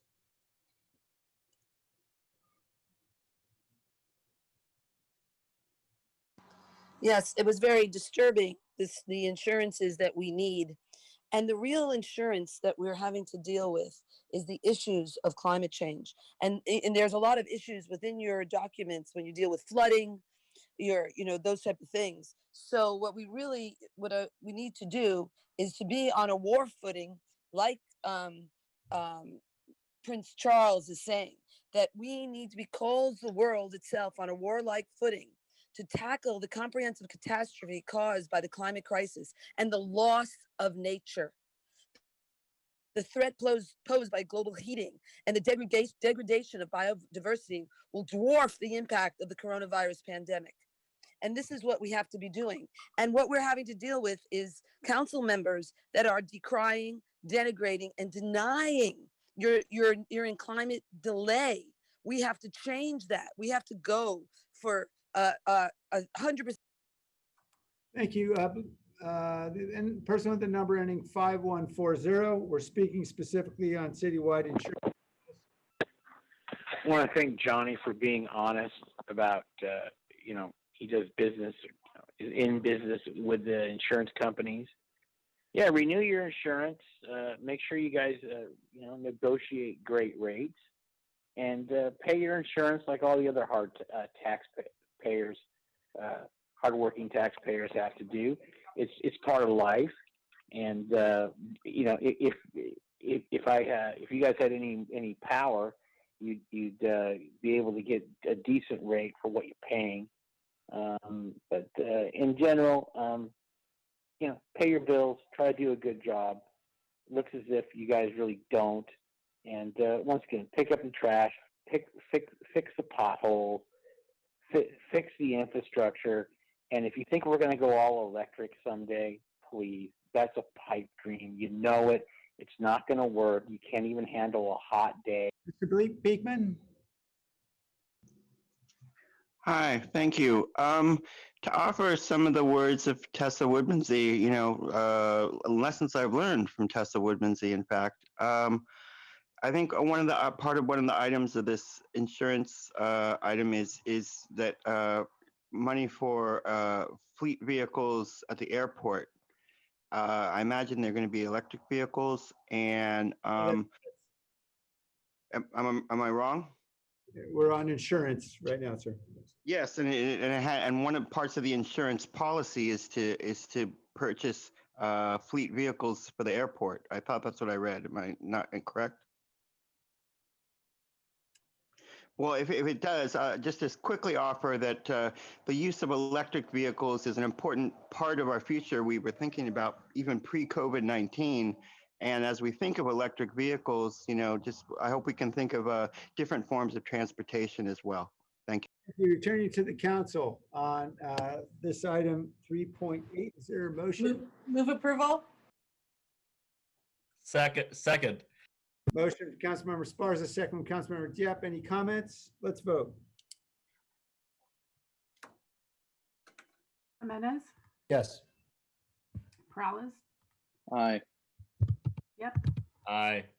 Bosco, Aye. Davis, Aye. Esparza, Yes. Salinas, Yes. Woolley, Aye. Jones, Aye. Ricardo. Aye. Thank you. Item 6.1 are agreements with Parson Transportation Group, HDR Engineering, CDM Smith, Candy Jenks Consultants for Construction Management Inspection Services. There's no presentation. Two members of the public would like to speak on item 6.1, agreements for construction management inspection services. Tessa Woodmansey. All right, good. Oh, we're at 6.1. All right, thank you. So basically what we were talking about there is the construction management of our regional wastewater facility. Yes, again, everything has to be done through the eyes of climate change, climate crisis. We have to reduce our emissions to zero in the next 10 years. Actually, my husband's scientist says 2025. That's what Extinction Rebellion is saying. We have to reduce it to zero. And part of that is waste management. We have to get very hyper local. Everything needs to stay on the same property. That's how it needs to be. Just like COVID-19 has taught us to stay home. That is the mantra that we have to start living.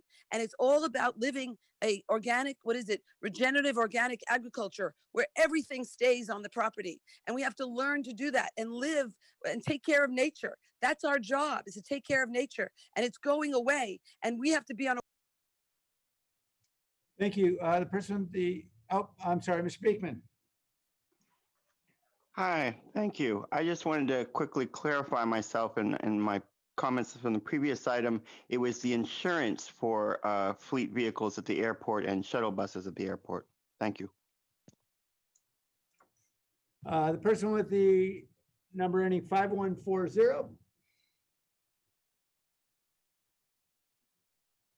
Yeah, I hope that I hope to God you guys can hire a company that does proper wastewater management, sanitation. It's the least you can do as a government that can't really seem to do anything else. So yeah, hire a good company. I'm sure you guys have many people on the board or on the city council that probably have connections with this company, guaranteed. Wouldn't surprise me if they filter money to a Swiss bank for you people. I wonder how you guys how you live your lives you do doing this job. But please just keep the water clean, keep the rivers clean. Try to do a good job. I mean, seriously, this city is an embarrassment. You guys need to get your act together. Thanks. Thank you, sir. Coming back to the council on the motion, let's vote. Was there an actual motion? I'll make a Move motion. approval. Second. Second. Motion. Thank you for moving. All right, Tony? Jimenez, Yes. Flowers, Aye. Dieppe, Aye. Crosco, Aye. Davis, Aye. Garza, Yes. Arenas, Yes. Foley, Aye. Dennis, Yes. Jones, Aye. Ricardo. Aye. Item 8.1 is the citywide residential anti-displacement strategy. We have a presentation. Thank you, everyone, for your patience. We do have a presentation. I'm going to try to share my screen right now. Thank you. Cool.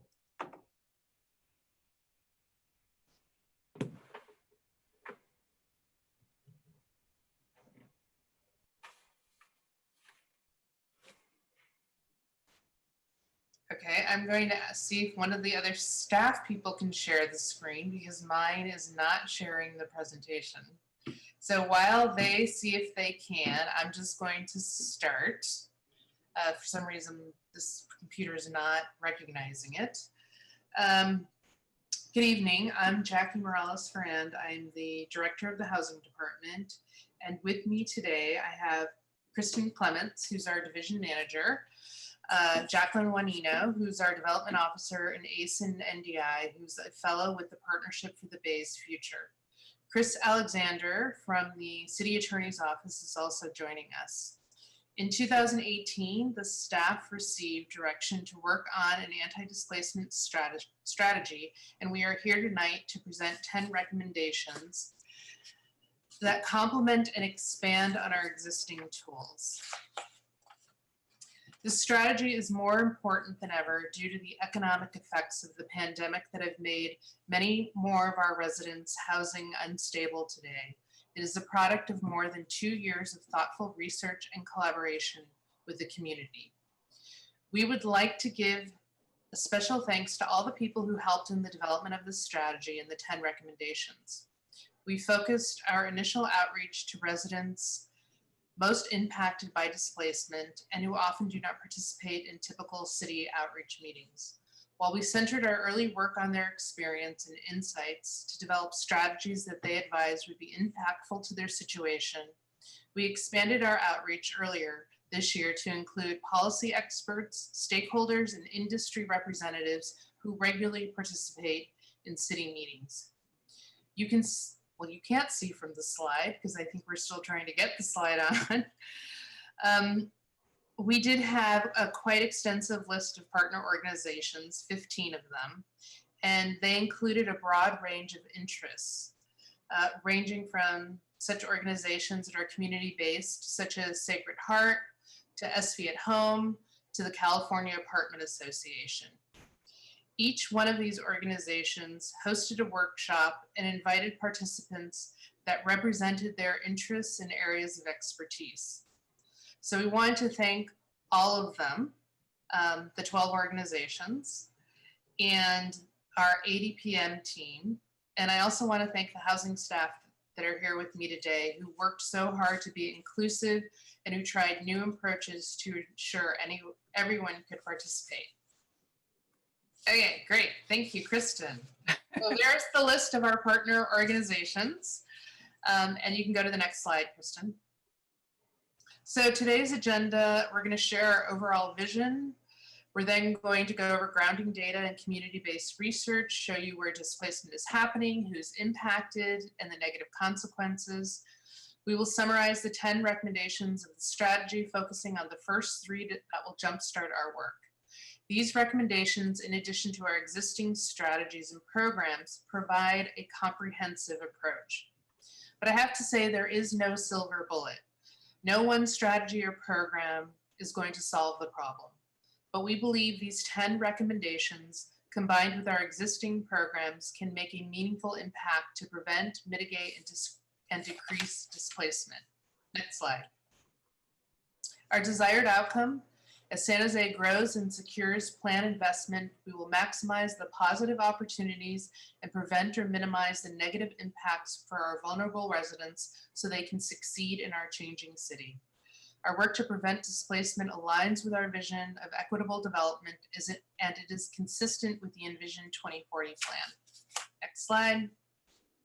Next, Jacqueline will provide background on displacement and its impact. Next slide. First, we should start with definitions. Displacement is when a household must move from their home for reasons outside of their control.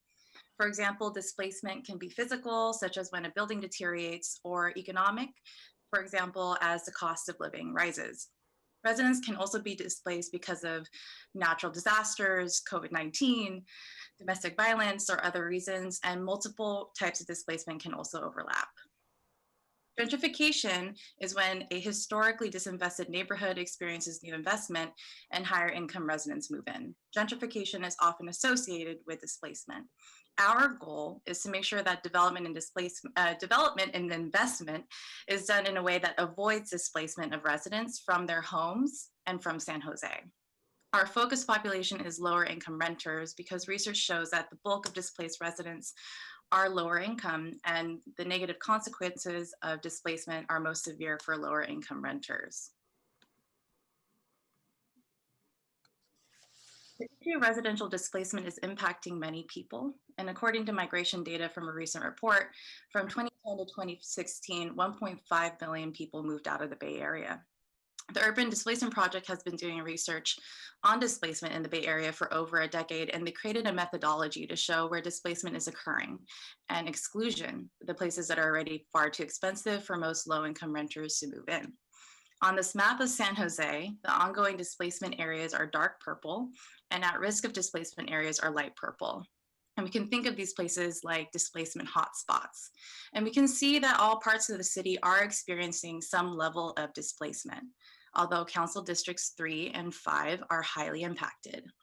And research shows that in the Bay Area, a 30% tract level increase in median rent was associated with a 28% decrease in low-income households of color. In San Jose, 47% of all Latinx households and 45% of all Black households live in these ongoing displacement or at risk of displacement neighborhoods. As a reminder from our study session on displacement, it is important for us to acknowledge that generations of policy decisions and the tradition of racial exclusion are foundational to why these particular communities and neighborhoods on the previous map are especially vulnerable to displacement. 87% of today's displacement areas align with formerly redlined neighborhoods. 77% of Black residents in the Bay Area reported a time when they did not have $400 in savings, compared to just 18% of white residents. Black and Latinx residents are overrepresented in San Jose's homeless counts. Latinx residents experience levels of overcrowding and housing quality problems.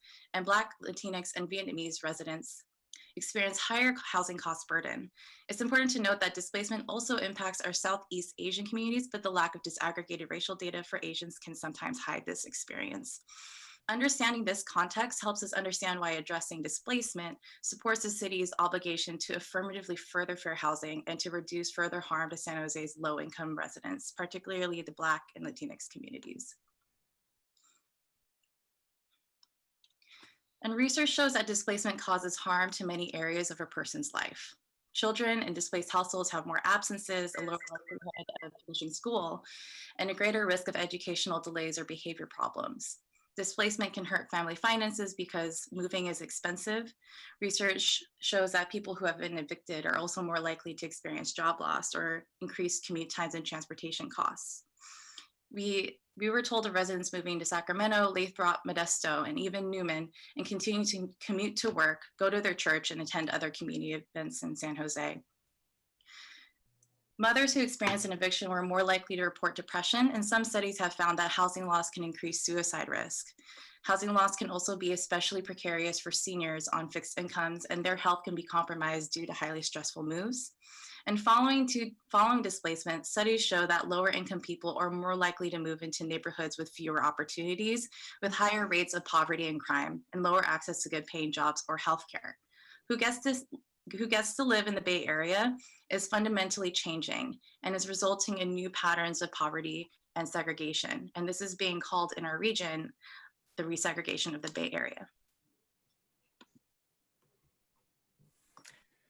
To prevent these negative impacts and to maximize the likelihood that our residents can stay in place and enjoy the benefits of investment in our community, staff identified 10 key recommendations on which the city could lead. The recommendations are organized by the 3 Ps framework, which you may recall from our study session on October 1st last year. Displacement is a complicated phenomenon caused by many different factors. Our research indicates that a combination of several types of strategies has the best chance of helping to mitigate significant displacement, rather than one big strategy alone. We absolutely need to focus on production of affordable housing and on market rate housing as well. But we know production of new affordable housing takes time, and it's always in short supply relative to demand, so production alone is not enough. We also need to preserve residents' opportunities to stay in place in the near term. And because we know how dire it is out there for thousands of residents, even before COVID, and we know the housing market is not perfect, so people do not have enough choices of where to live, we need to continue to find more ways to protect and to stabilize low-income residents in their homes and their neighborhoods. Before we get to our new ideas, we wanted to acknowledge the existing work that the city has done in the 3 Ps. Although we didn't have a way to organize all of this work before, we now know that our work in each of these 3 P areas really is part of a broad anti-displacement platform. All of these initiatives have been efforts to keep our residents safely housed in San Jose. So here are what we now think of as our existing anti-displacement tools. In production, we have inclusionary housing, which we're working on and even improving, an aggressive production goal, and we passed Measure E, a new funding source that also could be used not only for development, but preservation. Preservation, we have fewer strategies, but we do work with long-term ground leases controlled by public entities for ongoing affordability. And we do fund limited, proactive, enhanced code enforcement in Project Hope neighborhoods. We've done a lot in protection of residents in neighborhoods over the last few years, updating the apartment rent ordinance and establishing tenant protection ordinance, the Ellis Act ordinance, and the Housing Equality of Payment ordinance. We fund legal education and eviction defense. We actually have a staff person now to resolve issues at troubled apartment buildings for restricted affordable apartment buildings. We, of course, are working on an eviction moratorium implementation, and we fund rental assistance. We funded almost 25 million in rental assistance even before today's actions. Despite these existing anti-displacement tools, though, there remain many needs in our community, and COVID has just exacerbated that. To determine what to do next, we surveyed what the city already has in place and identified the gaps that remain. So the 10 recommendations we bring to you tonight were selected from dozens of different ideas that surfaced in our research and in our outreach to help fill the gaps. Most of our recommendations are interrelated. Staff would prioritize work on the first 3 recommendations, which I'll describe, and then we would work on the others as resources permit. First of the recommendations is to help residents survive and recover equitably from COVID. Of Of course, we're already working on this actively together with others in the EOC across the city. Clearly, there are more people who are housing unstable now than before the pandemic. We know that. At the high end of the range, a study released in July noted that as many as 43,000 renters in Santa Clara County were at the highest risk of losing their housing due to COVID. And for perspective, this is 16 times the number of evictions normally filed in 1 year here. Many residents have lost some or all of their income and cannot pay rent or mortgages and may not be eligible for unemployment insurance. So if we want to prevent homelessness and displacement due to evictions and foreclosures, we have to recognize that if the recovery does not increase the resilience of those who are most impacted by COVID, we're missing the mark. Of course, the city cannot do this work alone. We need to partner with the federal and state government to prevent evictions and foreclosures, and new stimulus funding is vital. Staff's actively coordinating across the city, and the strategies that we're recommending and working on include, first, making sure that everyone can benefit from relief and housing assistance. And that includes identifying barriers to get around for immigrant families and excluded workers. Second, funding legal services to prevent evictions and to help negotiate rent repayment. And third, coordinating with the county courts, the state and local service providers to establish a new housing collaborative court. This model would add service providers to mandatory pretrial settlement conferences before eviction court dates occur. If tenants are eligible for additional resources, it could encourage settlements between renters and landlords earlier in the process, and hopefully avoid eviction court altogether. The city's role would be to help support the court's formation and help to fund part of a position, although most attorneys would hopefully work pro bono.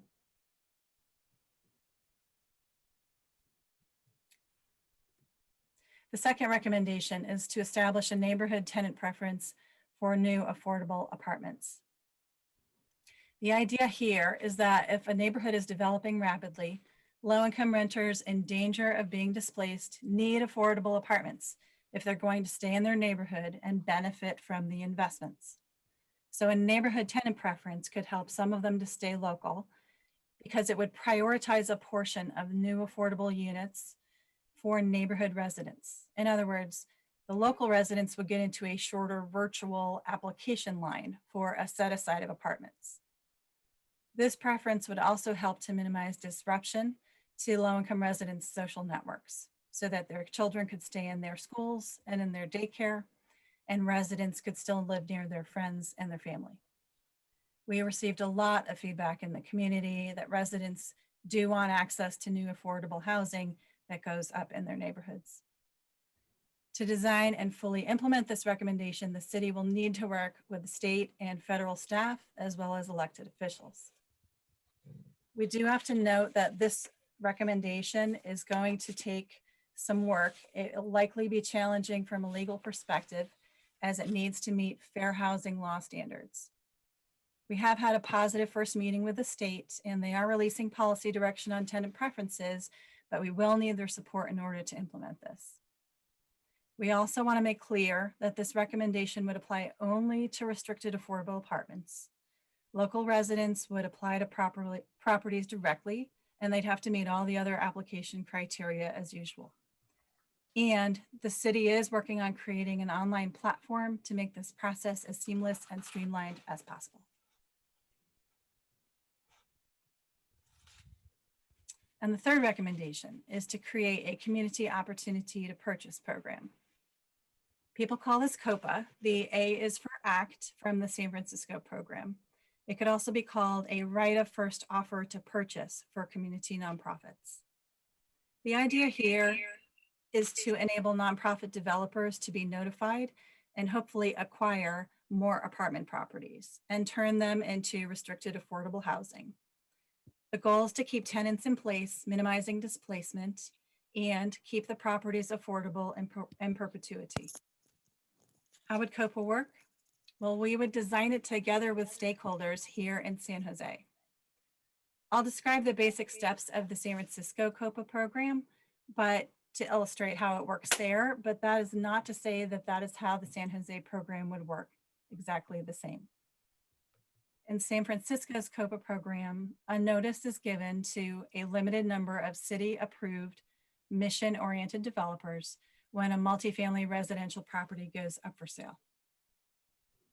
Within a certain number of days of receiving the notice, a community developer could indicate that they intend to make an offer to buy a building. Then that developer would have a certain number of days to do their due diligence, to make sure they can get financing, and then make an offer.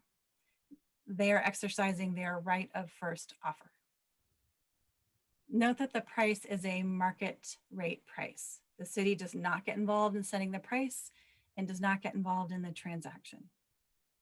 If the owner does not like the offer and wants to take the chance they'll get a better offer from someone else, they just reject the offer. This is a completely voluntary transaction. If the owner rejects the first offer and opens it up to the public, and then they get another offer, the program could also give the nonprofit developer a right of first refusal to match the offer within a certain number of days. And that's it. Why do we need COPA? Well, a couple reasons.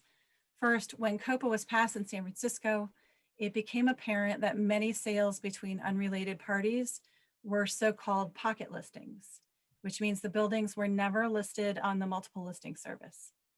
So traditional techniques to look for buildings to buy, even using brokers, were missing many opportunities. And second, mission-oriented affordable housing owners have been found the least likely to raise rents when they buy buildings, which is a very common reason for displacement of residents. So in designing COPA, nothing has been decided yet on program parameters. We would design program specifics together with our partner stakeholders, so it would work for our market. These stakeholders include the CAA and building owners, the realtors, brokers and developers, lenders, and the community-based organizations that are closest to tenants. We would learn from other cities that already have this program, this type of program. San Francisco and Washington, D.C. have different variations. And we would leverage the knowledge and the work of other cities that are also examining different types of COPA programs in the Bay Area right now. Finally, COPA would be new, but this would not be the first time that we had built a new type of affordable housing system in San Jose. We built a whole ecosystem when we started to develop permanent supportive housing for the homeless residents a few years ago. The city found developers and service providers in different markets, and we attracted them here, while some local developers changed their model to do this work with us. New Measure A funding was identified, and we created new policies and procedures together with 2 other agencies to make this work. And we could do this again, bring together a new policy, the developers, owners, funding, procedures. We need all of this in order to implement this program. So now I will turn it over to Jackie to run through the other recommendations in our proposed citywide strategy.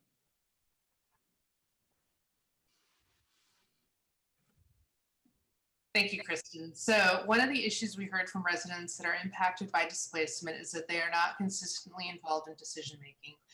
This recommendation number 4 is to increase representation of historically underrepresented communities on our advisory bodies that consider housing and homelessness issues, such as the Housing and Community Development Commission and the Neighborhoods Commission. Under protection and preservation, recommendations 5, 6, and 7, these recommendations can add new anti-displacement protections for as much as 1/3 of our city's rental stock. These include creating an opportunity for local enforcement of state tenant protections, addressing housing quality concerns proactively by exploring both incentives such as grants and loan programs that help landlords to improve their rentals, or with more proactive enforcement. And finally, we want to create a housing balance report that tracks the net gain and loss of all types of affordable housing and bring to the City Council a preservation policy that establishes a goal of preserving existing affordable housing. Under production, we would like to increase the number of potential sites for affordable housing. An example is the YIGBY, which would allow 100% deed restricted affordable housing under the GP public quasi-public, so affordable housing can be developed as a secondary use on property currently designated for assembly uses like churches and gyms. And finally, we want to use the urban village planning process to identify the displacement risks, align tools that may be used in the area to address the issue, and also track and report on affordable housing production progress and displacement status. And then finally, goal number 10, to establish a new funding source for affordable housing and anti-displacement activities. We can't fully implement these strategies without flexible funding. While we have new funds such as Measure E and the commercial linkage fee, we need to make sure that they are being leveraged as much as possible with private and philanthropic sources. So we will continue to explore and pursue ways to collect more flexible funding so that preservation and protection strategies can be funded. And now Asen will talk about how we would measure progress. Good evening. So as part of the Partnership for the Base Futures Challenge Grant, which I'll be working on over the next 18 months, we'll be creating a system of accountability to evaluate our progress to decrease displacement in San Jose.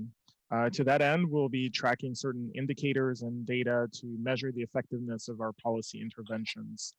These indicators could include increases in positive indicators like the increase in longtime San Jose residents who are living in affordable homes, the increase in net new affordable housing built, as well as new affordable homes that are preserved. But also looking for decreases in negative indicators like the lowering of the housing cost burden for working families, as well as a decrease in the overall number of evictions. Each program would have its own metrics that would be developed with the help of an advisory committee.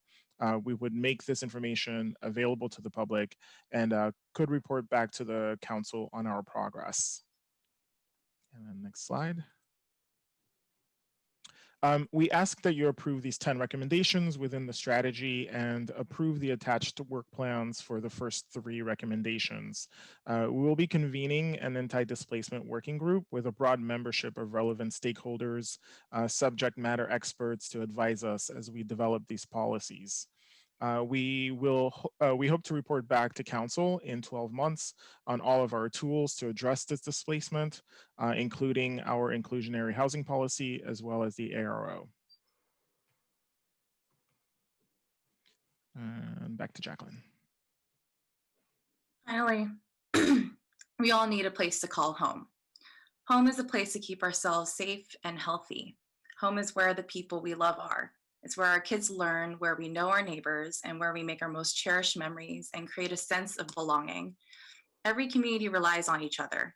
All of us need our support systems, friends, family, clients, and neighbors. The people who live in this city have built and contribute to all parts of this community and its vital economy, regardless of what we look like or what's in our wallets. People make San Jose the city it is today. While the citywide residential anti-displacement strategy is taking steps in the right direction, this charge to prevent, mitigate, and decrease displacement will be a difficult and multi-year effort. However, it is absolutely critical, especially at this precarious time. Staying the same path toward housing insecurity and homelessness, displacement, and further segregation would be failing our residents now and post-pandemic. We have to ask ourselves, what does it mean for San Jose to be home? To be a home city. We are at a difficult moment, but we know that San Jose is much stronger together. When people of this community can stay, recover, and thrive, we will all benefit. Thank you very much for this opportunity to present. This concludes our presentation, and we are available for questions. Thank you. We have many members of the community who'd like to speak. Again, with apologies for restricting everyone to 1 minute, but we are trying to resolve things. Can tonight. Mary Helen Doherty, welcome. I'm Mary Helen Doherty, resident of District 3, a member of the Surge at Sacred Heart and the housing team of PAC. Thank you to staff in particular for your comprehensive recommendations supporting our residents in greatest need. Mayor and council members, I request that you all vote to support this anti-displacement strategy in its entirety tonight. Also, the Community Opportunity to Purchase program, as designed by staff, allows renters a chance to work together to collectively buy their building and is a solution that supports families' stability for generations to come. Please vote to provide long-lasting displacement protections for our residents in need of your support. Thank you very much. Thank you. Testament Woodmansee. The secret, unpublic, unnotifying of the public general plan change of Envision 24, where no jobs for housing. Our job is survival of ourselves with our basic needs of food, clothing, and shelter, and protecting other earthlings' homes, also known as habitat, which we have destroyed with our fossil fuel frenzied lifestyles. But our city wants jobs to bring more money to city coffers, the best being a hotel, not. To support jobs over housing is a crime against humanity. And I have been trying to reach Deb Davis, my council member, but Deb ignores me. And she and her staff are incompetent and not available. And her business-friendly values will create a resentment towards her and her Republican values. Dev Heinar Davis needs to be impeached for her misconduct against residences and our earth by not. Thank you. Michael Trujillo. Good evening, Mayor and Council. My name is Michael Trujillo, and I'm a staff attorney with the Law Foundation of Silicon Valley. As you know, the Law Foundation collaborated with the City of San Jose and others to reach out to our low-income tenant community and publish the community strategy to end displacement based on what we heard. We're grateful to the tenants who shared their lived experience, hopes, fears, and creative ideas on residential displacement and how to address it in the near and long term. Reflecting on these voices, we urge Council not to lose sight of the tenant protections in the community strategy that did not make it into the staff report, including strengthening existing rent control and implementing a right to counsel in eviction cases. Nevertheless, the Housing Department's recommendations chart the right course for addressing the most immediate displacement pressures in our community. The top 3 recommendations are all necessary to ensure we do not fall further behind in providing a home for every San Jose resident. We urge Council to adopt these recommendations and follow through with the will and financial investment needed to properly implement these solutions. Thank you. Thank you. Olivia Ortiz. Good evening, council members and mayor. My name is Olivia Ortiz. I live in District 5, and I want to thank you for investing the time and resources to allow your staff, the housing department, and others to get community input from all over San Jose and from different constituents to participate in the development of this 10 anti-displacement strategies for you to consider. We're excited and appreciate the thoughtful work that has been done to address the gentrification and displacement of San Jose families, and we have worked alongside city staff for several years now to get to this point. As your staff works on the details of each of these strategies, we encourage you to continue to involve the community in the process. We ask that you provide directions to staff when they develop the number 2 priority, the neighborhood tenant preference for affordable housing, to consider including the 5 provisions that we have proposed as part of the policy. We're hopeful that you, as our leaders, will be able to establish. Thank you. Thank you. Rosemary, welcome. Hi, my name is Rosemary. I live in West San Jose in District 1. I'd urge you to please pass to medical conditions that wind up in using like ER resources. We want to make sure that people, people are housed. Please support all 10 categories of the anti-displacement strategy. Thank you. Thank you. Because of the lateness of the hour, we're going to conclude public comment at 11:30. Selma, welcome.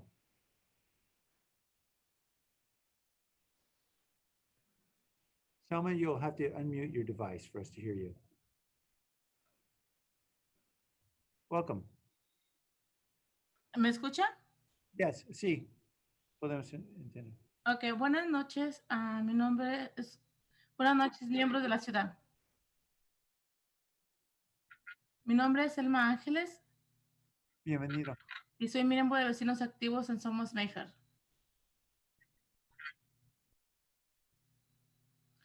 Vivo en San José por más de 20 años y he rentado durante todos estos años y soy madre soltera de 4 hijos. Venimos esta noche para recordarles que tuvimos. Un momento, por favor. Sí. It appears, un momento, lo siento, y voy a interrumpir. Tony, it appears that she's waiting for an English interpreter. He actually is translating her. We need to switch over. If you go down to your interpretation button and click Spanish, Okay, you'll hear his Spanish translation. So I would like, it would be great if she could start over so you guys can all click on the Spanish channel button. okay. For anyone who'd like to click on the Spanish channel button, we'll ask her to start over. Summer, lo siento por la interrupción. Por favor, empezar otra vez. Y Ok. vamos a escuchar. Buenas noches, miembros de la ciudad. Mi nombre es Elma Ángeles y soy miembro de Vecinos Activos en Somos Mayfair.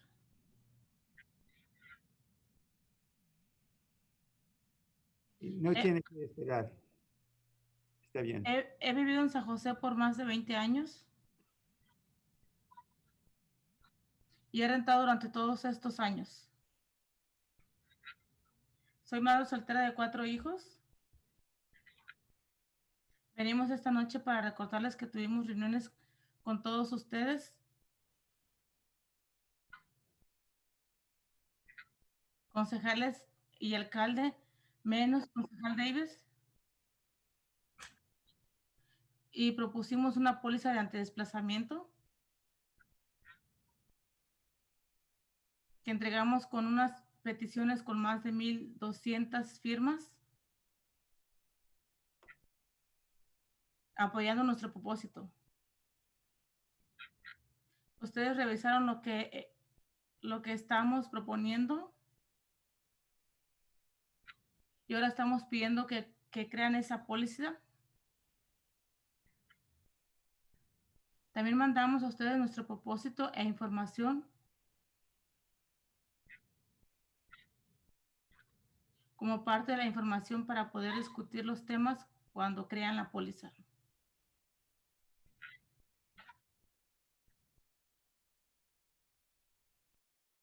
Gracias. Thank you.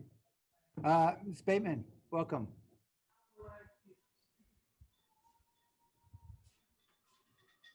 Good evening. My name is Amity Bateman. I'm a San Jose resident, a homeowner in District 9, a member of Surge at Sacred Heart, and I encourage the mayor and the city council to support all 10 aspects of the anti-displacement strategy in full without watering down the parts that have the potential to strengthen our community for everyone.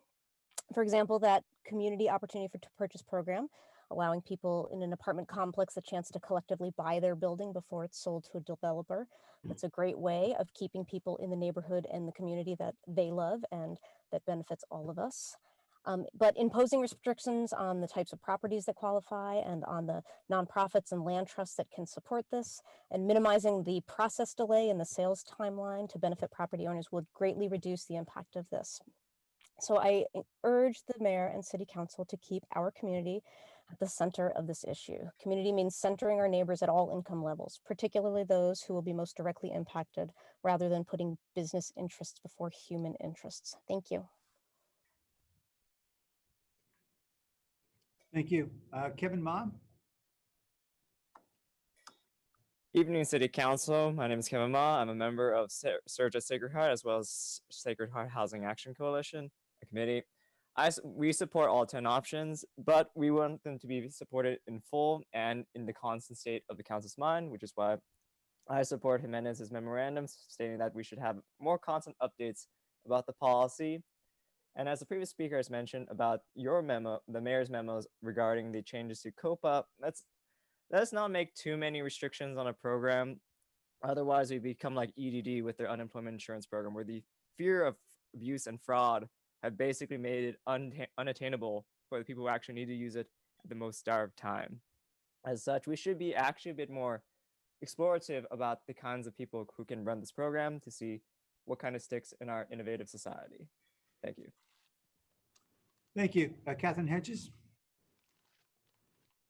Thank you, council members and mayor, and thank you very, very much to the housing department. That was a great presentation, and I appreciate all the work you put in with the community to formulate these policies.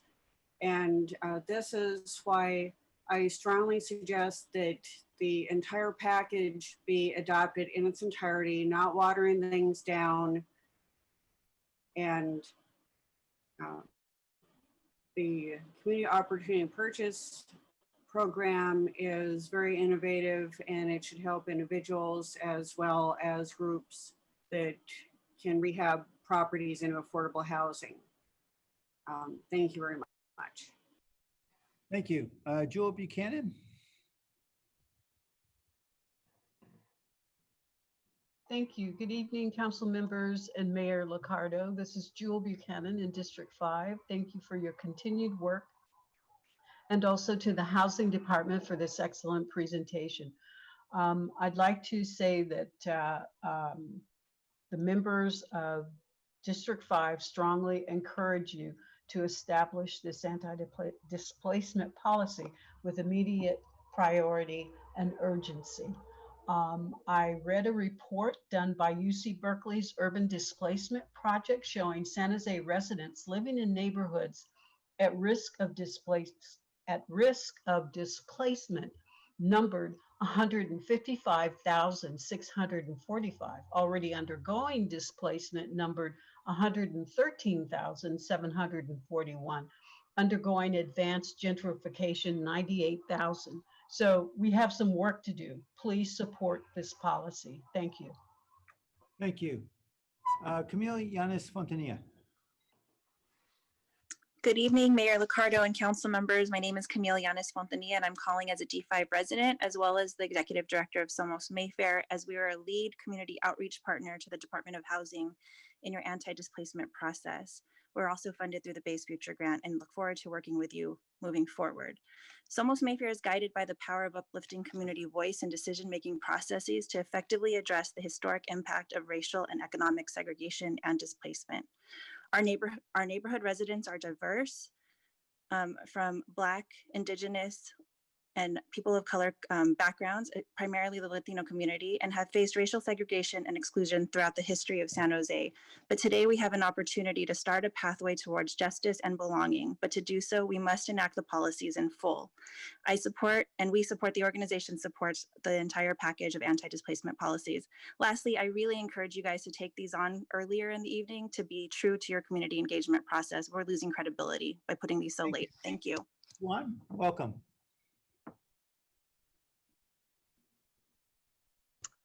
My name is London, and I am calling to urge the council to support in full the measures. I believe listening to almost every public comment so far is urging the council to support all of these measures, and it's for good reason. It's because we are San Jose, and we should be able to stay in the city that we helped build, in the community that we make great.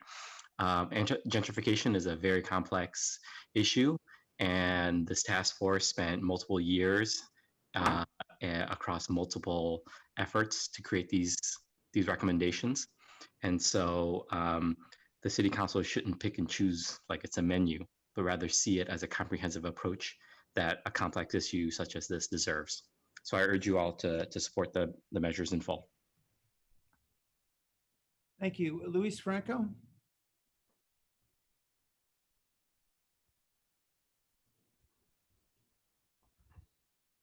Luis Franco, your device is muted. There you go.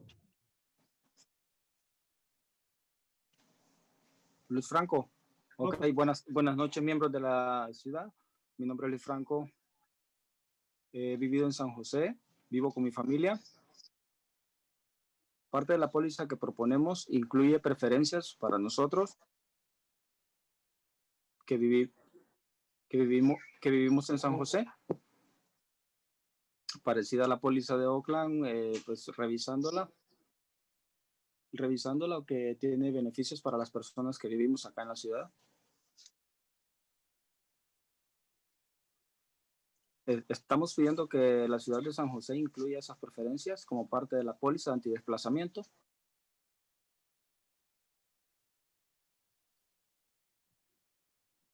Porque de igual manera es para beneficio de todos. Exacto, porque San José somos todos. No podemos esperar más. Gracias, señor. Zulema Ábalos.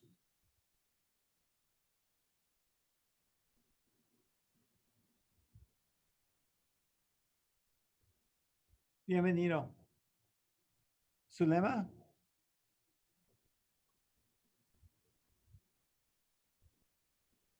¿Aló? ¿Me escucha? Bienvenido. ¿Aló? Yes. Hi. Buenas noches, miembro del concilio. Alcalde Stanley Carro. Mi nombre es Zulema Ábalos. Soy miembro que renta en la comunidad de Mayfair. Soy madre soltera de un hermoso niño y soy líder de grupo. Soy líder de un grupo de vecinos activos.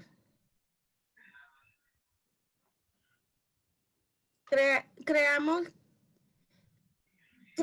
que la mitad de las unidades de vivienda accesibles que son nuevas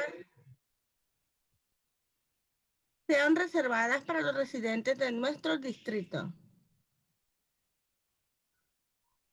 Residentes en el distrito donde está el nuevo edificio, por ejemplo, Nueva York, reservó el 50% de unidades.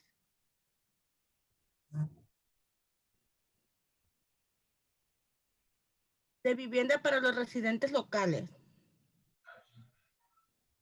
Y debemos intensificar y proteger a nuestros residentes del desplazamiento.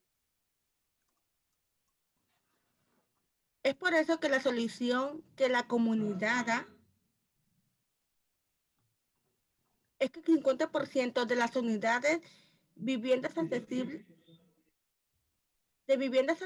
en cualquier construcción sea para la comunidad.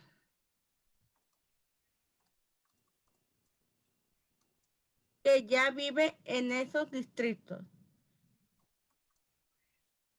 Por favor, apoyen a nuestra póliza de antidesplazamiento. Gracias. Gracias, señora. The person with the phone number ending 5140.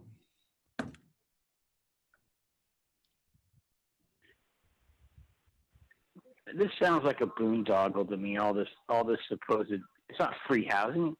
Taxpayers are going to have to pay for this. How many things does the taxpayers have to buy for everybody? Internet, diapers, food. I mean, you're socializing these things by allowing this sort of redevelopment, and it just stinks of like HUD, Housing and Urban Development. It's been a scam since the 80s. You know, I mean, it's a scam when both political parties are involved, but in your case, it's a one-party city run by the Democrats, one-party state, one-party county. It's disgusting. You guys should, I can't say it enough. You should be ashamed of yourself, what you're doing. You guys are worried about carbon emissions and electric cars. All the, what, you're going to cram more people into this area? Maybe it's good that people are leaving. Maybe it's good that we have less residents here in the end for Thank you. Matt Gustafson. Good evening, Council and Mayor. My name is Matt Gustafson. My family and I live in District 3. I just wanted to thank the city, and in particular the Housing Department, for a really, really robust and inclusive community engagement process to create the strategies. Thank you for beginning with the residents that are most impacted by displacement so that the strategies are truly rooted in community voice. I went to one of the forums at the Mexican Heritage Plaza about a year ago, and there were like probably 70 or 80 people there. There were breakout groups in multiple languages. It was really amazing.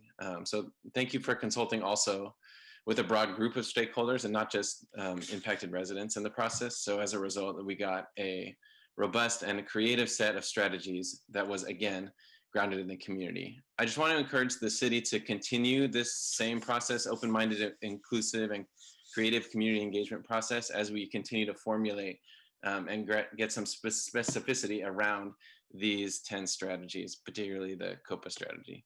Thank you. Thank you. Estefanía Bautista, bienvenido.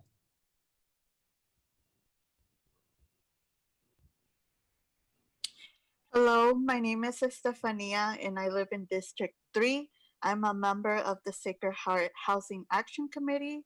Please pass the anti-displacement strategy in its entirety and support all 10 strategies. We need to ensure that current and future COVID relief dollars are prioritized for low-income renters, communities of color, and immigrant families who are most impacted by the public health and economic impacts of the pandemic. Through the policies like neighborhood preference and creating a community opportunity to purchase rental properties, we keep families and neighborhoods together. We need this more than ever. As we distribute remaining funds and plan any future resources, we should prioritize helping thousands of San Jose's families who due to COVID-19 are struggling. Thank you. Thank you. Alyssa Serrano. Hello, my name is Alyssa. I'm with Silicon Valley Debug and the South Bay Community Land Trust, calling in strong support of the anti-displacement strategy. I just want to stress the urgency of this, especially because COVID-19 has pushed our most vulnerable, low-income, and people of color into starker housing insecurity. And we just urge you to approve the staff's recommendation and center tenants and the impacted tenants for the strategy as a whole to fulfill the commitment to anti-displacement, and especially with the COPA options that have the possibility of really creating this positive change, as well as addressing the harm of the generational housing policies that have hurt the generations of people of color in the city. Thank you. Thank you. Anil Babar. Welcome. Thank you, Mayor Liccardo and the City Council. Anil Babar from the California Apartment Association. I want to begin by voicing our support for the joint memo authored by the Mayor, the Vice Mayor, Council Members Diep, Davis, and Foley, as well as the memo by Councilmember Camus. Combined, these two memos raised the serious issues with the first right of refusal program modeled after San Francisco's Community Operating to Purchase Act and the financial and regulatory impact of the collaborative court. CA appreciates the outreach that was conducted with the industry, but in that limited time, they did not hear from the subject matter experts that could have informed them on whether to proceed or not with the strategies mentioned in the staff report. We look forward to the city involving experts in the field most impacted by these policies being recommended, as opposed to the limited voices that were heard when they were first drafted. Thank you and good evening. Thank you. Alex Shore, welcome, Alex.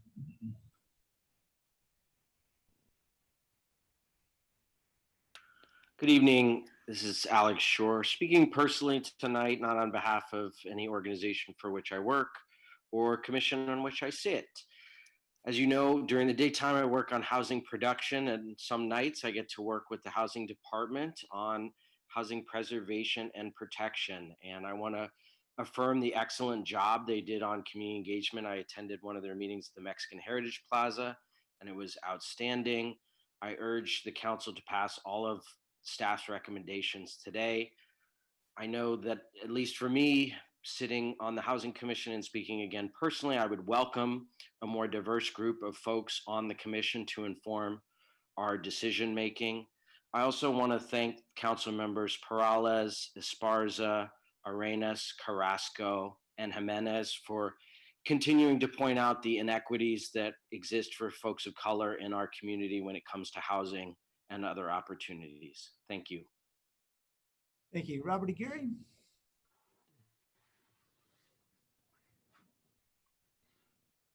Hello, Roger. Yeah, I'd like to echo what a lot of people have already said about these 10 steps.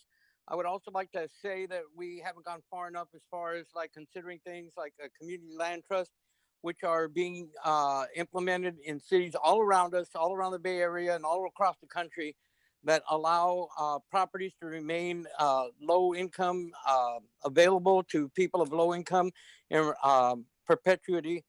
And that we need to look at these situations and try to understand on how people, especially people of color, are going to be able to own their own property and be able to develop and build equity and build wealth within themselves. It's something that they can pass on to their prodigy. And that's one of the things that's been denied for so many years.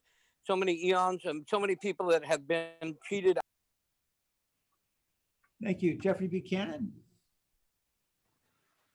Mayor and Council, on behalf of Working Partnerships USA, encourage the Council to support the policies proposed by staff. In the memo supported by Councilmember Jimenez, Perales, Carrasco, Arenas, and Esparza, including the adoption of the 10 strategies and 3 priorities. Displacement is a threat to too many families, especially Black, Latinx, and immigrant households and young families across our city, in neighborhoods in every district. The challenge has become all the more important amid COVID-19 and the racial justice uprisings. As a part of the team working together with the Housing Department on the community strategy to end displacement, I cannot say enough how important it was for the staff, both the hard work and the commitment they showed to the deep community engagement that was really the core of the strategy here. Really grounding the experience of those who were most impacted, really listening to input. And as a result, over the past 2 years, we have this very nuanced set of thoughtful strategies. I hope the city continues this unique approach, working with community leaders as the anti-displacement policies are further developed. Thank you. Veronica Amador.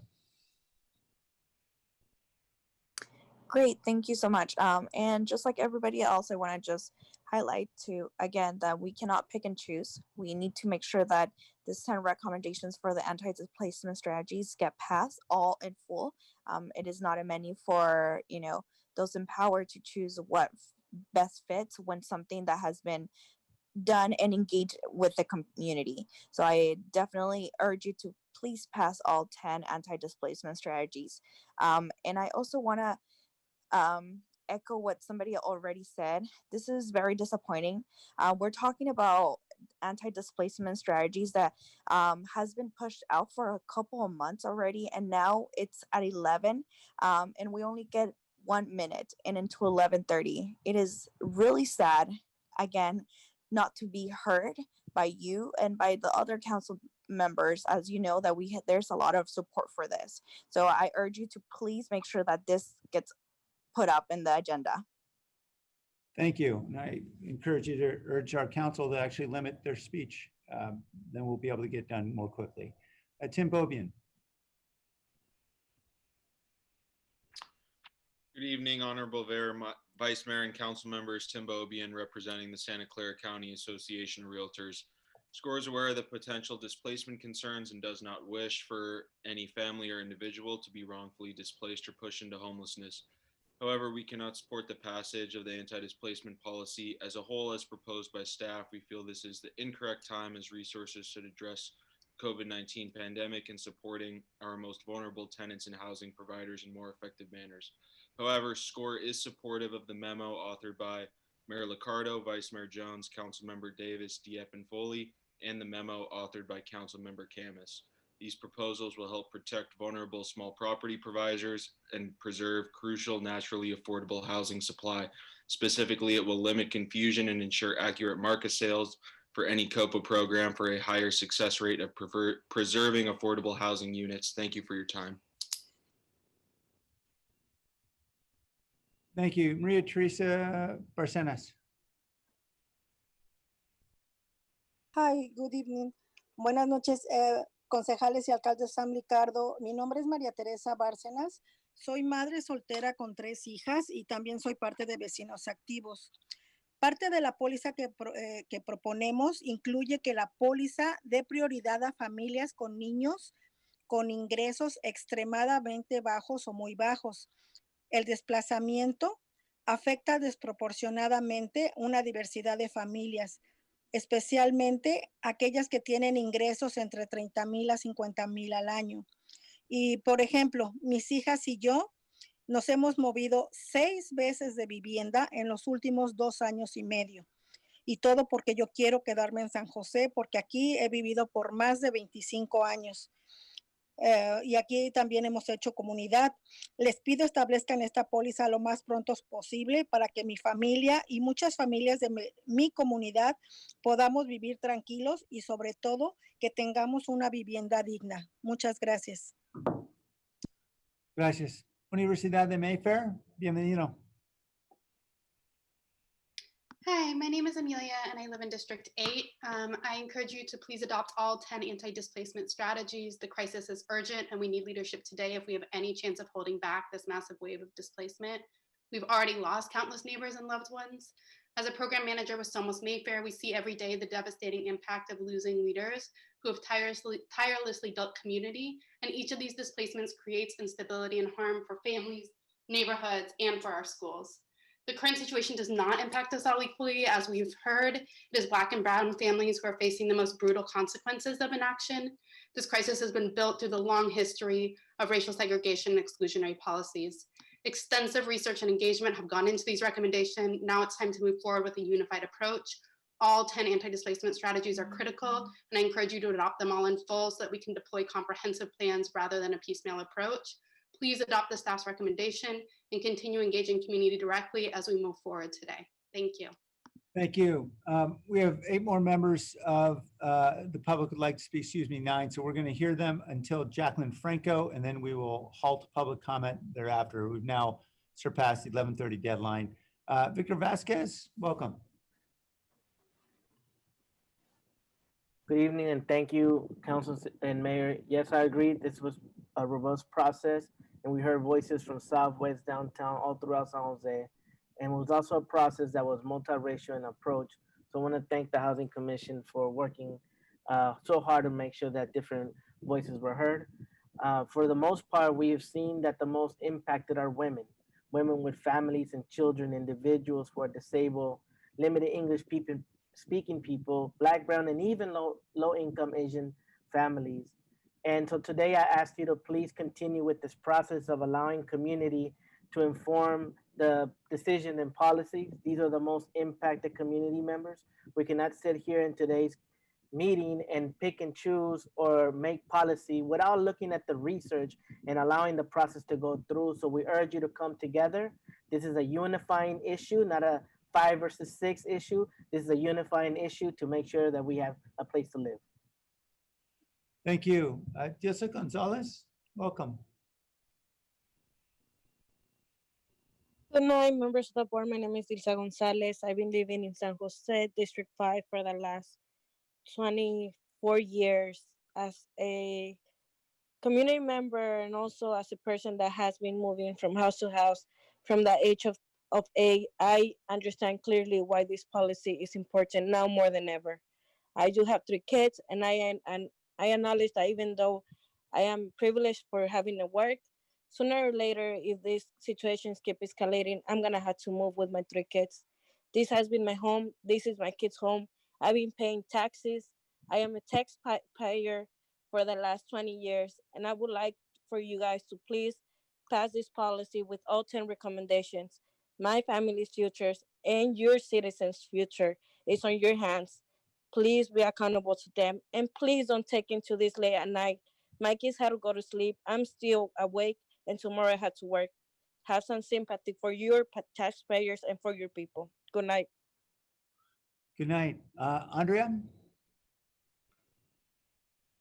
welcome.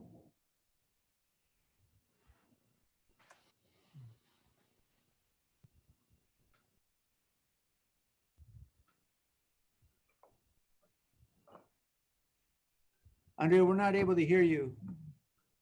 Welcome. Hello. Welcome. Hello, Mayor and City Council. My name is Andrea Portillo and I'm a District 5 resident. I want to thank you all and the City Housing staff for your investment of time and resources working on this extremely important issue. As we continue to experience massive displacement and as the effects of the COVID-19 crisis continue to threaten evictions and homelessness, now is the time for us to prioritize policies that truly reflect the needs of our community and that address the history of racist segregation and exclusionary policies that have disproportionately impacted communities like mine. Therefore, I strongly urge you to move forward on all 10 recommendations presented and prioritize the COVID crisis, establishing a neighborhood tenant preference policy for affordable housing, and to explore COPA. Displacement is a citywide issue, and now is the time to be brave, bold, and creative for the sake of all San Jose residents. Our communities have waited far too long and deserve to stay and thrive in the communities they call home. Thank you. Thank you. Jessica Montezuma. Hello, Mayor Liccardo and council members. I'm also a District 5 resident. I encourage the City Council to adopt all 10 anti-displacement policy strategies in order to create a long-term and short-term plan to address displacement. San Jose is expanding and growing. I've lived in San Jose for over 30 years already, and as a single mom, affordable housing is crucial and renters' rights. I want to continue to call San Jose my home. I do struggle and I haven't been able to afford, anywhere to live here in San Jose. I still live with my parents, and I would like to stay in San Jose even if they decide to move in a couple of years. So overall, we urge the City Council to adapt the staff's recommendation in order to ensure belonging. Thank you all. Matthew Reed, welcome. Good evening, Matthew Reed from Silicon Valley at Home. We want to thank the Housing Department team and all of the community partners, and especially the residents of the city who've been engaged in this process. We've been pleased to be able to be a part of it along the way. Focusing on the 3 Ps of housing production, preservation, and protection provides a solid foundation for success. Great deal of thoughtful work has gone into this, and we support moving forward on all 10 recommendations tonight. Some of these efforts are pressing responses to the pandemic. Some of the other items are early in the policy development stage, and staff needs your support tonight to move forward and work through the details. Others, frankly, are further along and need to be streamlined. I want to draw attention to one. I think the focus on urban villages and the opportunities is important. By all means, we should strengthen tools that aren't working, but we know that the greatest barrier is the high cost of ground. Thank you. Alma Arredondo. Good evening. Good evening. I'd like to thank the Housing Department for all the work that they've done. My name is Alma Arredondo. I'm part of the Alum Rock Urban Village Advocates, which is a community organization of volunteer residents and businesses that are involved in the development that is occurring along the Alum Rock corridor. I'd like to encourage you to approve this displacement strategy. This is a survival strategy for our residents. It's for our essential workers who need the support and action. We have a lot of affordable units coming online, and it's important that we have some kind of policy in place regarding local preference, because we want to ensure that we're keeping our neighbors in our neighborhood. Thank you. Thank you. Gabriel Manrique.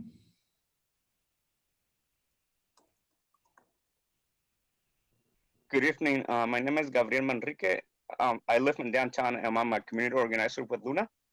I'm encouraging the City Council to support the proposal from Councilmember Carrasco and others to pass the anti-displacement strategy in its entirety, approving all 10 recommendations. COVID-19 is the call, and the calls for racial justice have made it clear San Jose needs a housing policy that operates in a new way and prioritizes preventing eviction and displacement of communities of color. As a community organizer, I have seen all the hardships, stress, and suffering communities of color are going through because of this pandemic. City Council needs to ensure that current and future COVID relief dollars prioritize low-income renters, communities of color, and immigrant families who are most impacted by the public health and economic impacts of the pandemic. So please pass the strategy in its entirety and support our 10 strategies. Thank you. Thank you. Jacqueline Franco is our final speaker. Hello. Hello, welcome. Hi, my name is Jacqueline Franco. I am here today on behalf of the community we serve, and the East San Jose Peace Partnership would like to express our strong support for the citywide residential anti-displacement strategy.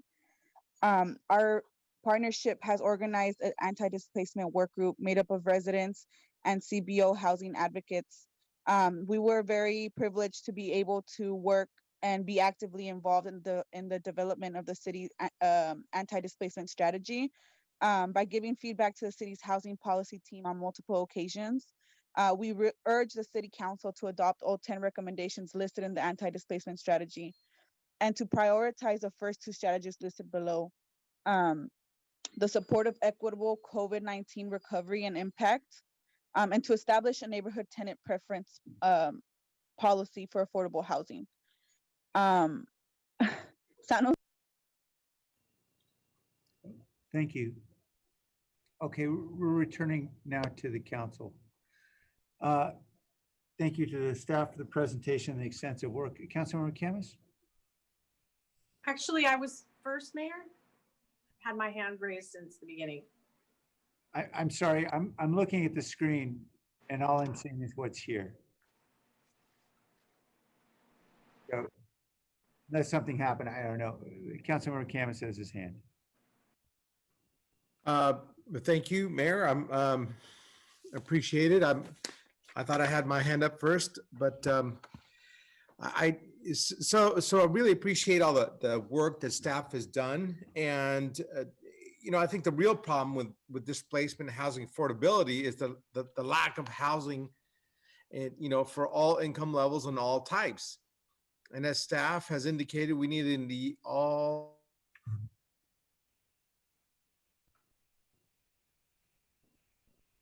of the above strategy.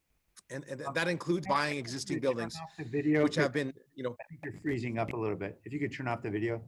Thank you. Okay. Yeah, thanks. Nobody will see my midnight face. That's good. So basically, I'm saying that I'm a believer in the all above strategy, and I'm a big supporter of like buying existing properties and buildings. But I'm really concerned about the creation of more bureaucracy. And I've been the strongest advocate for marketplace solutions to help solve our housing issues, like buying instead of building. And I want to thank staff for moving in that direction. And I'm a big supporter of home ownership. And I think it's a great idea to move in that direction. It actually gives the community a stakehold in their own community. So while there are elements in the anti-displacement strategy that I don't like, I'm willing to support it with the inclusion of my recommendation for part number 3, which takes issue with the right of first refusal. And I don't know if staff can answer how many units have been, purchased under this San Francisco model.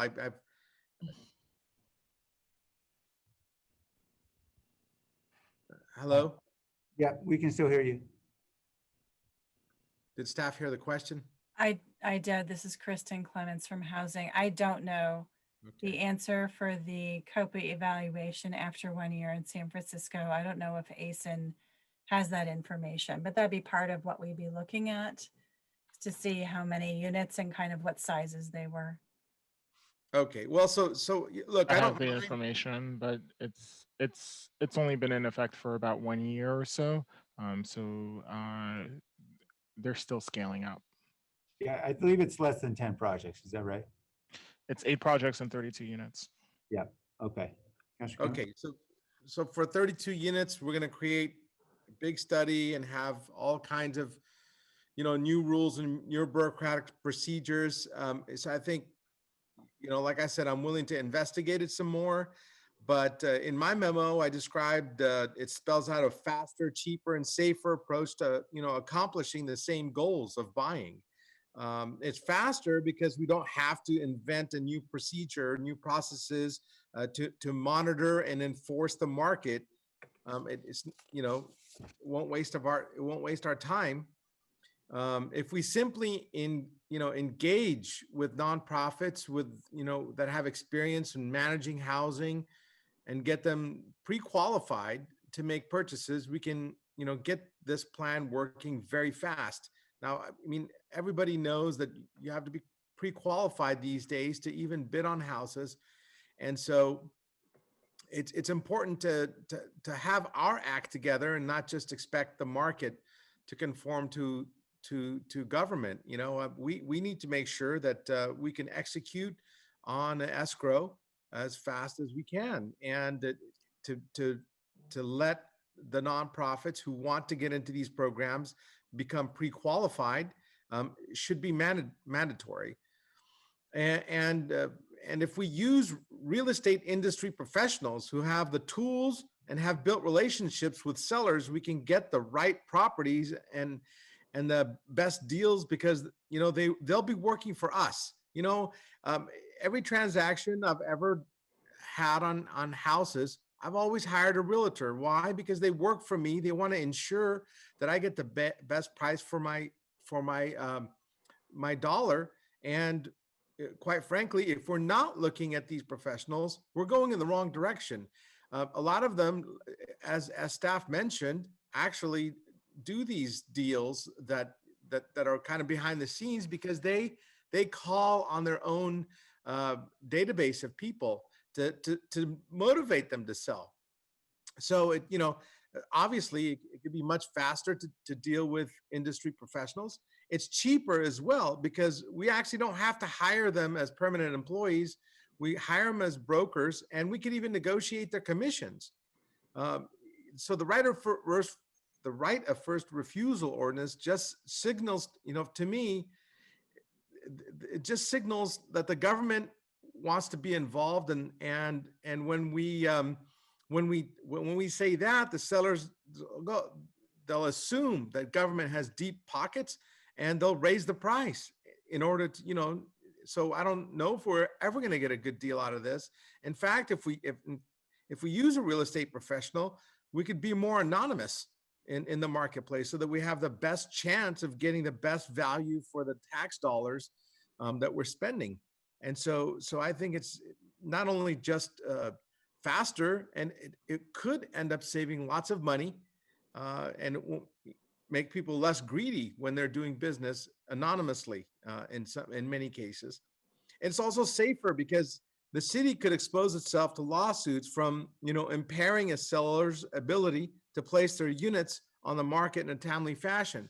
Now, in an up economy, it doesn't really matter if you delay the sale, the price moves up, and, you know, the seller is going to get, you know, better value by going through a more bureaucratic process. But in a down market, you know, every day counts. And if the deal falls apart, we could be on the hook and the seller could actually sue us.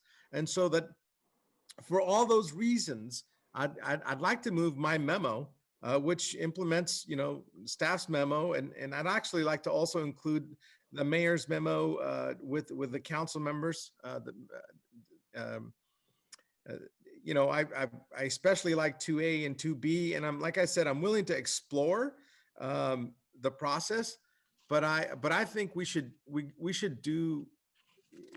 go down this faster route because like I said, we can get it done faster, cheaper, and much more safely without the threat of litigation.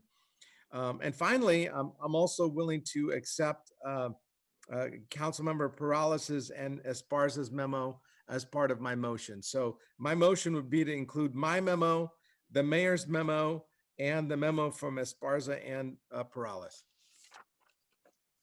All right, this motion, is there a second? All right, I'll second. okay, motion is seconded. Councilmember Esparza?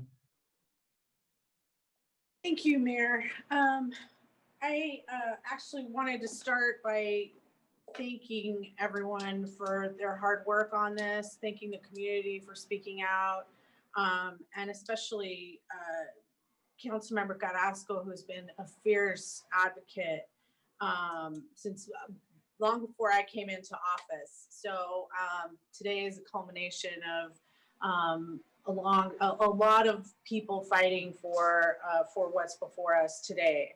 And as I was reading all of this, I know District 7 isn't one of the most impacted districts for displacement, but it made me reflect on my own complex where I live, where there's been a very marked increase in families getting priced out of larger apartments or larger homes, moving into my complex where they're moving into a 1 or 2 bedroom and because they're displaced. And so I've seen that in my own neighborhood, and I'm glad that we're here today.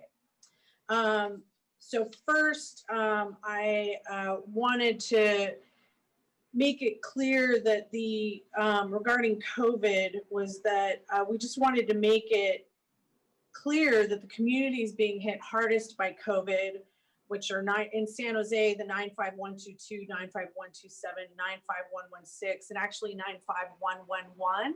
A lot of people tend to forget the Seven Trees and Edenvale community, that is actually the fourth largest, most impacted zip code in the county. That those are primarily low-income communities of color, and primarily on the east side. And that these are the same communities that are at risk of displacement. And so that's why in the memo from the 5 of us, that we included direction to the city manager to explore any further eligible uses of CARES Act funds towards staff recommendation 1. And we also asked that staff return to council in 6 months rather than a year and provide some quarterly updates, because we know that there's a lot more research and activity that is going to be taking place on this. And so I had a few questions. And so one, I think this is probably for Jackie, which is, has staff considered how to bring the Office of Racial Equity into this work, particularly with the data and the impacts and the studies that have already taken place on this work? So I felt like our memo did a really good job at actually providing some historical background on segregation in San Jose and segregation generally, and actually did a lot of work on disaggregating data by race. And as Jacqueline mentioned, some of the limitations on data by race is mostly impacted in the Asian community, where you don't see that finer refinement of the different populations. Certainly, we would work with the Office of Racial Equity when they are up and running. The Housing Department also has a position that we're finalizing interviews with that is going to lead our efforts on race, equity, and inclusion. And we anticipate that that position would be coordinating very strongly with the office. So, you know, to the extent the office is up and running and has capacity, that would be great. Housing Department has been very active in these conversations. We're an active partner in GARE. So, you know, we will continue to focus our effort on, especially in this initiative, and looking at the impacts and who's being included and who's being excluded. Yeah, and the reason I bring that up is there are a couple of equity related items. The memo, I know I totally understand a lot of work did go into that, particularly in looking at the past. But as we move forward, I think the Office of Racial Equity can offer some assistance. And I wanted to bring up the fact that Councilmember Peralez and I did bring up an equity issue around the dispersion issue, where 54% of the city's ELI units are located in just 2 council districts, and there's inequity to that.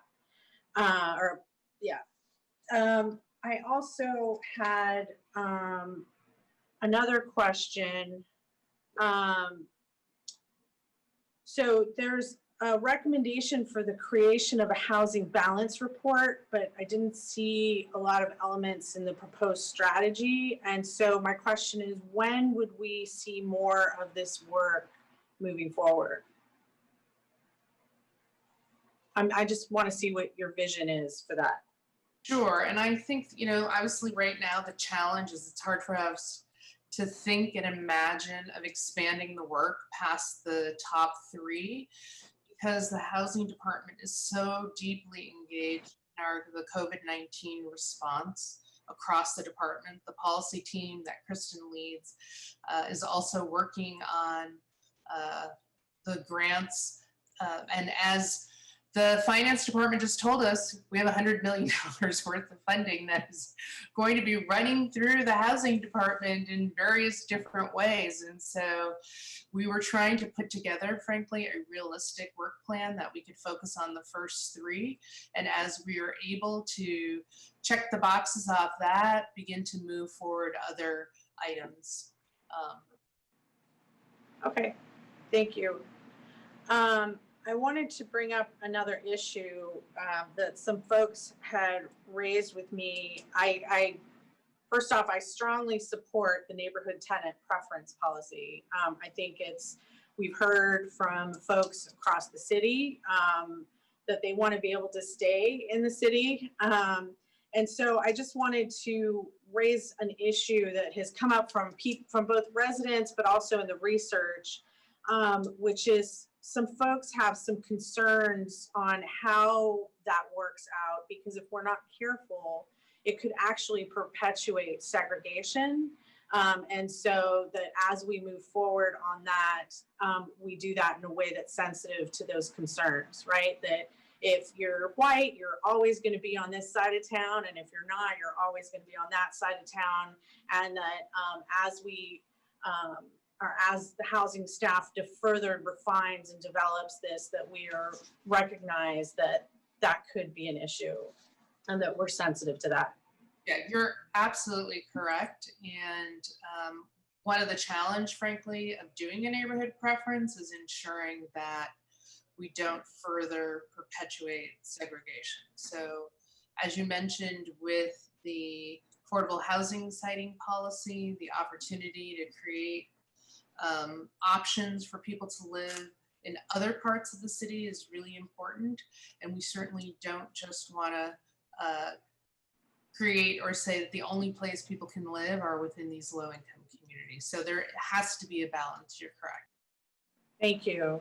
And then I wanted to get some more details on staff's recommendation number 4 for more equitable representation on our city commissions. So besides unhoused residents and low-income renters, what other protected classes or unrepresented groups would we look at including, right? So some of the things that came to my mind were underrepresented areas or areas that were most impacted by displacement. There are some other criteria that we could look at to really ensure that voices are included. Yeah, those are all really good. Those are good examples of different things we can look at. You know, again, what we were just trying to do is proposing ideas. This actually came from the community when we did our outreach. It was something that community members had suggested as a way to ensure that diverse voices were getting heard. So you're absolutely right. We have to look at a variety of isms to see how they're impacted by both HCDC and the neighborhood commissions. We know that when we tried to outreach to tenants, one of the frustrating things was most of the representatives on the neighborhood commission are homeowners. And so they couldn't direct us to any tenant groups within their neighborhoods. And so, you know, could be frankly even looking at tenants. Do we have tenants represented? Thank you. And then I wanted to just bring up a concern around code enforcement inspections. I think it's important to realize that we're not doing enough right now through complaint-driven systems.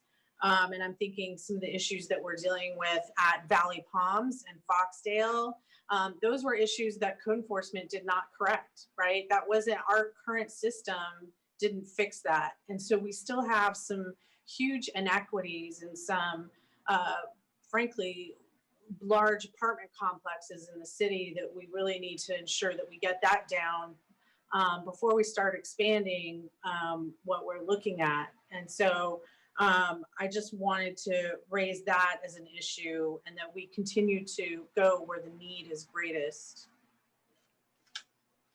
And I had a question for the city attorney. who was it? I think it was Christopher Alexander had answered some questions. For interrupting, but we just got up at the hour, and I think it's important for us to determine whether or not we're going to be. I'll make a motion to extend the meeting. Can we go to? Okay. Is there a specified duration? Do we need one? I don't know. Nora, do we need one? You don't need one. You may want to use that to manage the meeting a little better, but you don't need to have a duration. I would certainly appreciate it so we can manage the meeting a little better. Okay, I will move that we extend the meeting until 12:45. Okay. Is that okay with the seconder? Yeah. Okay. Yes. That allows everyone with their hand raised to speak. Great. Tony, can we vote? Jimenez, Yes. Morales, Aye. Yep, Aye. Roscoe, Aye. Davis, No. Esparza. Yes. Reyna, Yes. Foley, Reluctantly, yes. Camus, No. Jones, Aye. Ricardo. Yes. Thank you. So I wanted to ask some questions. So there were some questions about our legal ability around some of the recommendations made, such as having nonprofits set criteria or having the city guarantee a market rate of return. And so I just wanted to make sure to get your thoughts before we move forward.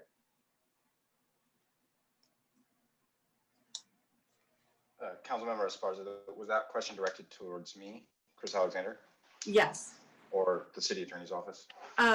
Well, this would be Chris Alexander. You're the one that got the email, so I think, and responded. So I figured it would be appropriate for you. Sure. So I think you're referring to one of the recommendations in one of the memos, if I'm not mistaken.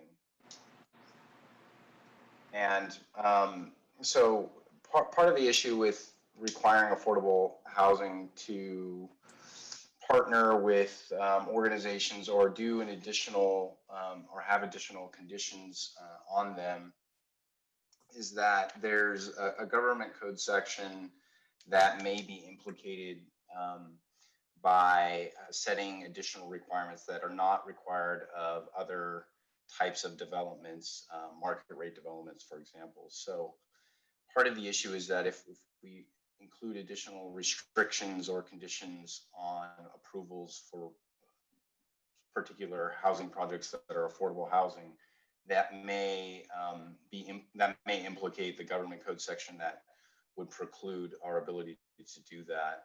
In addition, there's been a number of recent passages of Senate bills and Assembly bills which have enabled streamlining of process of permit approvals, and it's possible that if we were to include additional conditions and requirements of affordable housing projects to involve these community organizations, that may be inconsistent with the streamlining processes that were recently passed by the state legislation.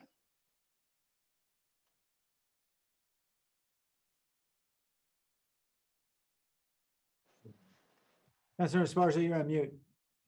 Sorry. Thank you.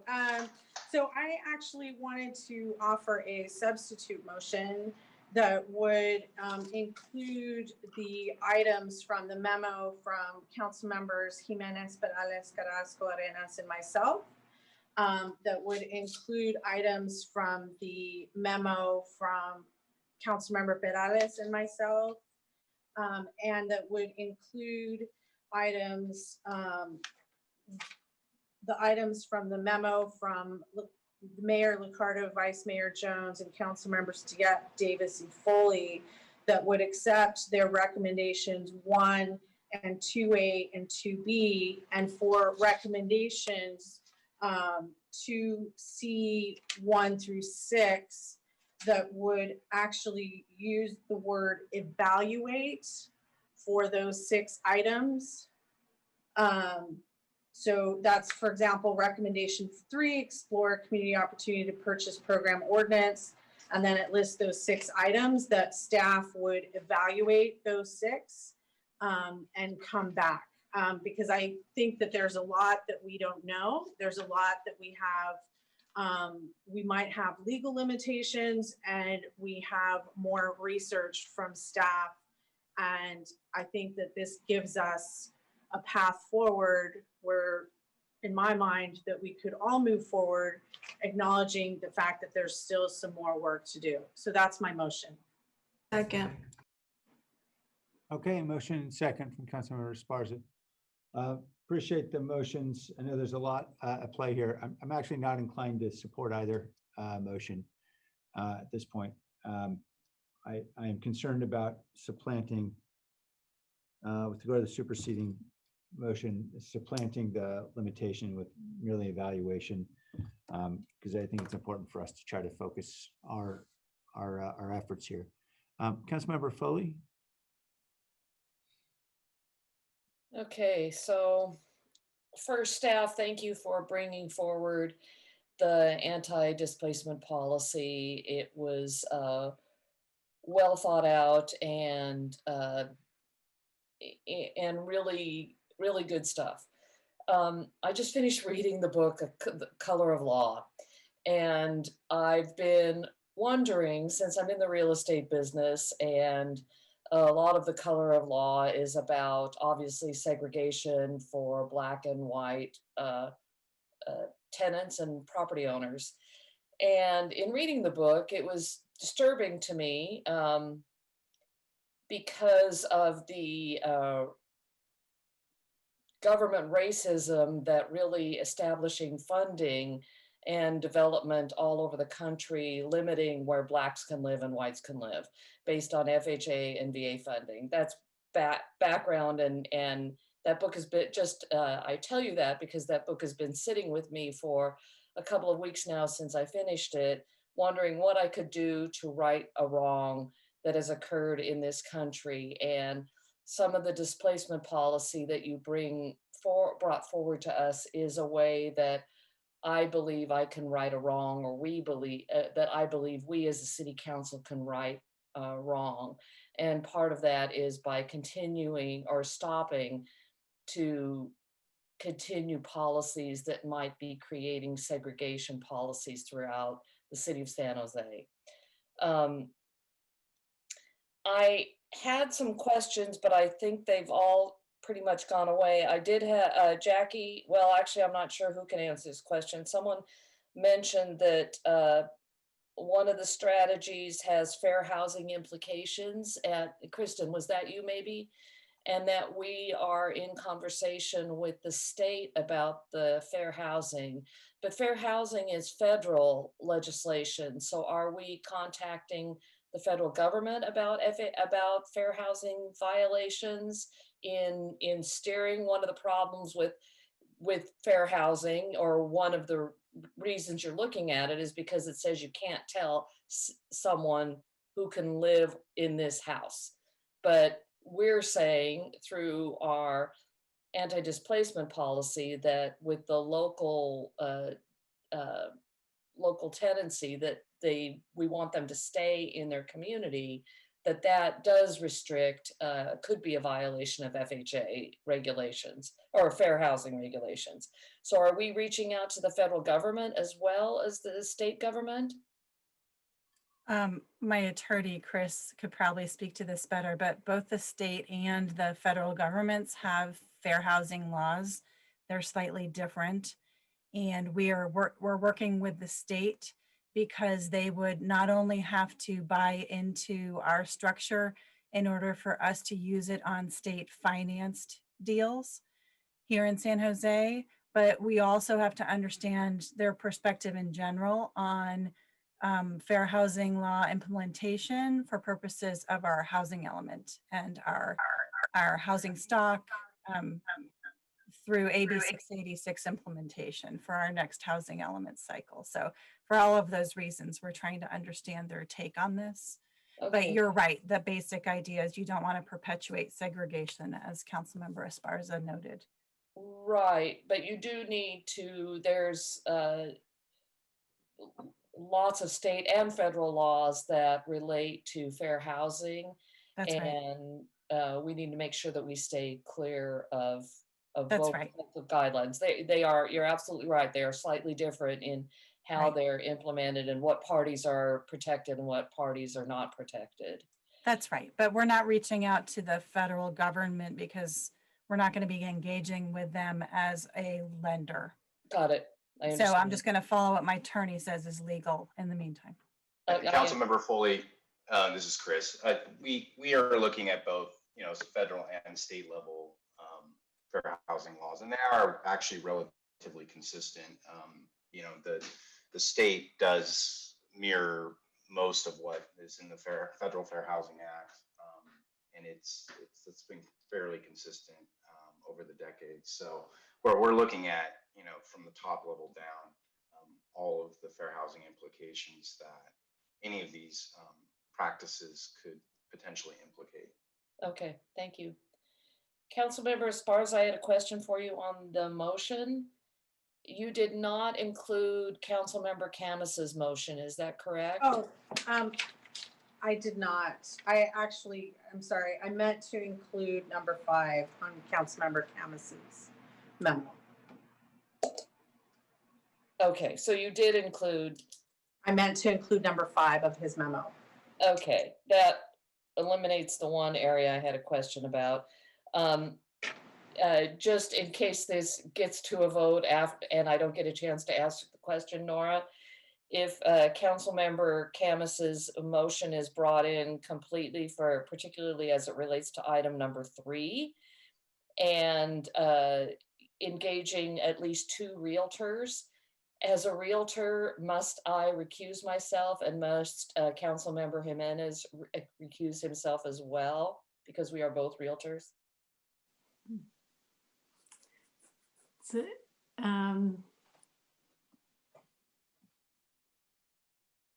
that's a good question. I think I think the potential conflict is so general that it shouldn't apply, and you're not making a decision about a specific realtor at this point.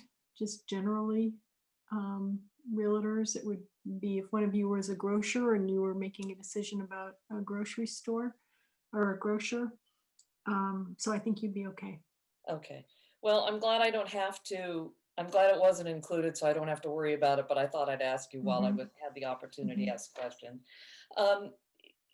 I appreciate the motions that are on the table.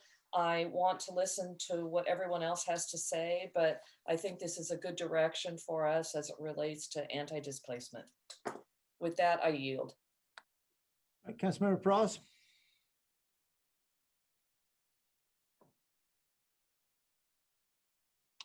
Hello, thank you. Can you hear me? Okay, great, thank you. So, I think unfortunately, I know we've extended till 12:45, but I don't know if that's going to be enough time, because it does seem as though there may not be a consensus here, which I think is unfortunate, because this, I know, was a lot of good work by staff, and I want to just recognize that first on the community engagement, the length of time that staff put in. I did have a number of meetings myself with community members, and this has been a long time coming.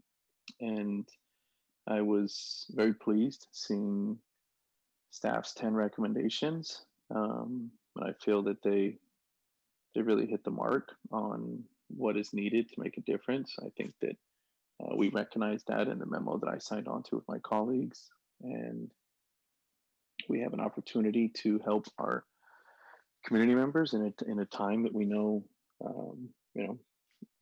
of great need. And this is a policy that we could have used, over the last good number of years, but couldn't have come at a better time, quite frankly, to really try to make a difference as we move forward.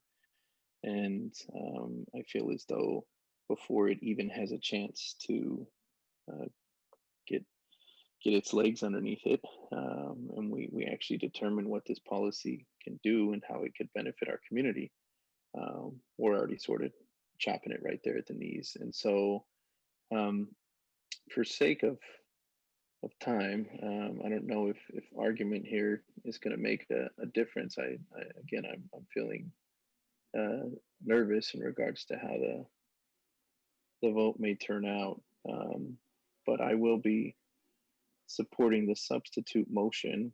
And I know, Mayor, you have already made the statement that you're not inclined to support that and maybe either motion.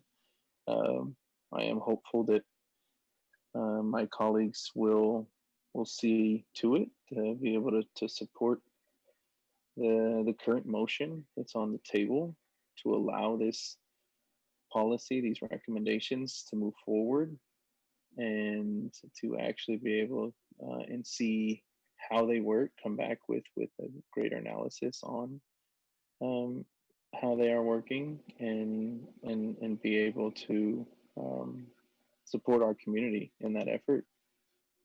I'll rest there. Thanks. Thank you. Thank you, Councilmember Perales. I would be happy to support the substitute motion if it included the three memoranda as they're written, but not with the modification that's suggested. That simply makes the recommendation C open-ended. And my rationale is twofold. First, I think if you go through the individual elements, it's hard to imagine why we'd want a process that didn't, for example, minimize the process delay in the timeline. We're not trying to create more obstacles. It's not clear to me why we'd want a process that would, for example, subject the sale of every single family home to this process when that's not the objective of community opportunity to purchase programs. It's targets multifamily housing. So these are, I think, very reasonable kinds of limitations. And also, I think it's important to bring along others in the community who are going to be critical partners for us, including, by the way, those who are in the business of actually selling and owning these properties.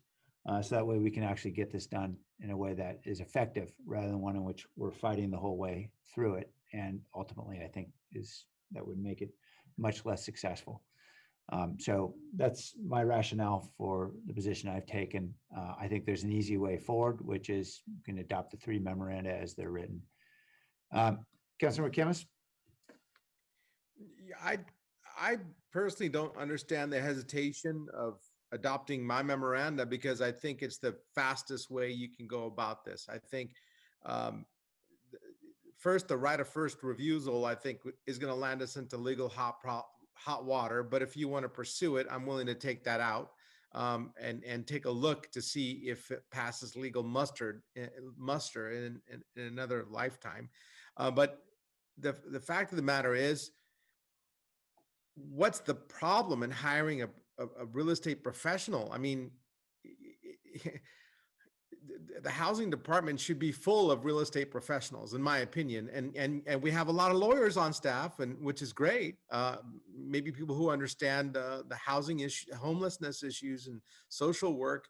But real estate professionals in the real estate world, I think, would be a no-brainer. I don't understand the hesitation of, and I don't mean realtors as in the quote unquote, whatever brand name. I'm talking about people who work in the real estate industry, who buy and sell properties for a living, should be involved in our housing department if we're going to go down this path. And I won't be voting on either measure, unless it includes, otherwise it's a waste of government money. And so I just want to know, anybody explain to me, why is there a hesitation of getting the help and resources from real estate professionals? Yeah, and Councilor Kemmis, if you were asking me, I think as you initially did, my concern is with number 4, eliminating the proposed right of first refusal provision, because I think that makes it essentially ineffective. with regard to having senior nonprofits engaged with realtors, I don't think the city is the one who's going to be engaged in these purchases. I think it's going to be nonprofits with public money perhaps, but it'll be nonprofits. And I think that may be something we'd explore. I'm not sure I'm ready to commit to that as the final strategy. So I know we're not at that motion at this point, but since you asked, I thought I'd tell you. I know that's why I wanted to know your hesitation as well, because you said you wouldn't vote for either one. And quite frankly, like I said, I'm willing to entertain it. I just don't think it will eventually. I'm willing to take it out and say explore like it does in your memo. If that'll, and the housing department actually has 10 million set aside for real estate purchases already. At least that's what staff has told me. And I know that there's millions of dollars coming in from Measure E that I'm hoping that will actually go into buying housing instead of the long process that it takes to build. And so that was the intent of my memo, because I want to get things done. I don't want to keep talking about new programs and not housing people. And that's the whole point that I've been trying to make. And Councilor Camps, we'll return to your motion. I think we need to deliberate on the superseding motion first, so we can come back to that issue. Councilor Carrasco? Hi, Mayor. Thank you so much. So, you know, I first of all, I want to thank staff, and I want to thank the community members who have been very active, because even pre-COVID, this has been such a critical issue. And, you know, I represent District 5, of course, and you've all heard me talk about this issue that has been impacting my residents. And I say that protectively and paternalistically, and I shouldn't. So I'm going to reframe it. I've been very protective of our residents. These are our residents. These are residents that reside in District 5, but they are residents that we should all be concerned with. They are residents that the council members who represent District 9, District 10, District 3, District 6 should all be concerned about, because these are individuals who fuel our economy and who keep Silicon Valley running. And many of those individuals, you've heard them speak today, they're not techie workers, but they are individuals who keep the lights on. And so I want you to envision a Silicon Valley without them. I want you to envision a Silicon Valley without the folks who, and I know that things have changed dramatically because of COVID, but those individuals who don't get to the buildings to turn on the lights, who are not doing all the things that suddenly we realize how much we need, are essential workers, people who are, and I've said this before, who are door dashing, who are working in your grocery stores, who are making sure that you are enjoying the wonderful things that keep you safe and are allowing you to quarantine during one of the most difficult moments in our history. And I can't imagine what District 5 would be like if suddenly we did not have the tools available to us to keep my neighbors here and my children's friends 50 years ago who landed in San Jose at a time when things were still to speak their mind and to let us know what a painful existence this is for them. And so I urge the council to really consider the recommendations that are before us, as well as the memos. And I know that we have differences, and so I want to see how we can get to a yes. How do we get to a yes? And Mayor, I I'm hearing you loud and clear. And so I want to understand what the concerns are so that we can get to a yes, because for me, at this point, I need to know how we can purchase, how we can preserve, how we can produce, and how we can keep my residents, your residents, Mayor, and how we can leave a legacy of cooperation with this council. And I appreciate that Council Member Foley has taken it upon herself to do the kind of reading that I think right now is such a critical thing to do, to educate all of ourselves at a point in history where we all need to understand how San Jose was built, how San Jose was segregated, how San Jose was truly practicing, was engaged in practices that were not healthy. So we have to right a wrong. So how do we do that? And I want to just understand how we can do that, because I'm going to urge my council colleagues that if it's not a do or die, that we get there one way or the other, because it is a do or die for our residents. It is a do or die for our residents. And post-COVID is going to be harder than what we're seeing right now during COVID, because during COVID, we're at least protecting them with the eviction moratoriums. We're not going to be able to hold on to that much longer. And post-COVID is going to be brutal, brutal for our families. It's going to devastate them. And I don't mean to pull on the dramatics, but I do want to see how we can get a win here tonight. Sure. Councilor Carrasco, in response to your question, I think there's lots of middle ground here, and I'd be happy if there are particular provisions folks are concerned about in recommendation 3, 1 through 6. Happy to talk about any of those, and perhaps they can be modified, but I'm not going to simply dismiss them and say, well, explore rather than actually limit, because I think it's important that we do this in a way that is going to be collaborative, and we have to do it collaboratively with those who are ultimately going to be required to participate in this. And if we're not, we're going to have a hard time implementing this. Okay, that's fine. I hear you. And I'm so, supportive of the other memos. okay. And so, who made the substitute motion? So, Councilmember Esparza. I did. So, okay, so in terms of procedure, do I need to make an amendment, or Councilmember Esparza? You can request a friendly amendment, or Can I request a friendly amendment, Councilmember Esparza? Maybe I need to, okay. So, Mayor, would you just repeat what would make you comfortable so that I can make that amendment?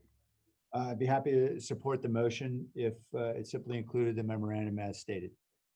That is from the 5 of us, myself, Vice Mayor Jones, Councilmember Davis, and Foley. So, Mayor, the only thing that I have an issue with is, I'll be honest with you, is your recommendation to see, how do I read that? 2C1 II. Sure. You guys made it very complicated for me to read. Yeah, with regard to limiting the range of properties subject to program, is that the one you're looking at? Well, Does that impose an upper limit? yes, the limit of the 50 units. Yeah, and again, I don't know exactly what the limit should be. That's what staff would tell us, but there's going to be a point at which it's infeasible for a community-based organization. But is it up to us is it up to us to impose that limitation and to dictate that? No, that's why it says EG. That's for example. That is an example. That is, in other words, staff would come back to us and say, okay, there is a limit. We think it's infeasible, and so we're not going to impose this additional process delay. And that's the big issue, right? The issue is there is some amount of delay.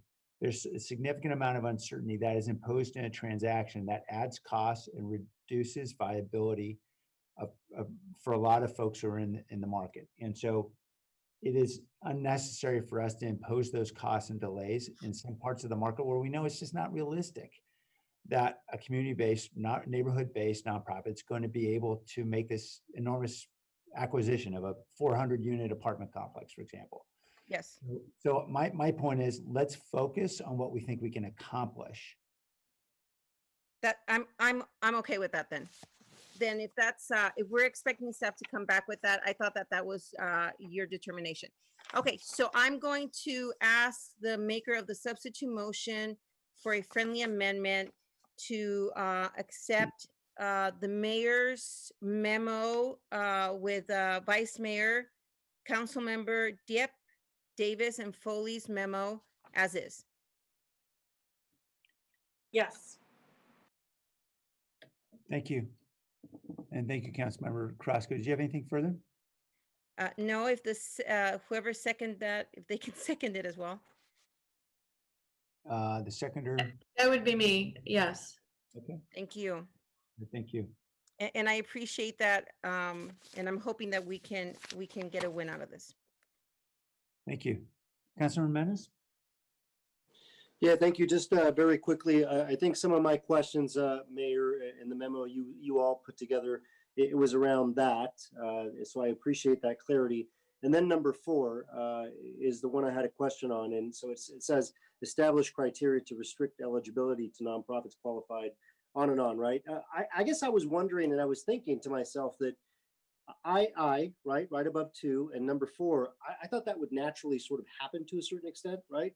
Yeah. So for example, establish criteria to restrict eligibility. I mean, nonprofits that aren't going to qualify or don't have the means or the resources to move forward probably wouldn't jump into this game anyway, I guess. And but you're saying on number 4 to establish a criteria to right at the outset restrict eligibility.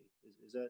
Yeah, and obviously the staff would be determining after they do a lot of research on what other cities are doing, how best to do that. We don't want to take options off the table for community organizations that can make this happen. But we also don't want, for example, if there's going to be a specific right of first refusal process, for example, we shouldn't have community organizations say, oh, okay, I'll go ahead and bid, the $20 million it costs for that project, hold up everything for weeks or months while everyone's going through the vetting. And the reality is that was a nonprofit that never had financing and never had the capacity. And so to make sure that we've got nonprofits with capacity that can do this. So it's not just something that's adding 2 months of delay or a month of delay to a process, which, as anyone who's been in real estate market, if you ever bought or sold a home, that delay means everything. If you're trying to get a loan, depends on determines your interest rate, determines whether or not the market's going to collapse or not, especially in a time like this.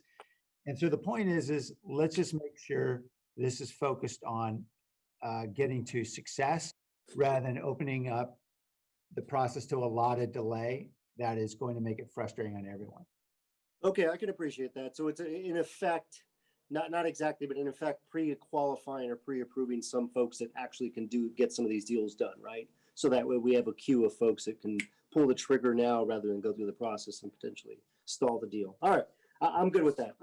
So I'm going to support the substitute motion. The only other thing, I know Councilmember Camus was asking questions about, why some folks aren't supportive of his memo. What I would just say is, it seems to me that his memo essentially hollows out the community opportunity to purchase program. And so I'm wondering if staff can just comment very quickly on if that sort of sentiment holds true and if they view it the same way or what their opinion is generally about what he's recommending. Specifically, I think around the right of first refusal. And I assume staff's still on the call, but. We're still here. Yeah. Jackie, are there any did you want to comment? Go ahead and comment, Kristen. Yeah, we do read it that way. Eliminating the right of first refusal, my read is that is the second part of the process, actually, which is the right to make a match on a counter offer. Okay.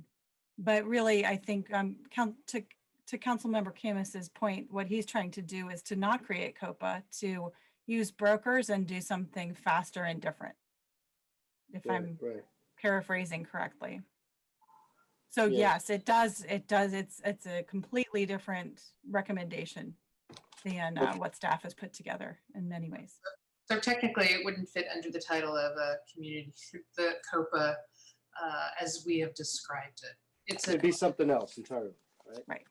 And that's why I'm not supportive of it. I mean, I know all the recommendations have been vetted, have gone through the process, have had stakeholder input, suggestions, and so I'm not inclined to support something where we're creating a new program of sorts and going down that road when it really hasn't been vetted and thought through as diligently as I think we need to. But anyhow, supportive of the substitute motion. Hope it passes. Thank you.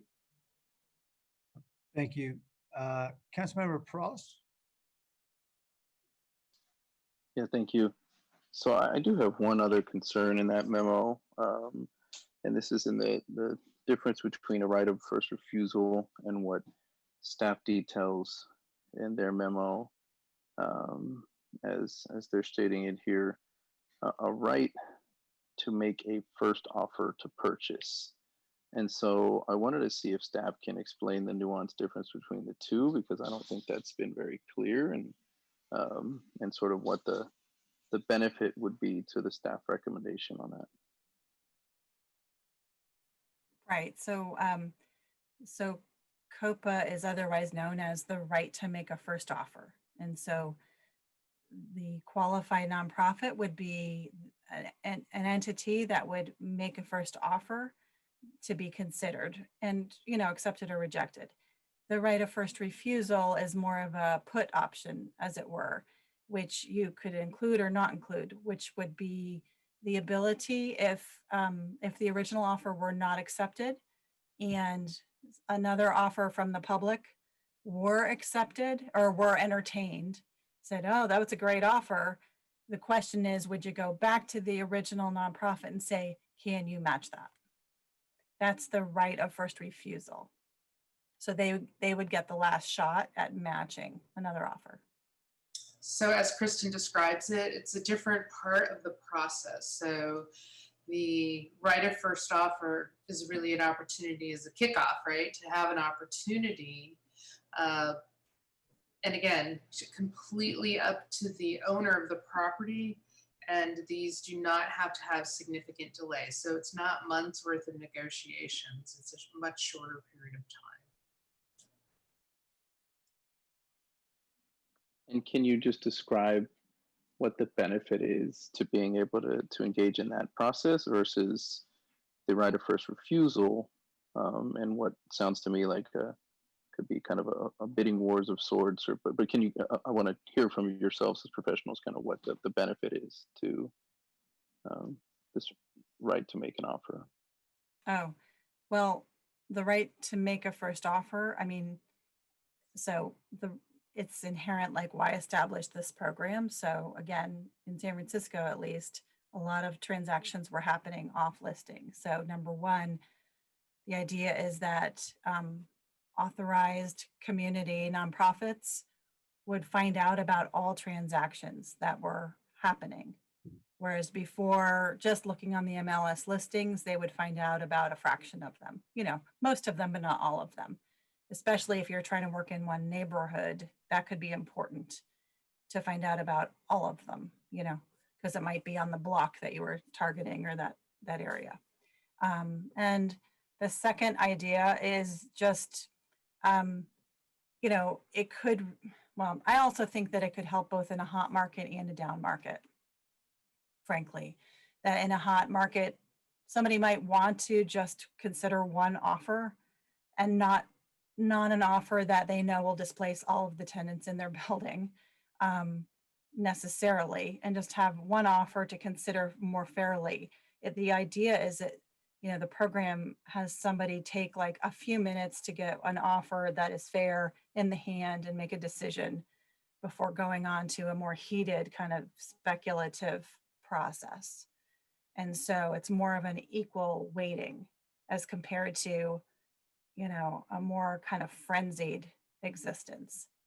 And in a down market, actually, COPA could bring, with subsidy behind it, could bring willing buyers to owners' doors that wouldn't be there except for that program, right? Because it might not be that great of a prospect for that particular building, but for the ability to turn it into restricted affordable in a down market. So I think it has several benefits. In essence, the language described in the memo from the mayor, the vice mayor, Councilor Diop Davis, and Foley, it is not a COPA at all. It by their recommendation, their C2, it is a right of first refusal process, and so it completely changes it from what staff has recommended. Is that correct? Again, I wasn't quite clear if the mayor's memo was saying, consider the right of first refusal without eliminating the right to offer. If that was part of this recommendation, it wasn't clear to me that we could still bring that forward as an option. Maybe I can offer some insight, something to do with writing it. It doesn't preclude the right of first offer. It just says, make sure that the process minimizes delay. So I understand the situation that Kristen describes, which is we want to be able to make manifest or make apparent those sale opportunities that may be off market right now. That's fine, but we better find a way to do it quickly so that sellers aren't stuck in a situation where for weeks or months they're in a bureaucratic process. And a lot of cities haven't done this before, so we're just trying to figure it out. So I'm saying, if you're going to do it, just find a way to minimize the delay. And then, Mayor, then what is the point then for your recommendation C2? If you're not substituting that, are you saying that would be in addition to, and that would sort of be a continuance after? Yeah, if a property owner is satisfied they got market value through right of first offer, that's fine. But if property owner says, and my understanding is right of first offer, property owners are allowed to decline the offer, those rules. And so means if they want to test the market, they're allowed to test the market. I don't think it's any different than a COPA standard. What we want to do is make sure that we are not tipping the scale of not putting a hand on the scale in some way.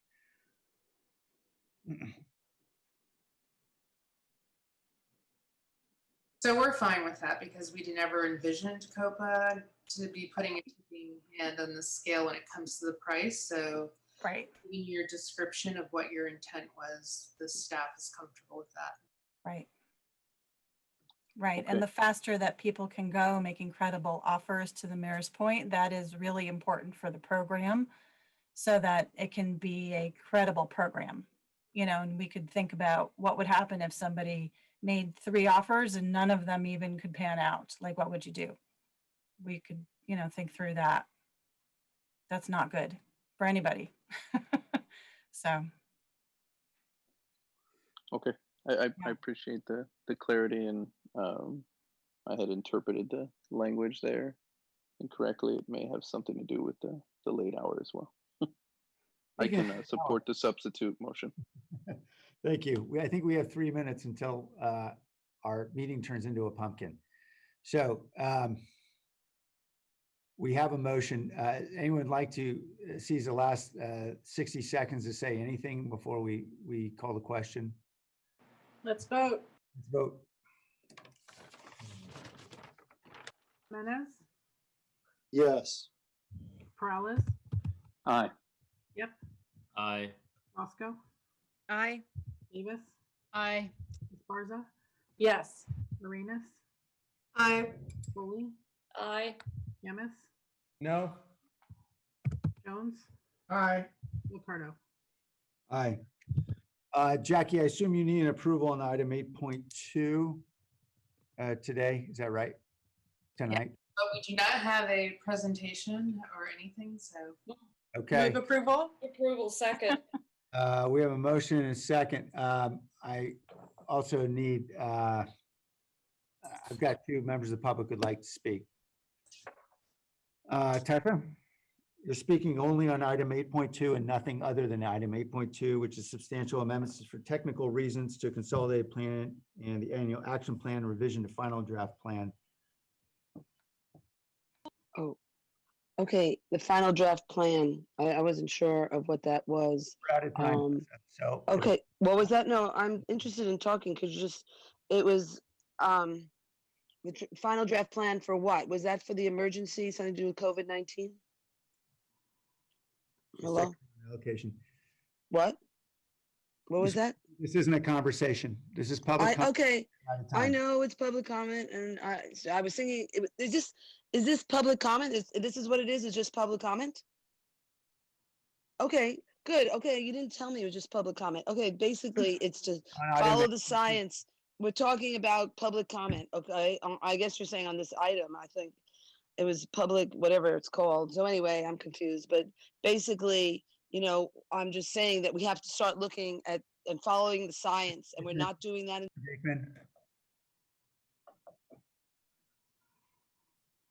Hello, thank you for this item. The last item, it hurts that, with really good ideas, how they are often very much compromised. But from that, you're working on a way to work together.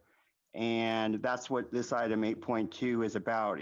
I've heard it's from Republican ideas, Republican administration ideas at the federal level, yet they could be ideas that are possibly really meaningful and important.